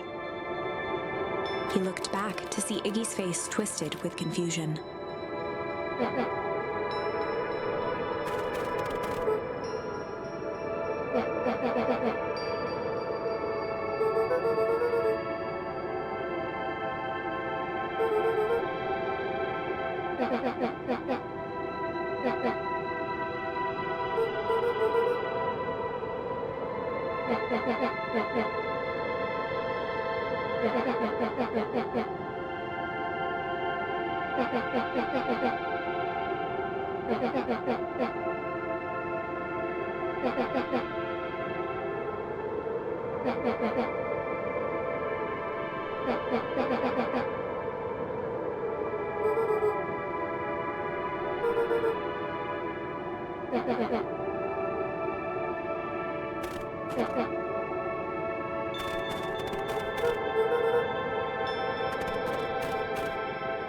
Luca peered upward at the darkening sky. He let out a long, foggy breath. Faintly, Iggy began to cry. Seeing Iggy in such a pathetic state gave Luca a sense of compassion and more than a little guilt.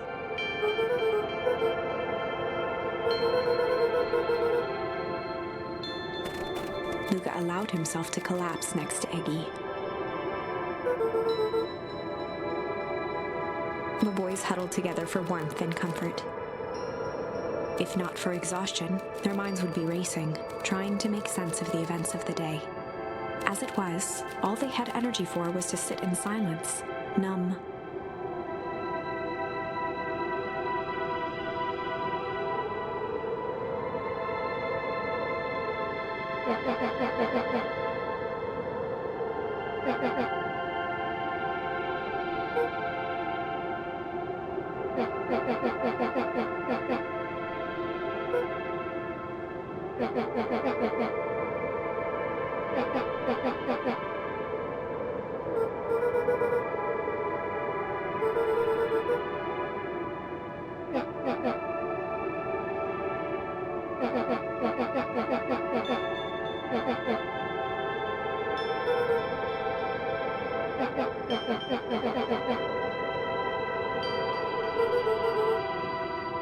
Iggy motioned sarcastically to his half-deformed face.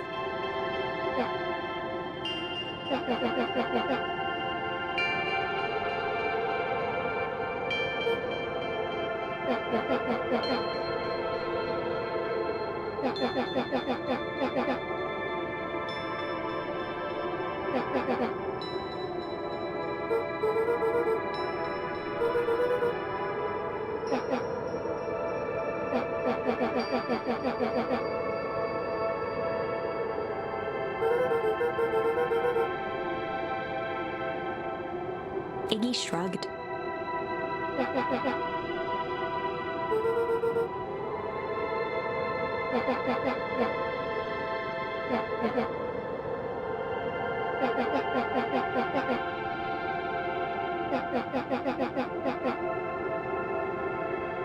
Iggy now wept openly.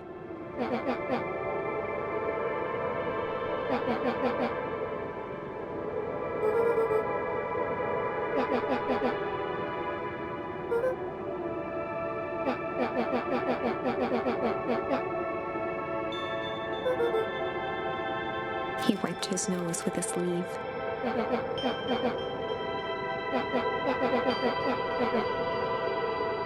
Luca gave a warm chuckle. Iggy cleared his throat as he wiped his eyes. Iggy arched into a wide yawn.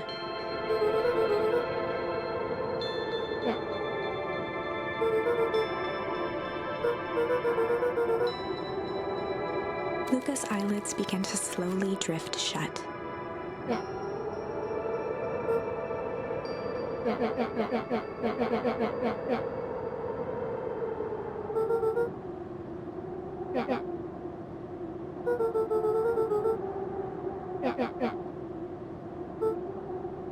That's all Luca could whisper before succumbing to sleep. Iggy snuggled in some more.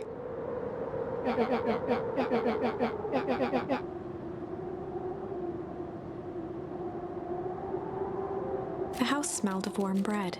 Luca was playing with toy blocks on the living room rug. He looked up to see his parents on the couch.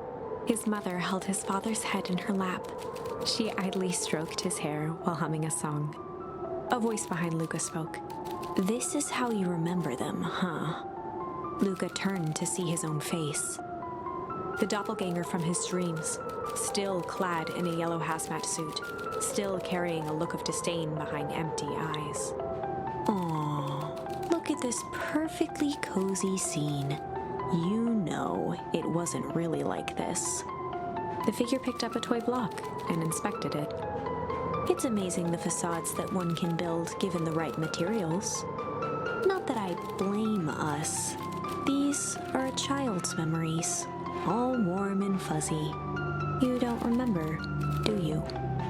Lucas snatched the block from the figure's yellow-gloved hand. Remember what? The doppelganger pointed to the couch.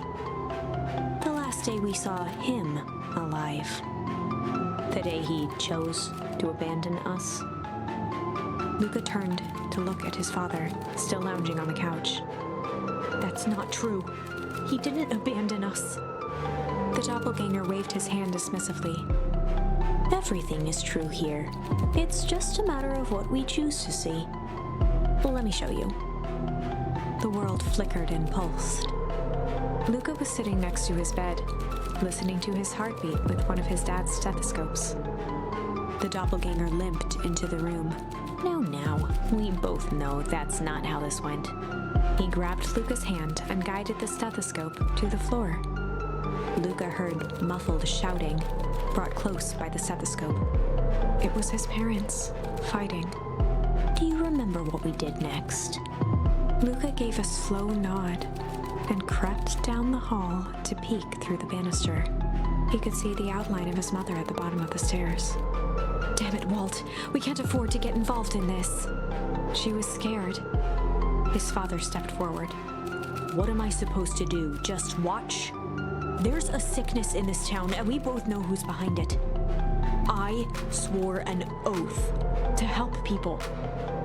I won't turn my back on them. Luca's mother grabbed Walt. She was crying, pleading. I can't lose you. Walt calmly removed Eleanor's hand from his shoulder. What's right is right, and what's wrong is wrong. I could never live with myself if I let Sharper get away with this. Eleanor raised her voice. Spare me your bullshit platitudes. What about our son? Luca flinched, dropping the stethoscope down the stairs. Walt turned with a panicked smile. Luca, is that you, buddy? With tears in his eyes, Luca descended the stairs. Mom? Dad? What's going on? Walt dropped to a knee to meet Luca eye to eye. Nothing, buckaroo. Your mom and I just got a little overexcited is all. Luca placed the stethoscope against his father's chest. His heart was racing. It sounded like you were going somewhere? Walt gently removed the device from Luca's ears. Listen to me, Luca. I have some business to take care of. I'll be back in time to tuck you in. Luca hugged his father tightly. Promise? Walt stood up and walked to the door. He glanced over his shoulder. I promise. With a wink and a grin, he put on his hat and strode out into the evening sun.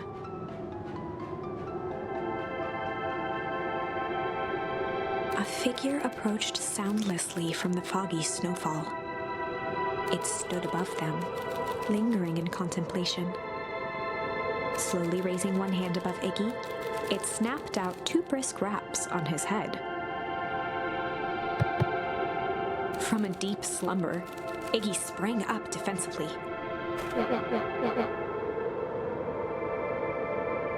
Whether it was the calming presence or the recognition that he was not in danger, Iggy felt his clenched fists lower. Luca looked up, gradually remembering his whereabouts. The figure exhaled a cloud of warm vapor.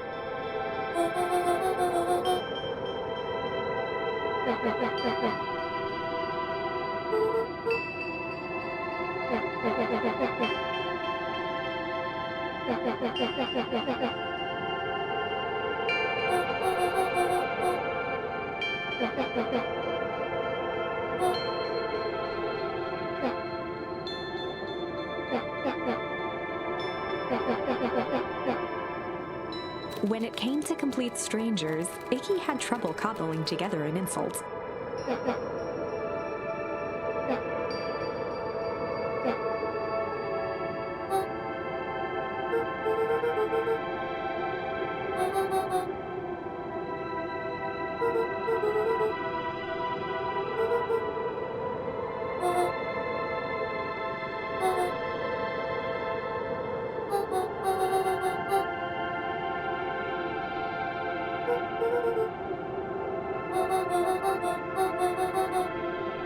Iggy huffed with gratification.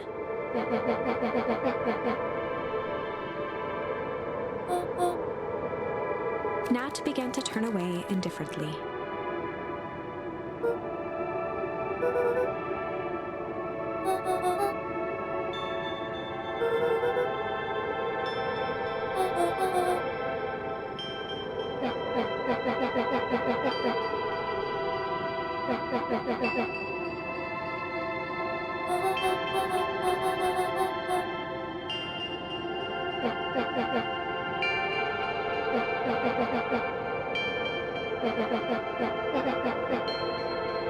Iggy turned sharply and began to stomp off.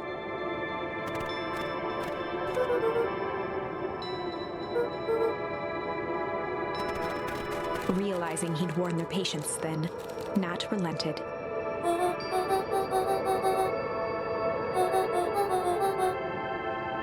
Luca and Iggy turned around with hope in their eyes.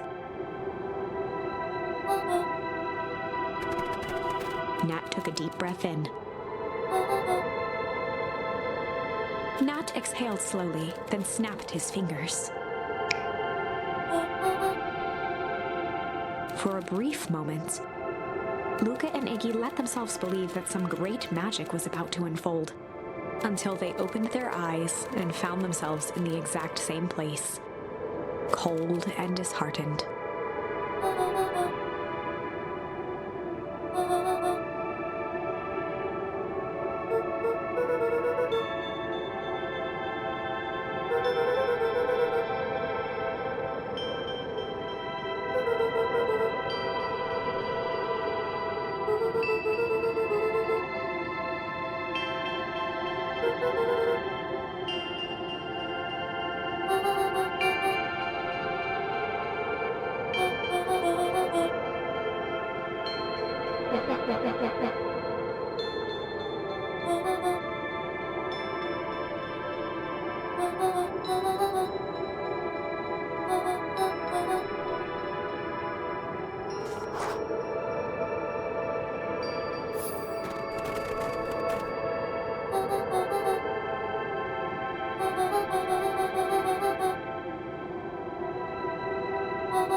Nat narrowed his eyes, furrowed his brow, and uttered,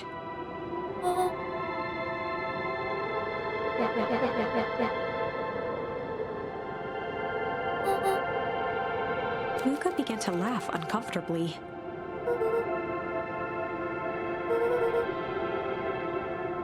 He looked down at his feet. His eyes darted back and forth in contemplation. With a sudden pain, a thought struck him.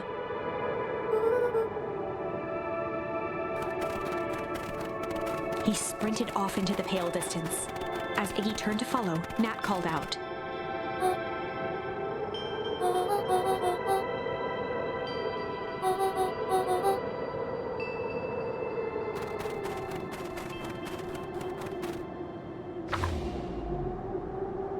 Chapter 6. The Source. Nat expressed his sympathy with a shrug and sauntered off as unassumingly as he'd arrived. He'd given Luca and Iggy what they needed, and nothing more. As Luca sprinted across the snow, the events of the past few days became clearer, pieces to a larger puzzle. Rollo said he was underground somewhere, captured. Mr. Kerr tried to cover it up with lies. The clipboards were hell-bent on capturing Iggy. It all seemed to point to perennial harvest. But right now, there was one thing that Luca needed to know.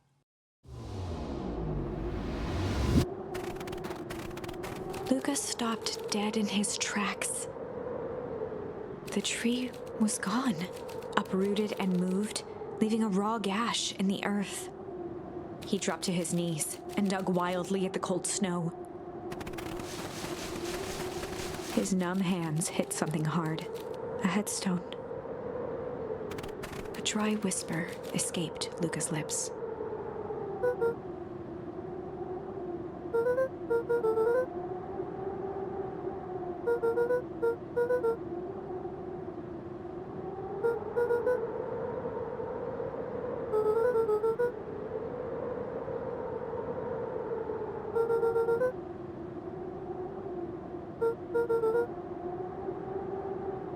There was no reply, just snow-covered silence.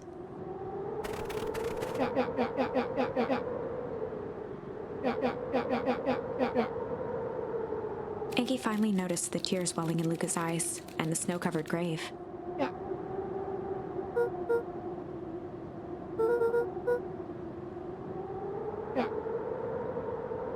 Suddenly, they heard the crunch of approaching footsteps in the snow.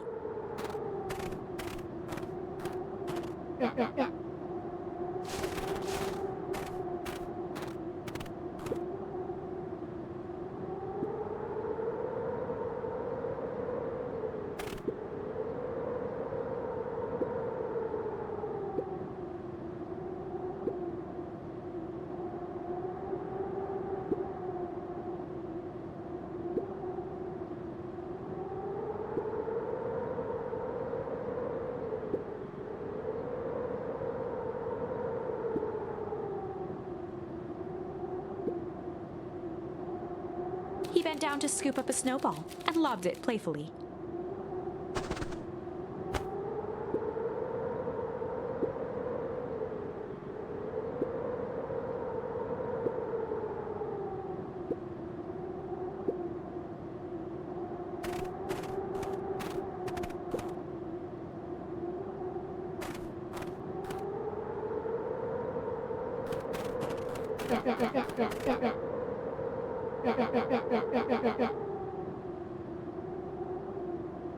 Luca stuttered through heaving sobs.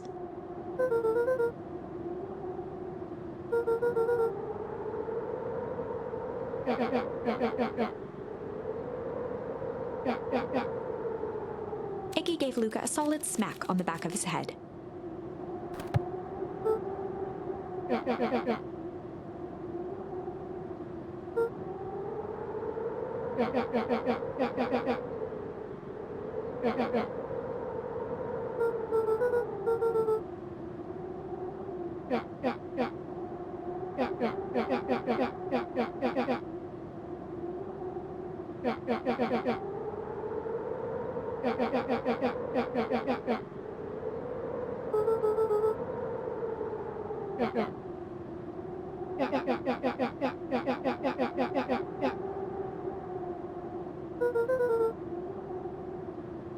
Luca wiped his eyes with a sleeve.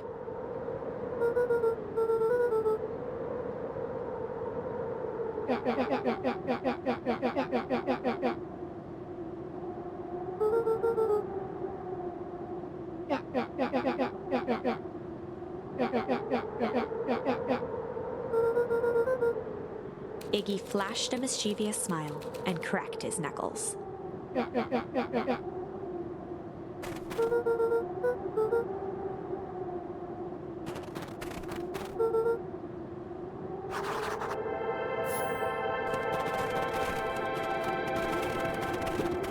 A disc of smooth metal was lightly covered in snow. Two faint seams were visible along the surface.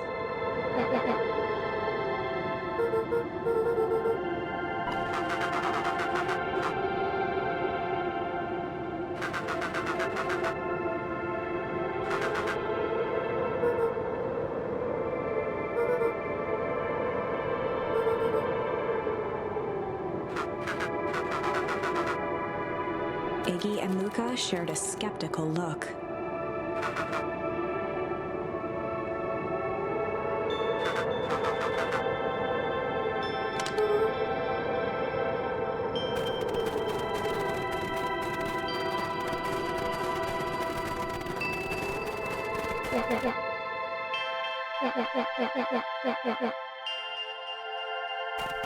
Iggy darted behind a large pine and began digging furiously.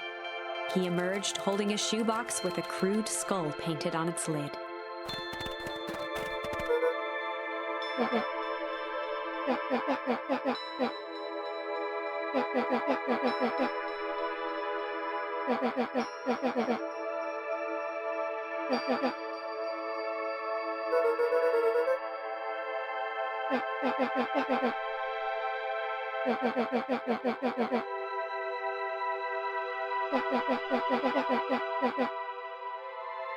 Luca rolled his eyes with realization.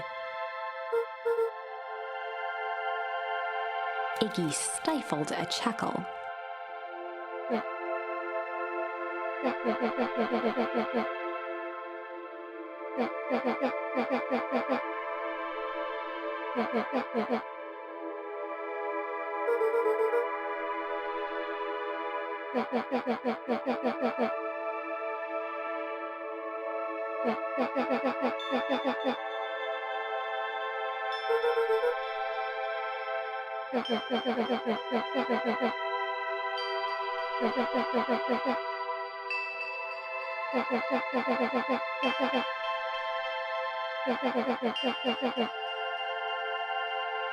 Iggy triumphantly raised the shoebox.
inched up to the edge of the hole with bewilderment in their eyes.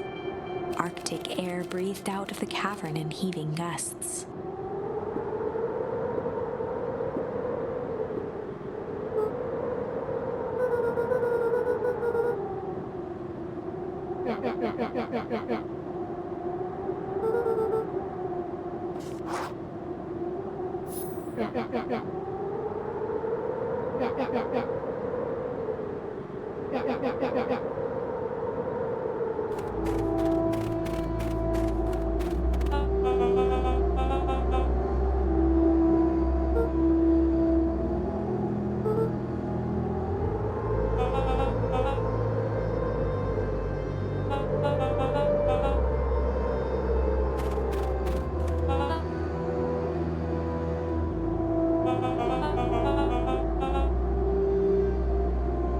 Mr. Kerr gazed down the abyss in contemplation.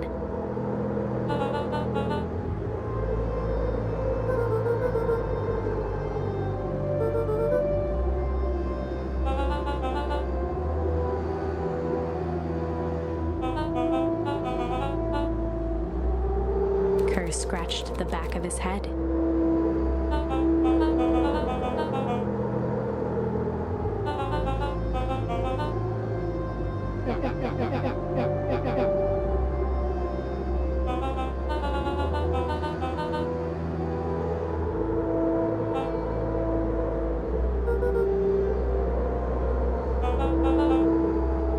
His face contorted into a saccharine grin.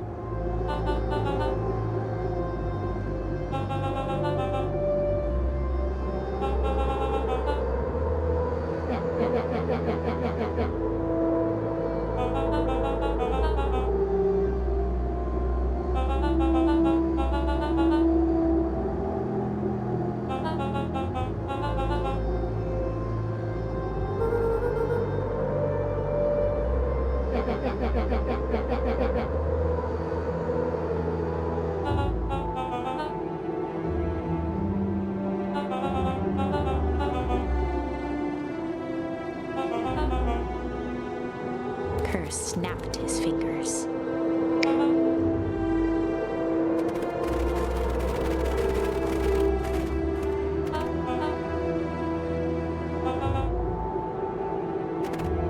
Iggy turned to Luca with a sly glance.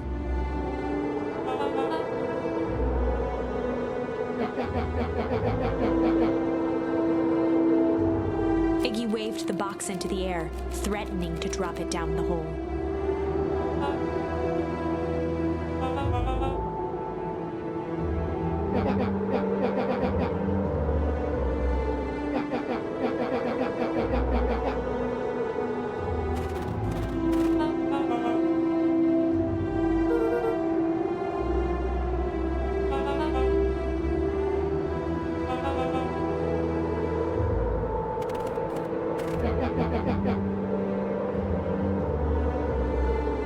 Iggy plucked a single bottle rocket from the box and held it up with reverence.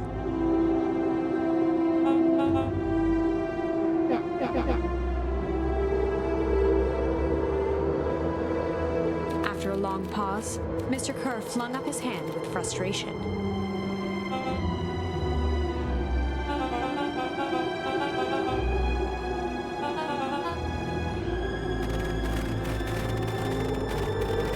Mr. Kerr sighed into the frigid air.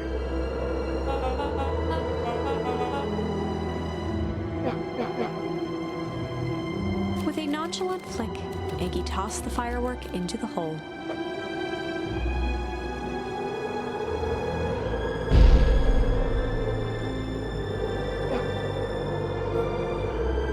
With a growl, Kerr leapt at Iggy, crashing through Luca. Iggy tried to twist away, but in the struggle they both tumbled over the side. Luca dove forward, bracing Iggy's hand just before it slipped. His grip was made precarious by the cold, wet snow. He could see Kerr further down, clinging to Iggy's coat.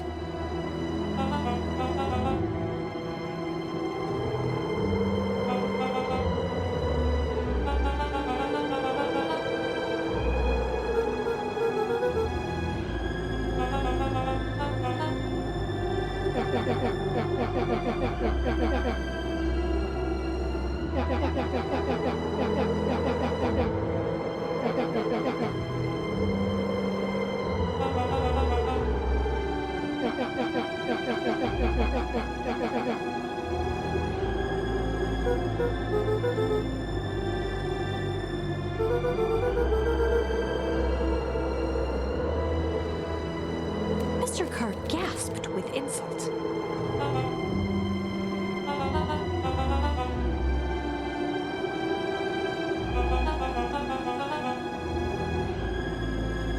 With a wild look in his eye, Mr. Kerr began to hum a proud melody.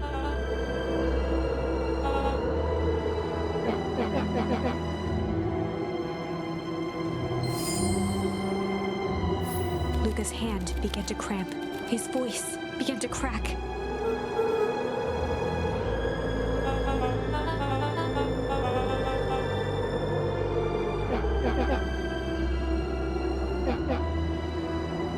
Luca felt Iggy loosen his grasp.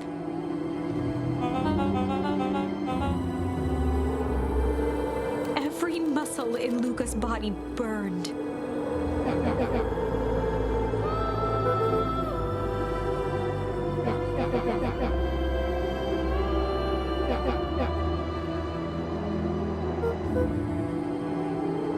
Luca felt his hand slipping.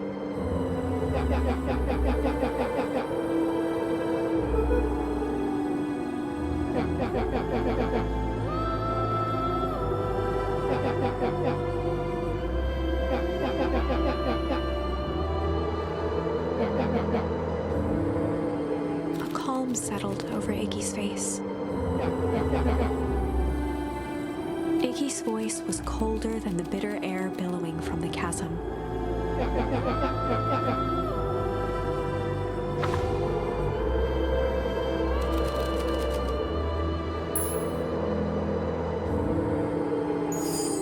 Luca had no choice but to refuse Iggy's request. He tightened his grip and reached for the walkie-talkie in his pocket.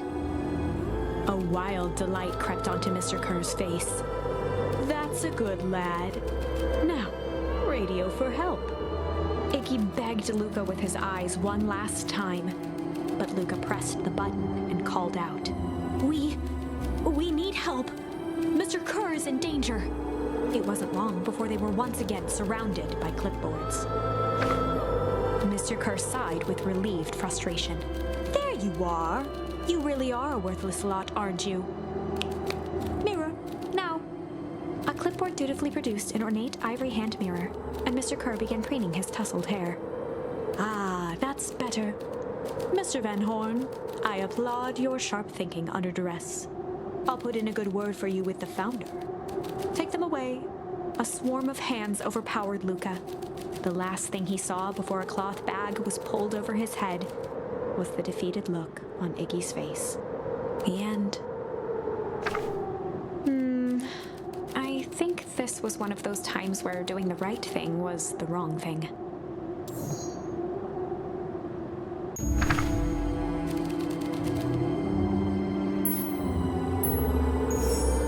Luca had no choice but to accept Iggy's request. With a quiet blink, Luca watched a teardrop sail down into the howling void. As his fingers slowly gave up, he met eyes with Iggy.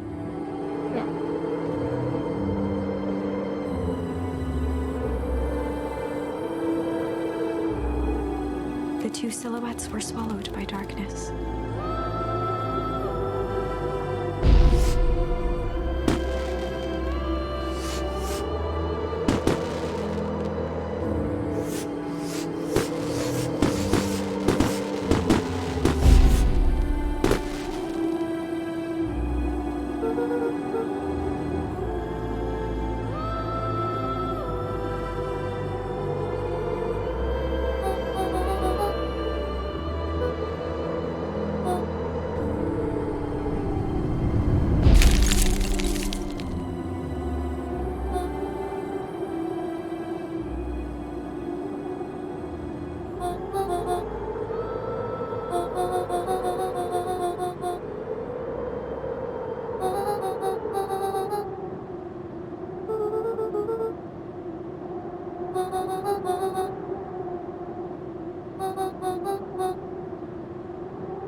We have some idea what that would look like.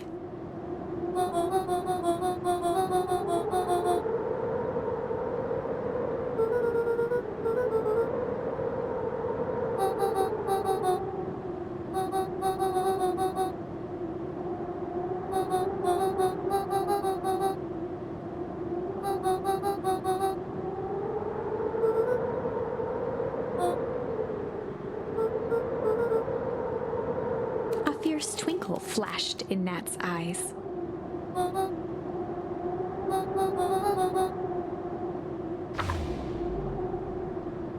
With a chuckle, Nat turned and walked west. Dumbfounded, Luca followed behind him, trudging through the snow.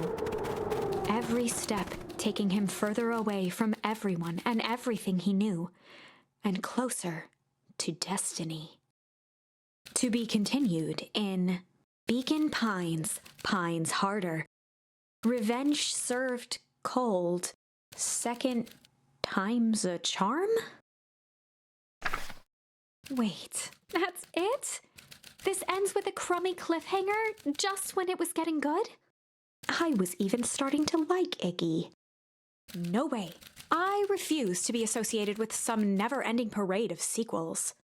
Let's go back and find something more definitive.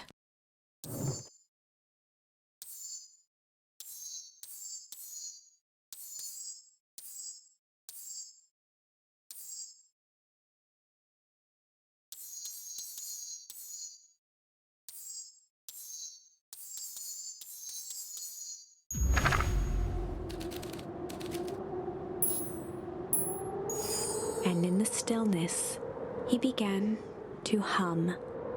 After the death of his father, Luca had trouble sleeping. Each night, his mother would sit at the foot of his bed and hum a gentle melody. It was the only thing that could calm his mind. The only thing that, however briefly, could make it all seem okay. That melody pervaded every memory Luca had of his mother. Shivering in the raw snow, he began to hum it out loud.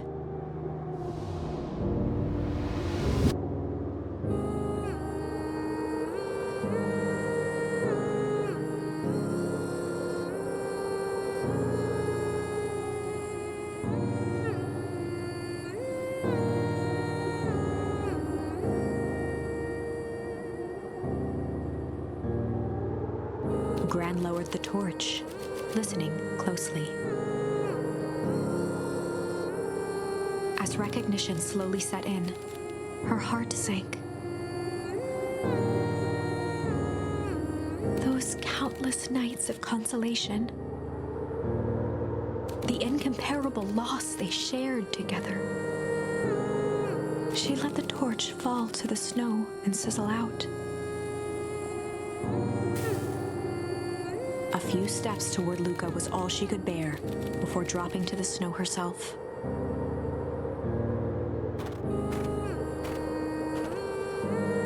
Through a flood of tears, she began to hum along, note for note.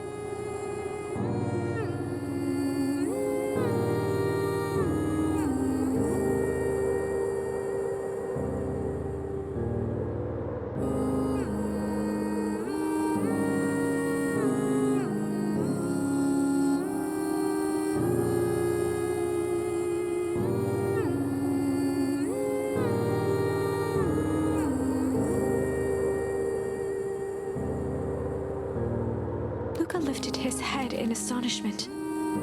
The last time he heard that melody was the last night he saw his mother.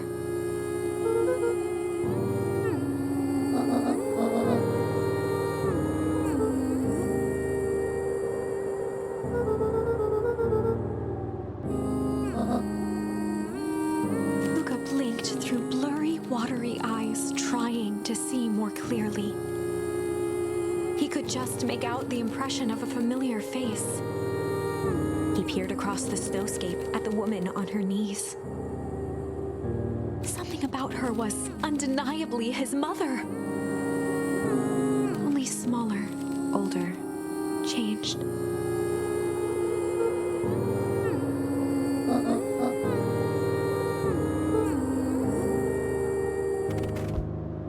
Luca sprinted as fast as he could toward his mother. They held each other close, and the cold retreated from their bodies.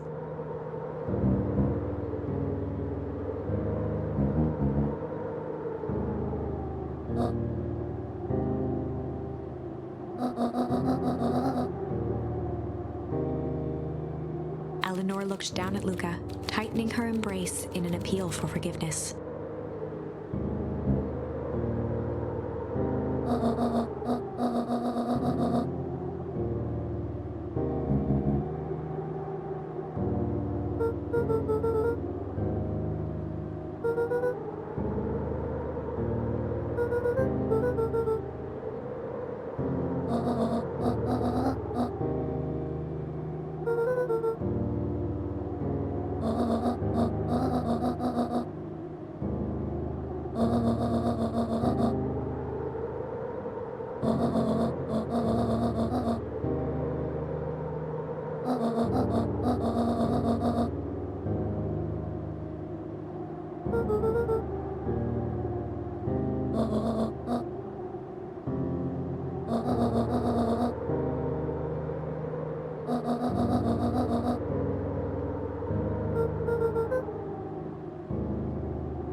Joseph slumped into the cold, wet snow.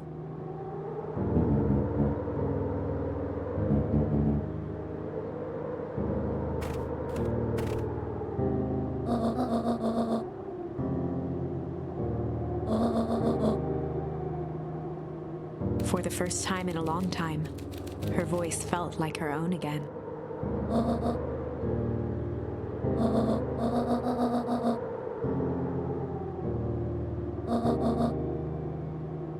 Luca gazed down at Nuncreed with pity. He looked small. Joseph stared into the snow as if searching it for answers.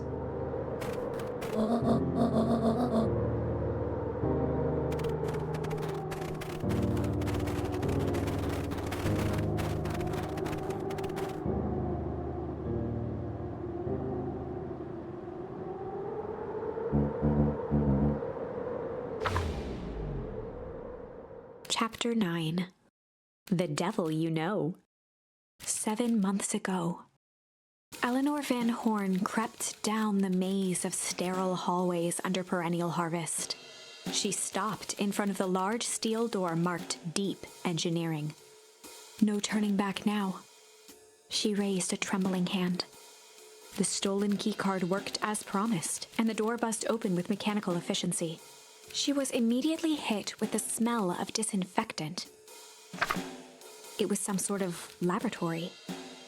In one corner was a desk covered in papers.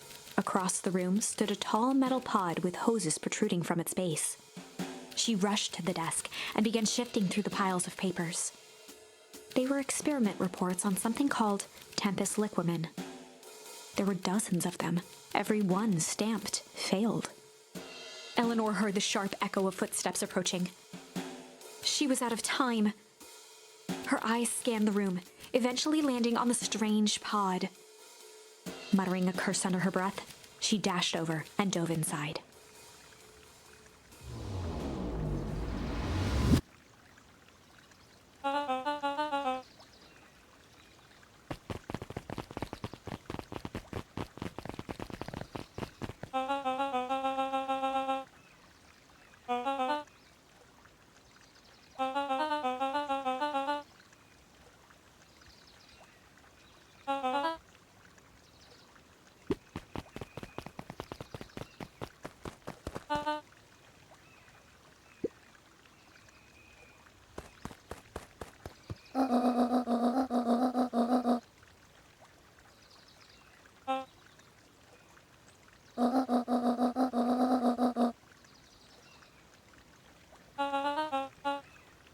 Mr. Kerr addressed the crowd with a sarcastic tone.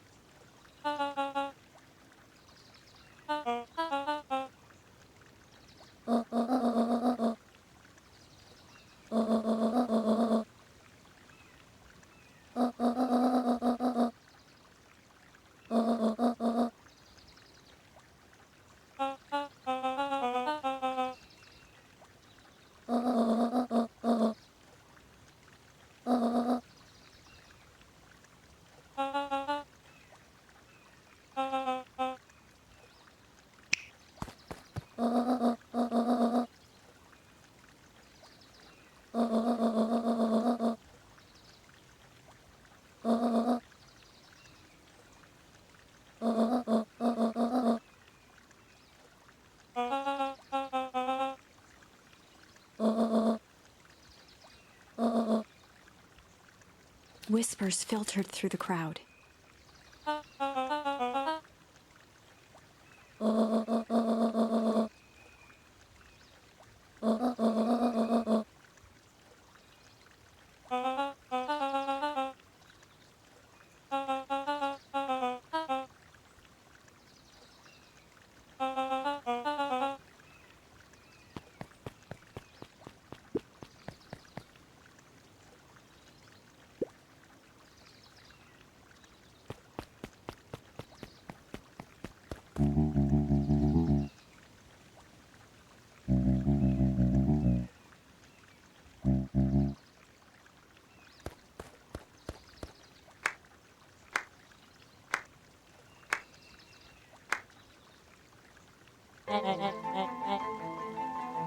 Torment dragged on Joseph Nuncrete's face.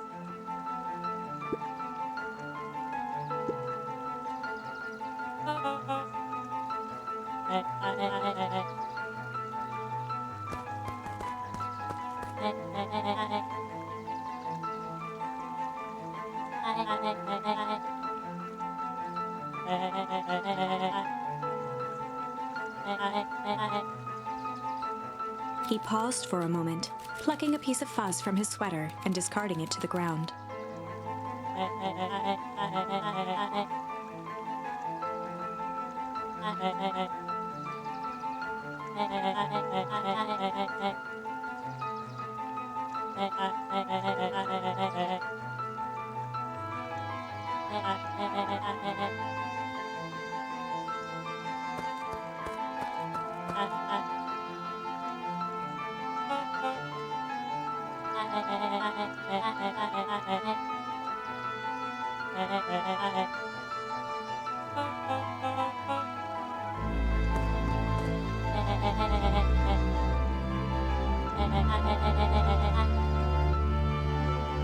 Kerr gave a bow of deference.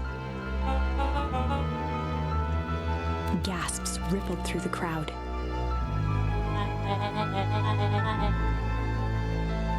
Solomon pulled a glass vial from his pocket. In one smooth motion, he downed its contents.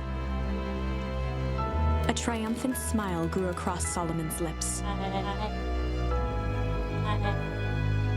His body and face began to contort and expand as he disappeared into a belching green mist.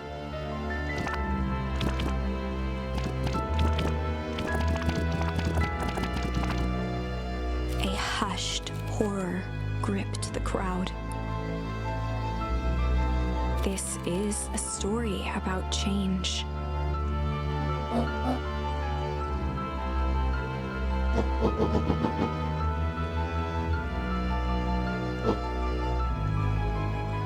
Sharper examined his new hands.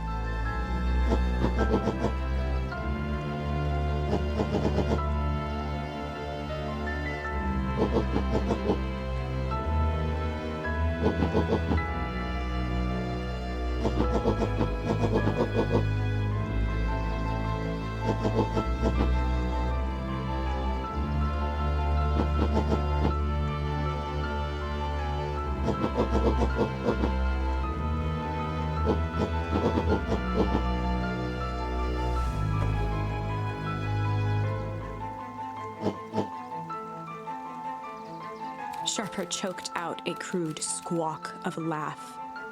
Frustrated grumbles sprinkled through the crowd.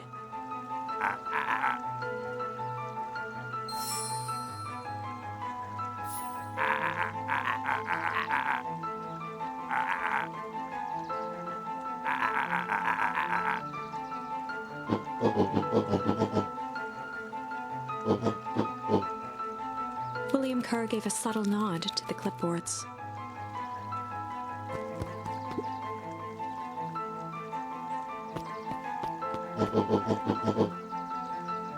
A helpless quiet settled over the crowd.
Sharper addressed the crowd with indignant pride.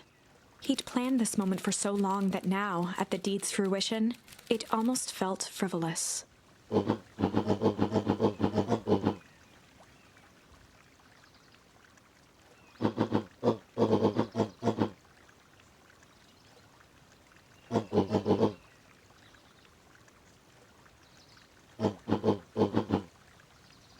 Mr. Kerr flourished a preposterously elaborate bow.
Sharper coughed up one final laugh and cracked his knuckles.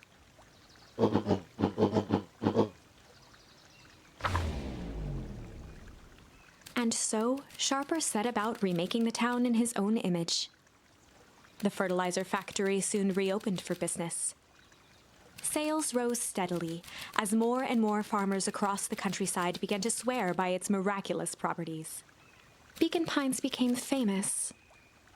A secretive town that, for the right price, shared its gifts with all. Gifts that became more and more necessary in a world where winters grew longer and longer. The end. This is wrong, but things are becoming clearer now. You can feel it, right? We can't let Sharper win. He might just be the key to this whole thing. Let's see.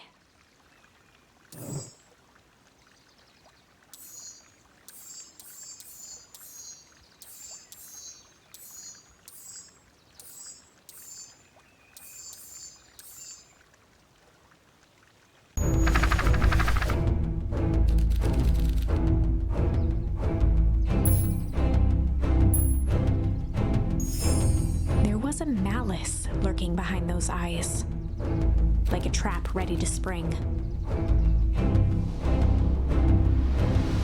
Luca felt the weight of Nuncreed's hand on his shoulder. Something wasn't right. He didn't know why, but something was telling Luca to get out of there.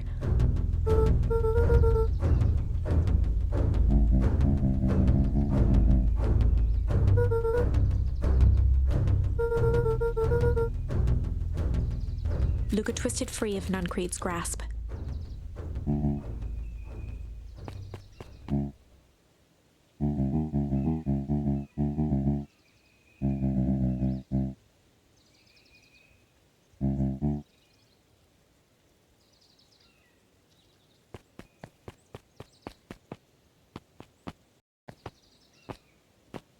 Jeff's hardware closed down about a year ago.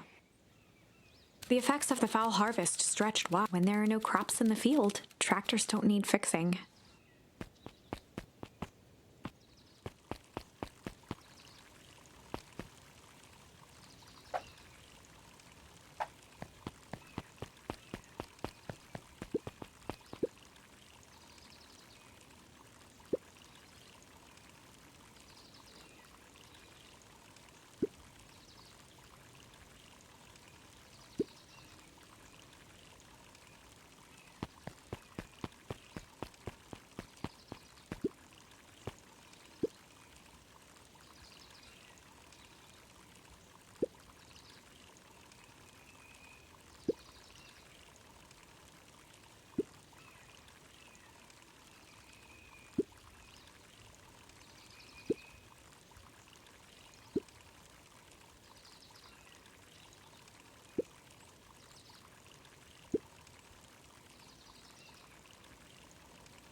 The two scurried off, eagerly formulating a plan.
Luca tied a bent nail onto the line. If all you have is a hammer...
He aired a long holler into the woods.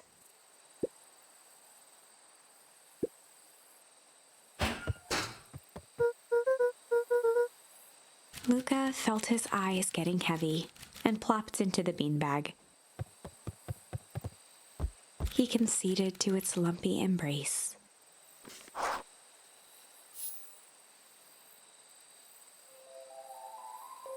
Once again, Luca found himself in a vast black expanse. This time, he knew exactly where to go. He took a single confident step forward. The world flickered and pulsed. He found himself standing in front of the frigid air of a blazing campfire. The source. He plopped down cross-legged and gazed into the cold flame, waiting. Soon enough, the fire began to die out, popping sporadically, until all that was left was a single ember. Luca stood up and dusted himself off. He plucked the glowing ember from the cold ash, examined it, and slid it into his pocket, a keepsake. The voice of his father spoke behind him. "You made me proud, Buckaroo." Luca turned to face him. "Dad, what is this place?" A warm grin grew across his father's face. "A place where everything that has been and everything that could be all wait together." Luca found himself staring at his father's face, trying as hard as he could to memorize every single detail. Wait? For what? Another voice spoke out as Luca's doppelganger stepped forward. "That's up to you." Without knowing why, Luca began to weep. Is any of this real? Are you real?" Luca's father bent down to smudge away a tear.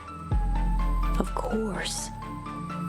I'm as real as the part of you that misses me."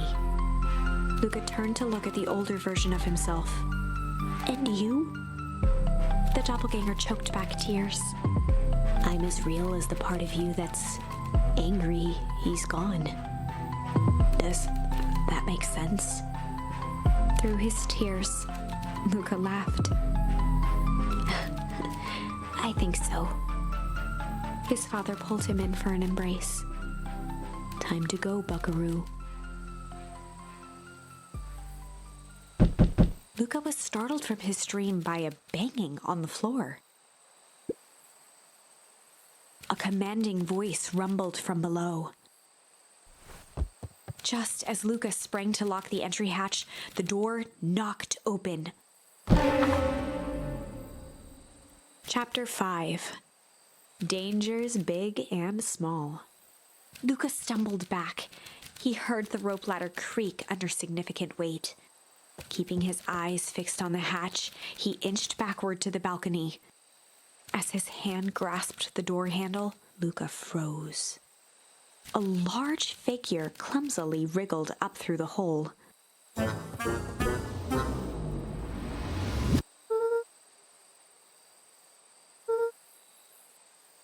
The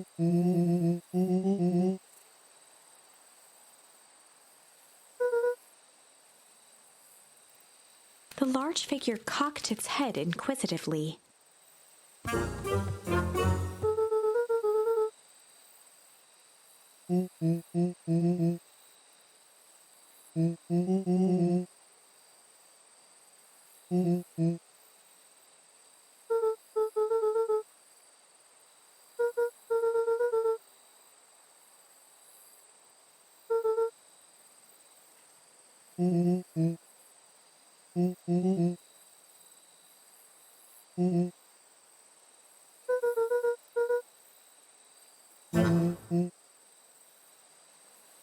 Luca's jaw dropped. He peered more closely at the man standing in front of him. Something about him was undeniably Rollo. Only bigger, older, changed.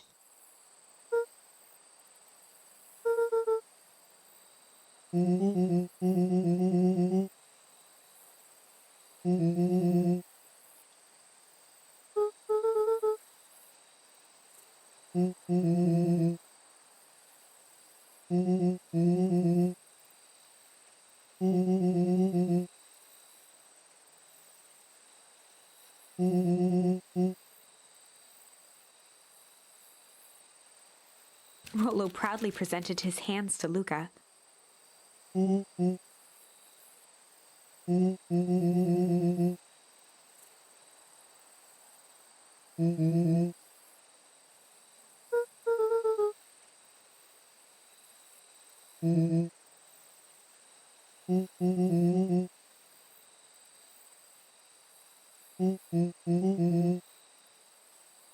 Luca moved to the side and pointed Rollo to his reflection in the balcony window. His hands shot up to his face.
Rollo shadowboxed a few jabs.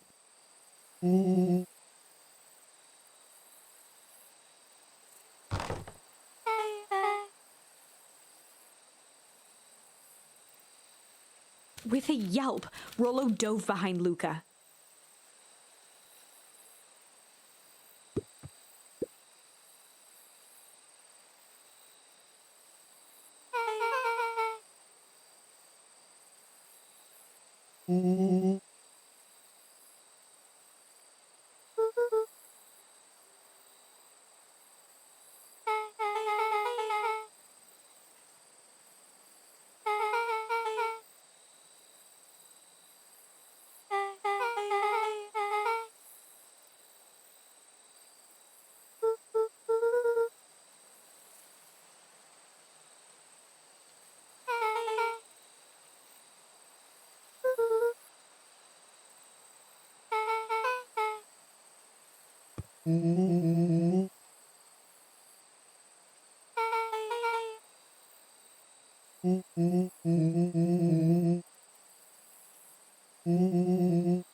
She shot a nervous glance at Rollo.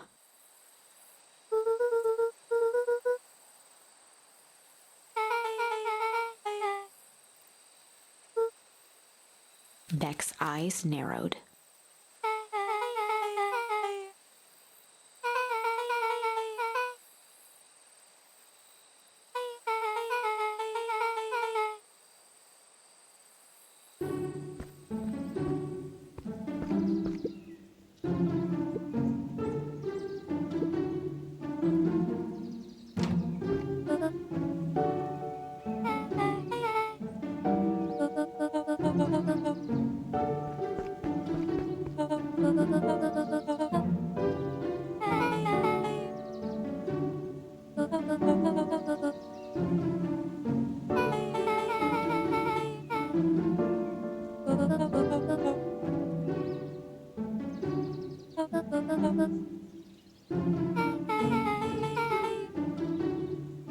Ilona tried to put on a smile.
She sighed, and after a moment, looked down at Beck sympathetically.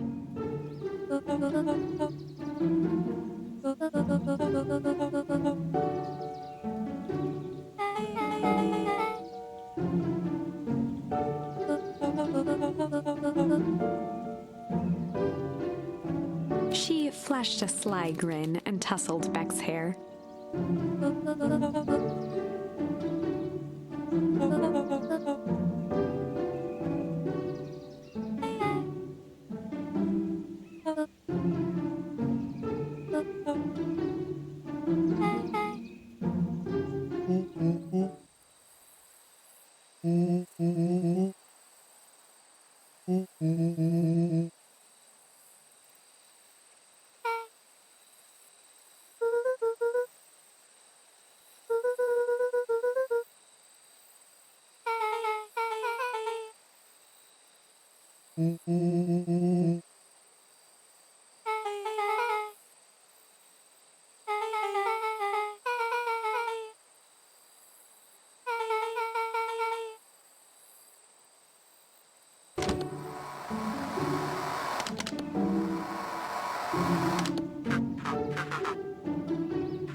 Luca gave Rollo a quick elbow to the ribs.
Beck flicked a large sheet of paper out of her pocket and slammed it on the floor.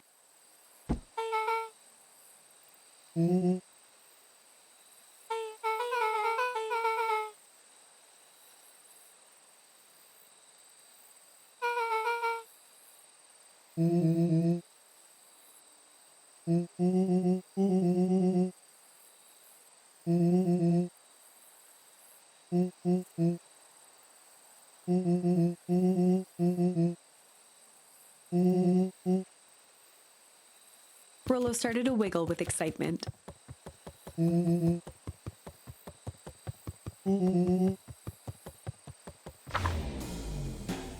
Chapter 6. The heist. They spent the night's end huddled around that small map, formulating a plan to infiltrate the headquarters of Perennial Harvest. It would be no small feat. A modern facility equipped with all manner of technology, not to mention the swarm of clipboards that would most certainly be scattered throughout. By the time the sun began to peek through the car window used as a makeshift balcony door, all were in agreement. This could just work. The final day before the festival would be used to prepare. They'd need to pool every resource at their disposal, pull every favor with a thread. Even enlist some unsavory characters around town with important tasks only they were suited for. Luckily, there was enough ill will and mistrust toward Perennial Harvest that alliances could be found at a bargain. Luca, Beck, and Rollo rubbed their eyes as they exited the treehouse. They hadn't slept at all that night. There was no time.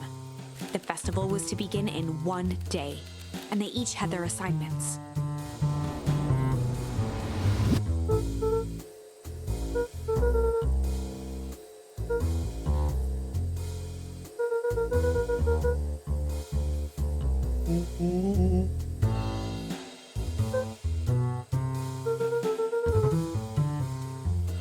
He waved vaguely at Rollo's sizable figure.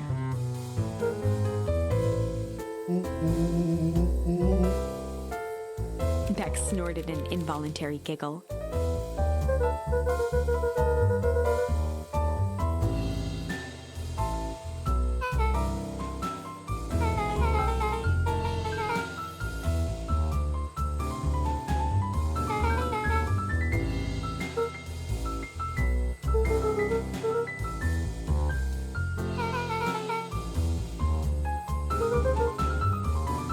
They each looked at each other with sleepy confidence and nodded.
Jeff wheezed out a long snicker.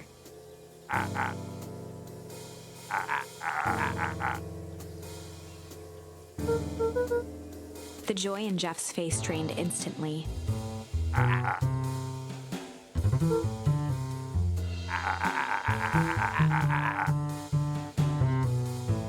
Looking into the sullen eyes of his would-be accomplice, Luca blurted out the first word that came to mind.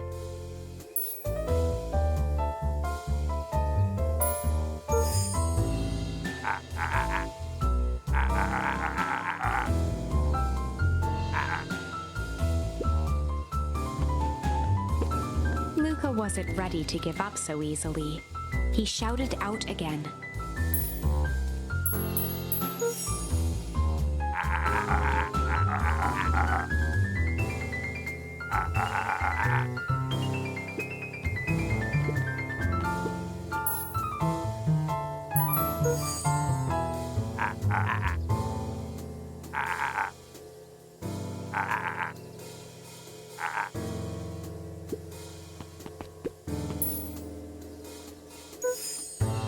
Jeff's brow perked up. Sensing some traction, Luca carried on with vigor.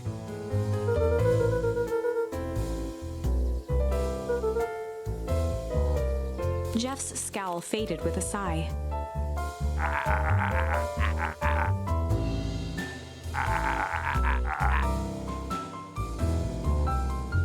One good stomp of the foot was all Jeff needed to drive his point home.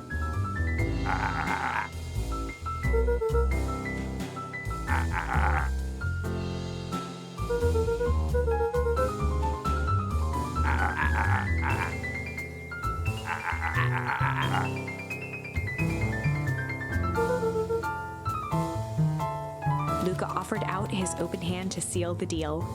With a firm and dusty grip, Jeff reciprocated.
Iggy raised an eyebrow suspiciously.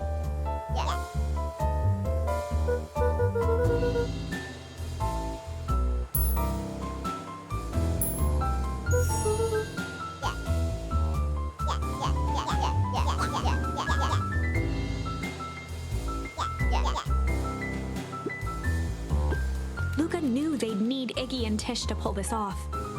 He tried again.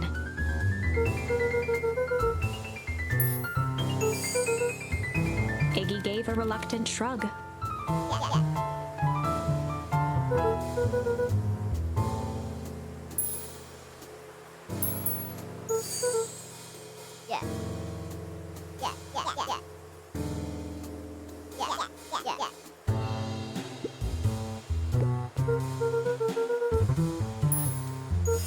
Iggy gave a reluctant shrug.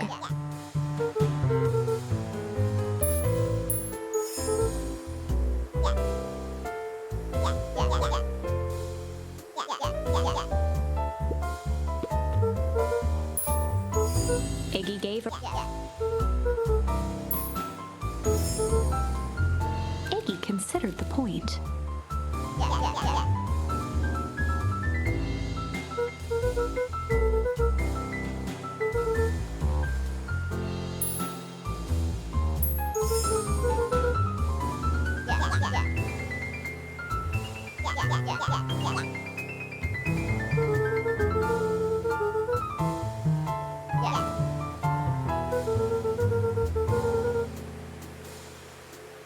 A wild-eyed grin spread across Iggy's face.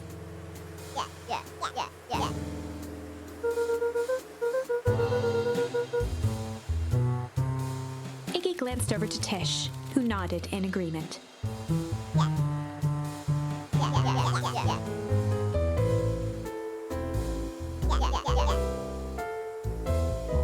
With a quick nod, Luca was off.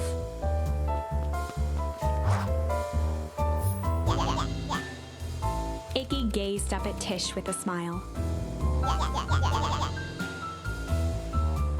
A single tear ran down Tish's cheek.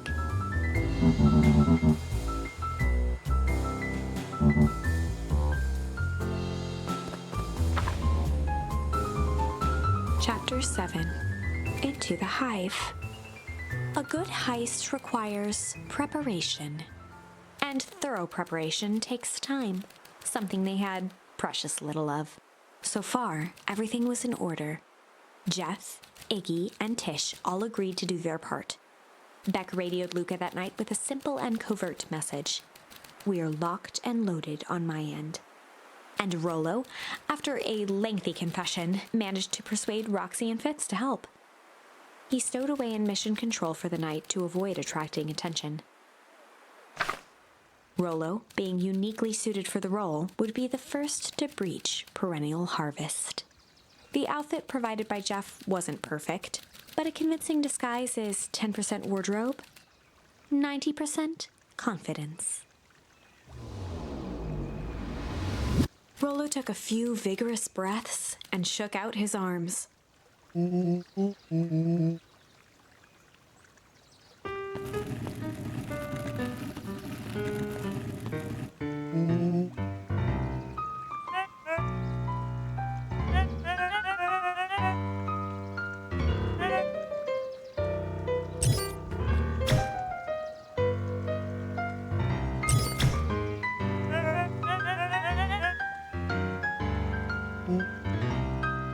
He had to think quick.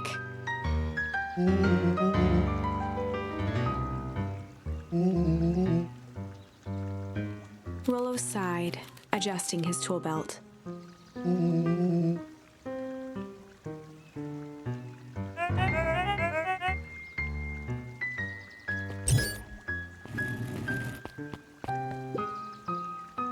With a stroke of his mustache, Rollo proceeded into the Perennial Harvest headquarters.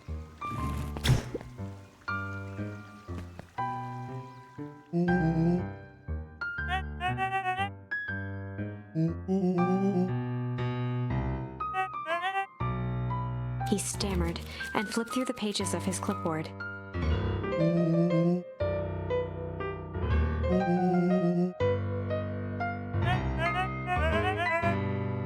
Rollo interrupted with urgency in his voice.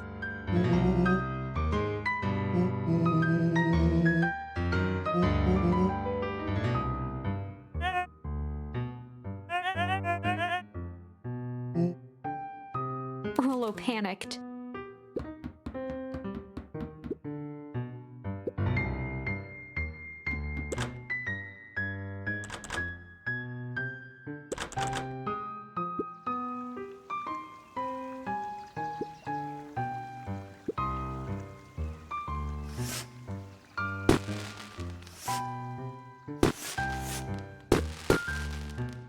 The distraction was enough for Rollo to regain his confidence. The clipboard fumbled around in a frenzy.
Solomon stopped in his tracks.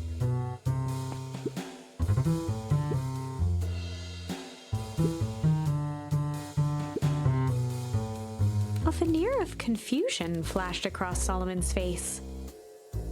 His words rushed out dramatically.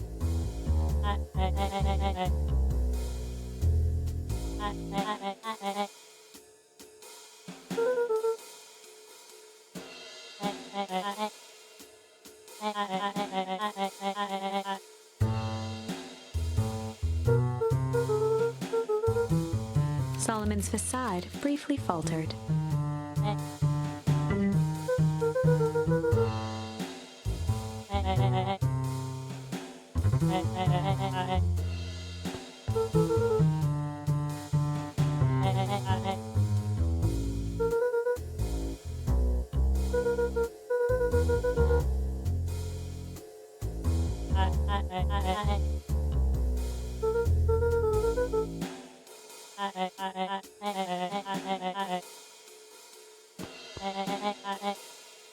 Luca happened to notice a plaque above the door.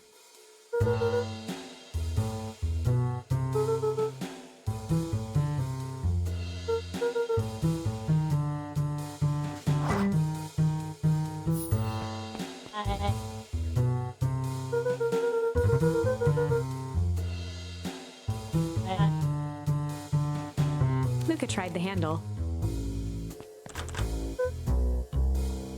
Solomon leaned forward to examine the mechanism.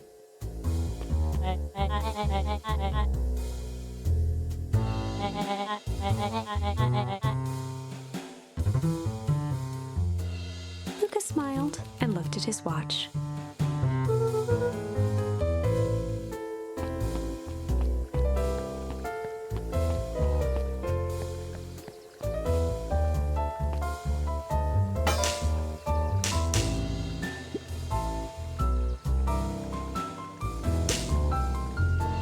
She mimed a quick hat tip and ambled off with a whistle.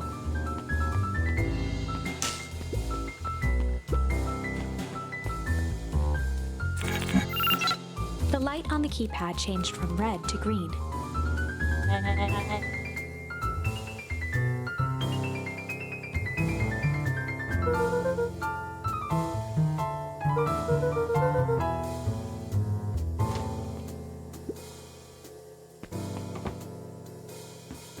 Luca switched on his walkie-talkie.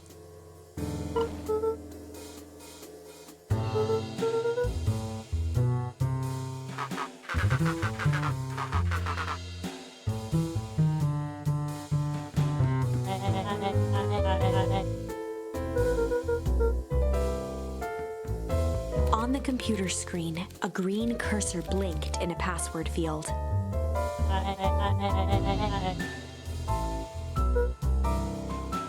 Luca pecked out his best guess: underground secrets. The screen blinked to life. Columns of green numbers glowed on a black background.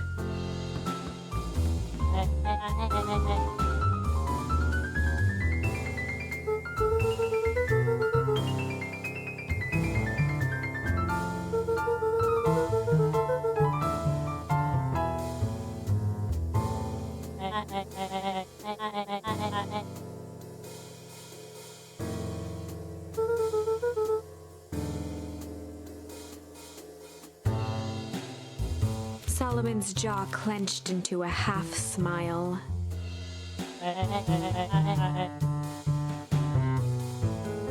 Luca quickly scanned the columns for number 24601.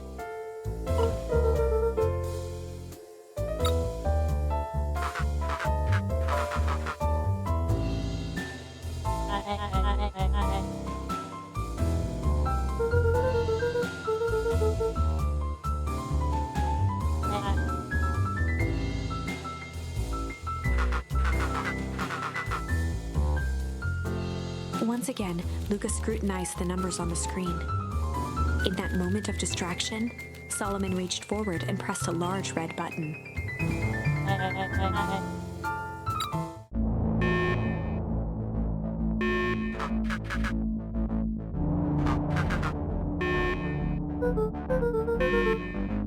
He quickly skimmed the screen with his finger.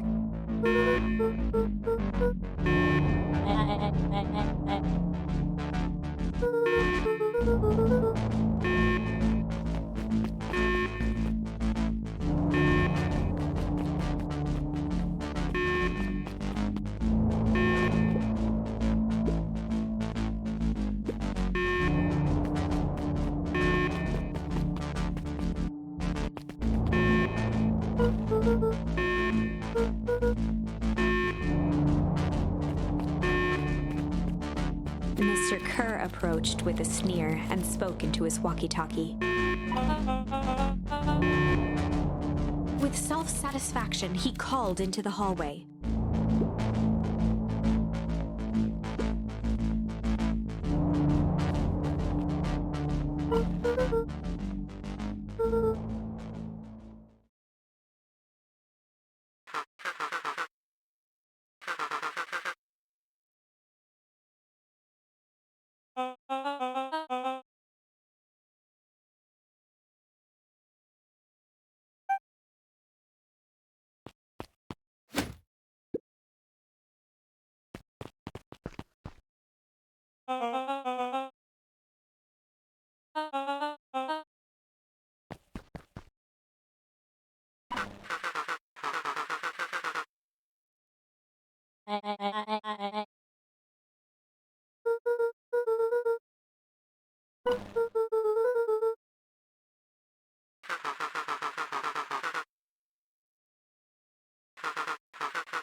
to examine his teeth.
Nellie sighed.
Solomon muttered inaudibly.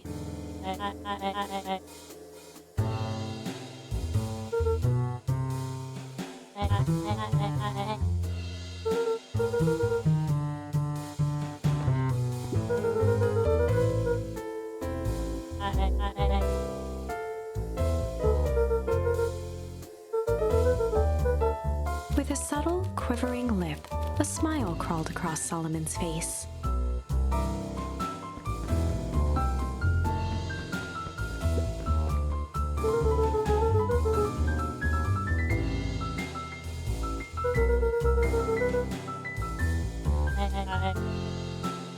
Luca held his hand up to the ashtray.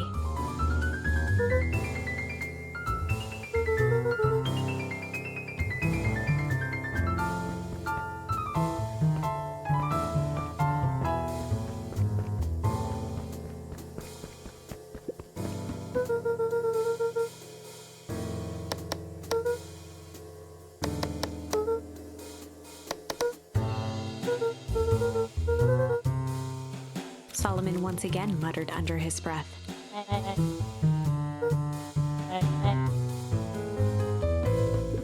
Luca tugged on each of the cabinets.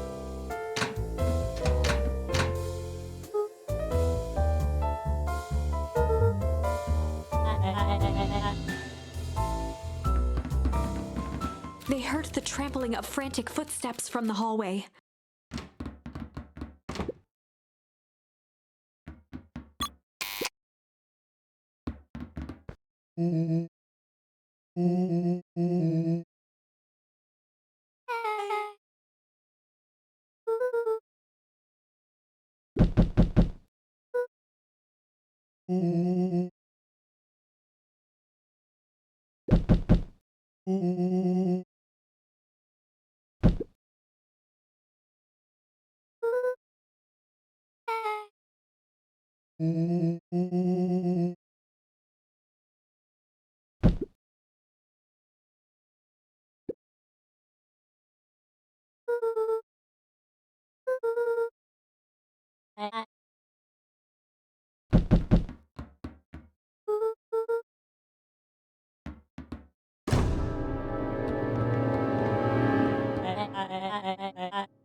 Her eyes searched the floor in thought.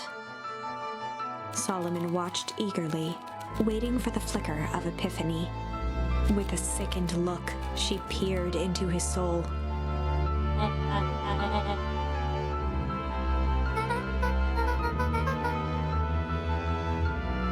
Solomon clapped with genuine delight.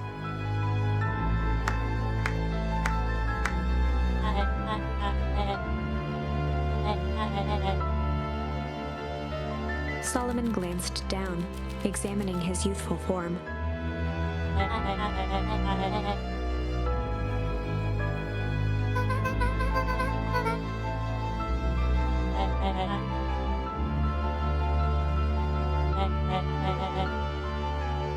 Kerr presented it with a theatrical twirl of the hand.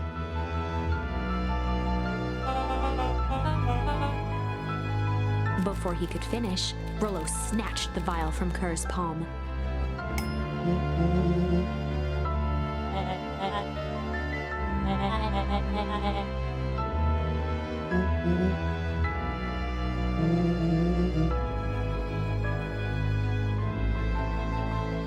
Rollo casually tossed the vial to Luca.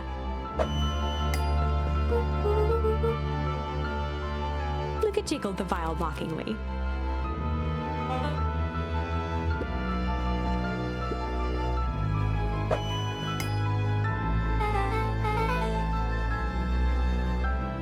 She held it tightly behind her back. Solomon sighed, speaking in crisp, measured syllables.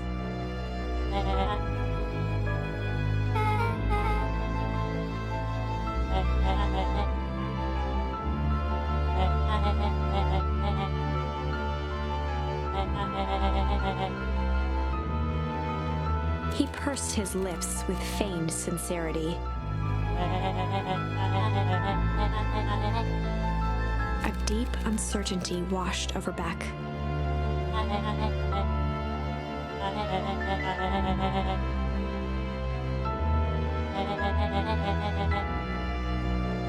She looked to Nellie shakily. With a dispirited nod, Nellie sighed in defeat. Beck slowly approached Solomon.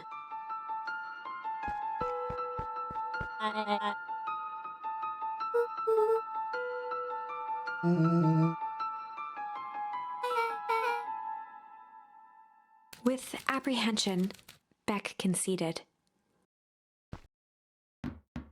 Solomon pocketed the vial and brushed off his shoulder with a sharp flick.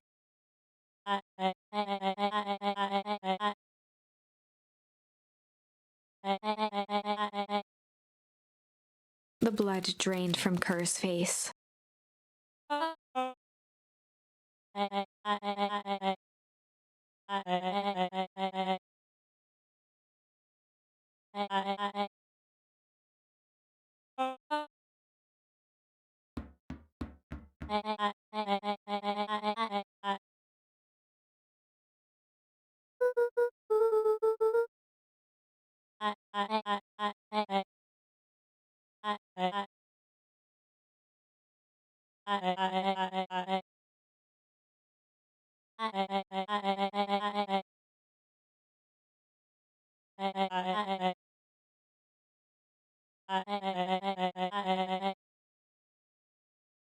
Solomon shook his head with gratification.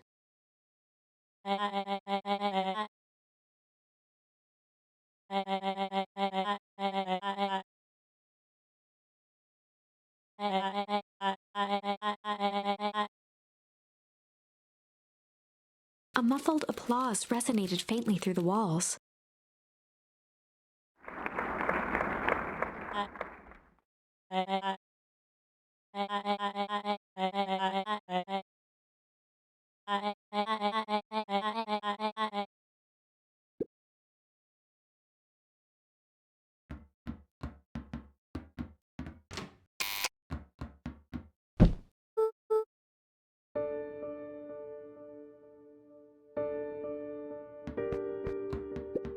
Nellie was staring at the floor, deep in thought.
The color dropped from Luca's face.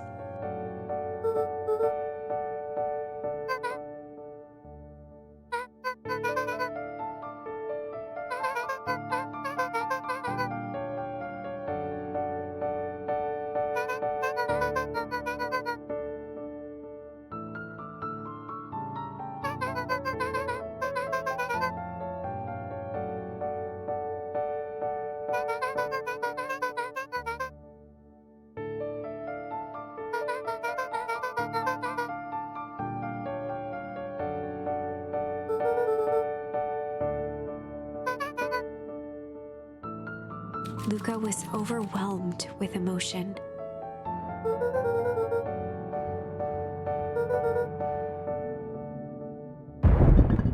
A sudden explosion sounded from the hull. Chapter 8. Comeuppance. Ears still ringing, Gran picked herself up off the ground. Through the dust and smoke, she looked over to see Mrs. Fratelli helping Hiram Tolliver to his feet. She'd had to beg, borrow, and steal to acquire those explosives. How many nights had she spent visualizing how she'd use them to make things right? And now, her one shot at destroying the source, that damned hole that swallowed so much of her life, was gone. Traded for this jagged hole in a wall and a foolhardy shot at rescuing Rollo. With Fratelli and Tolliver at her side, she stepped through. It was a strange feeling. The last time she'd stalked this maze of hallways, it was in a different body. They quickly rounded a corner to find a group of clipboards guarding a door. Something worth guarding is probably something worth seeing. She leapt forward, brandishing her cane.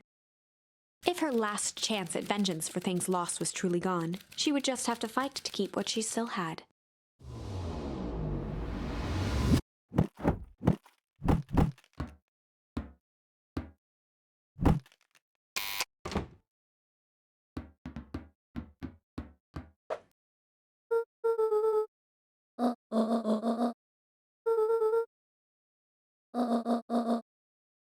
They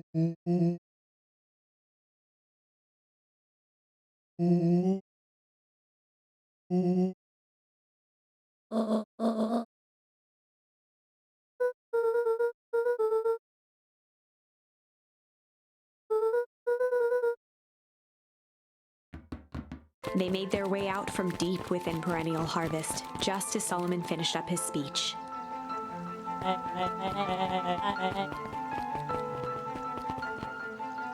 Solomon pulled a glass vial from his pocket. In one smooth motion, he downed its contents. A triumphant smile grew across Solomon's lips.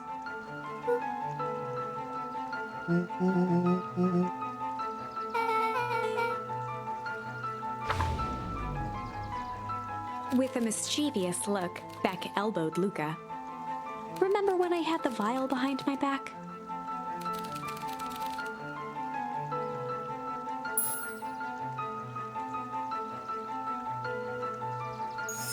I might have tweaked his wonder potion with a little junk.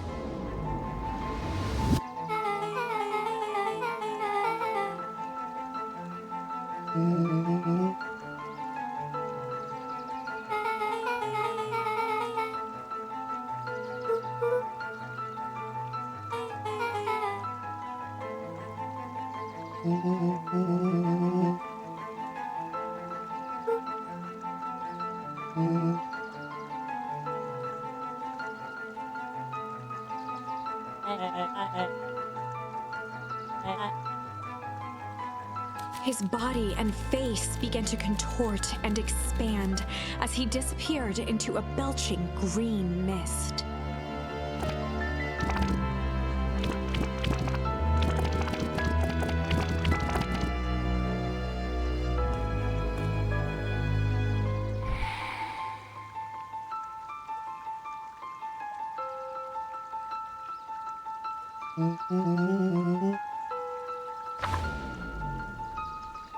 As the last of what was once Sharper Valentine wafted into the air, the crowd began to disperse, still numb from what they had just observed. Sharper Valentine was gone for good. His end would be a new beginning for Beacon Pines. A new chance to let go of the things they had lost and grab hold of a new future. The end. Well, I'd be lying if I said that wasn't a bit gratifying. If that feels to you like a good note to end on, I won't stand in your way.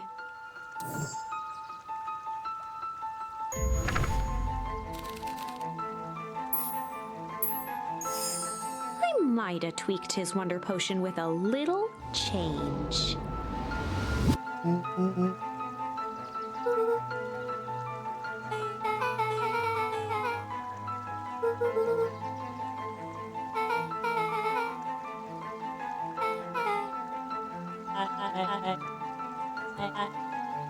His body and face began to contort and expand as he disappeared into a belching green mist.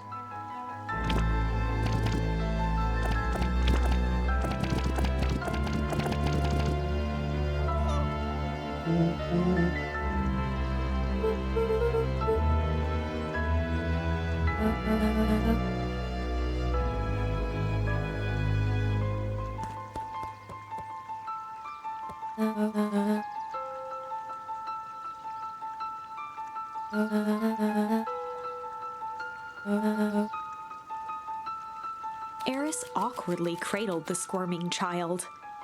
She looked to her brother, her voice shaking with uncertainty.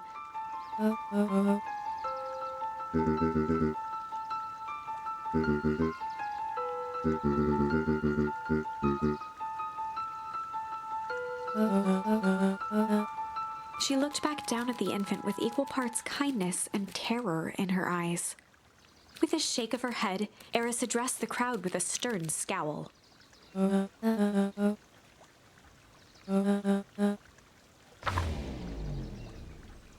Epilogue. Beacon Pines' coldest summer on record came and went without much fanfare. Folks shared what they had, and none were left wanting. The new school year was ushered in by the falling leaves of autumn. After everything Luca, Rollo, and Beck had been through, middle school was bearable. The chill of winter didn't seem to bother people much. They kindled a hope for a better future in their hearts. When spring arrived, farmers planted their crops with a sense of joy and optimism. And as the dawn of the first day of summer came again, its light slowly spread through the shallow valley. It crept over the town square, across the river, past the neglected welcome sign, and came to rest on a young boy sleeping at dawn. His mind at peace, knowing he is here for a reason.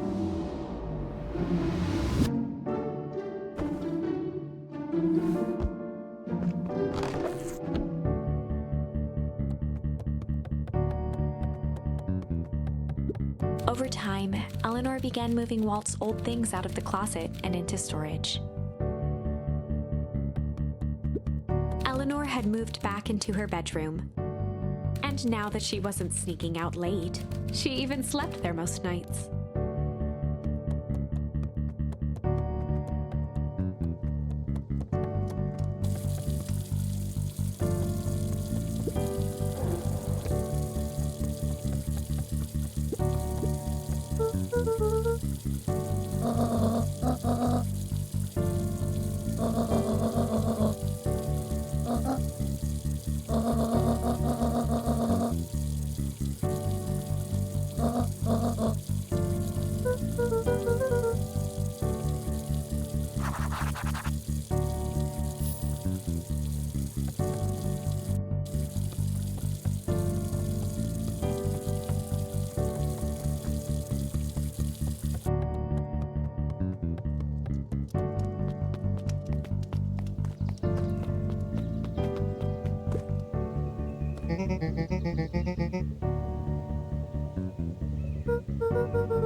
When perennial harvest collapsed, most of the clipboards skipped town. But some stuck around and dedicated themselves to making things right.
Luca gently baited a feather onto the hook, good for skimming the surface.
Eris did her best to ignore the tears welling in her eyes.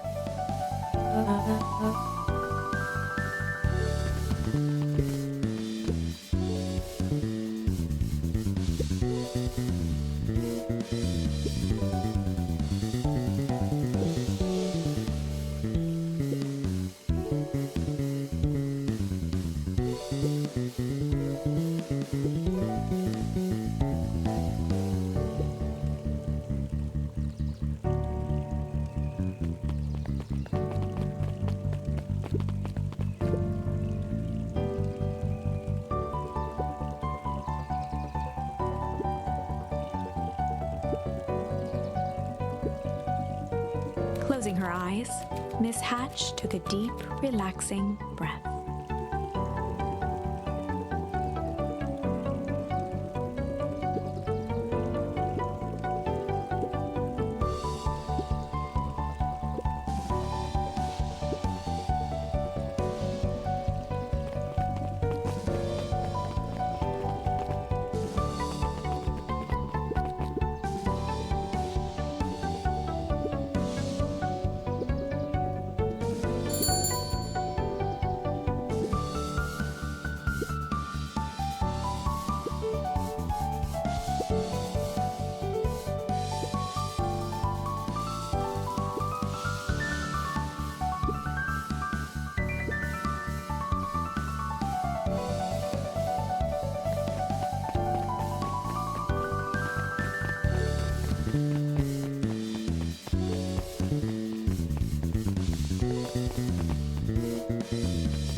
Mrs. Fratelli glowed with a carefree smile.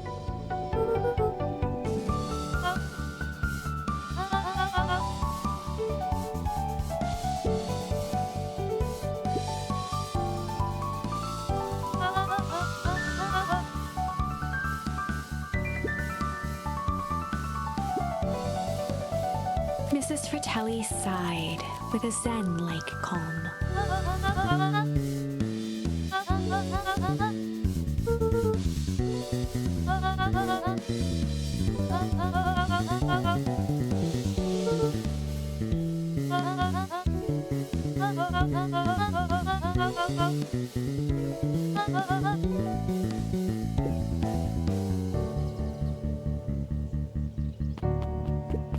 Luca squinted at the faded photo of him and his mom at the diner. Memories of that day came flooding back.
He playfully waggled an apple.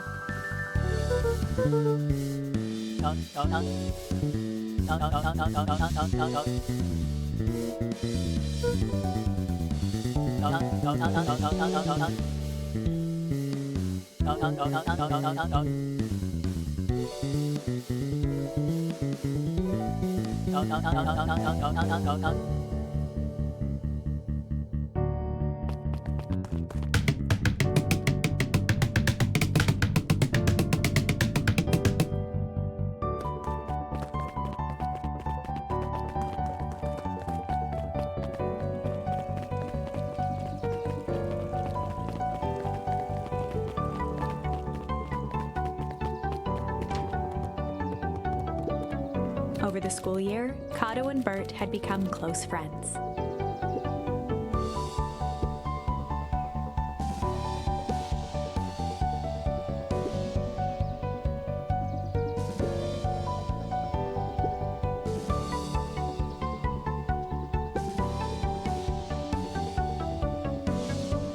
It typically went on like this for quite some time.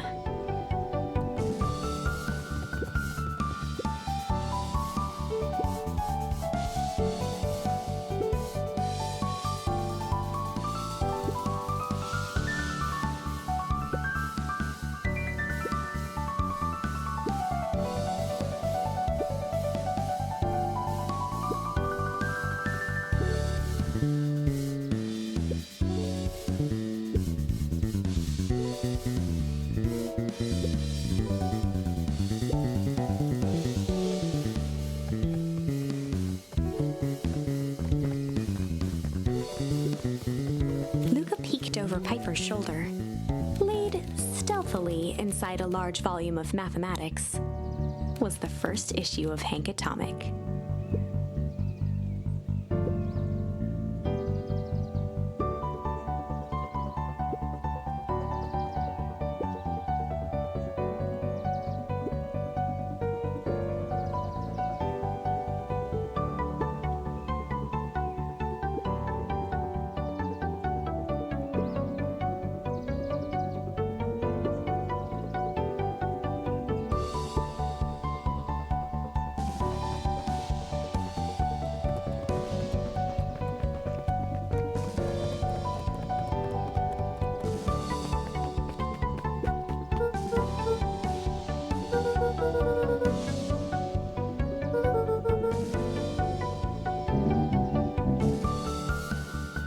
Mr. Nuncreed shook his head.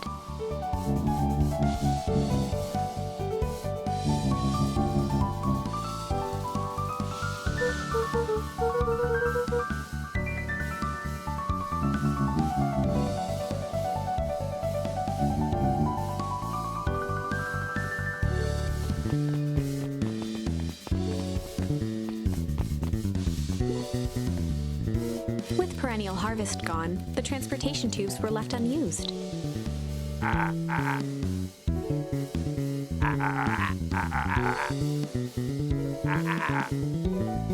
Well, maybe not completely unused.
I think this is it.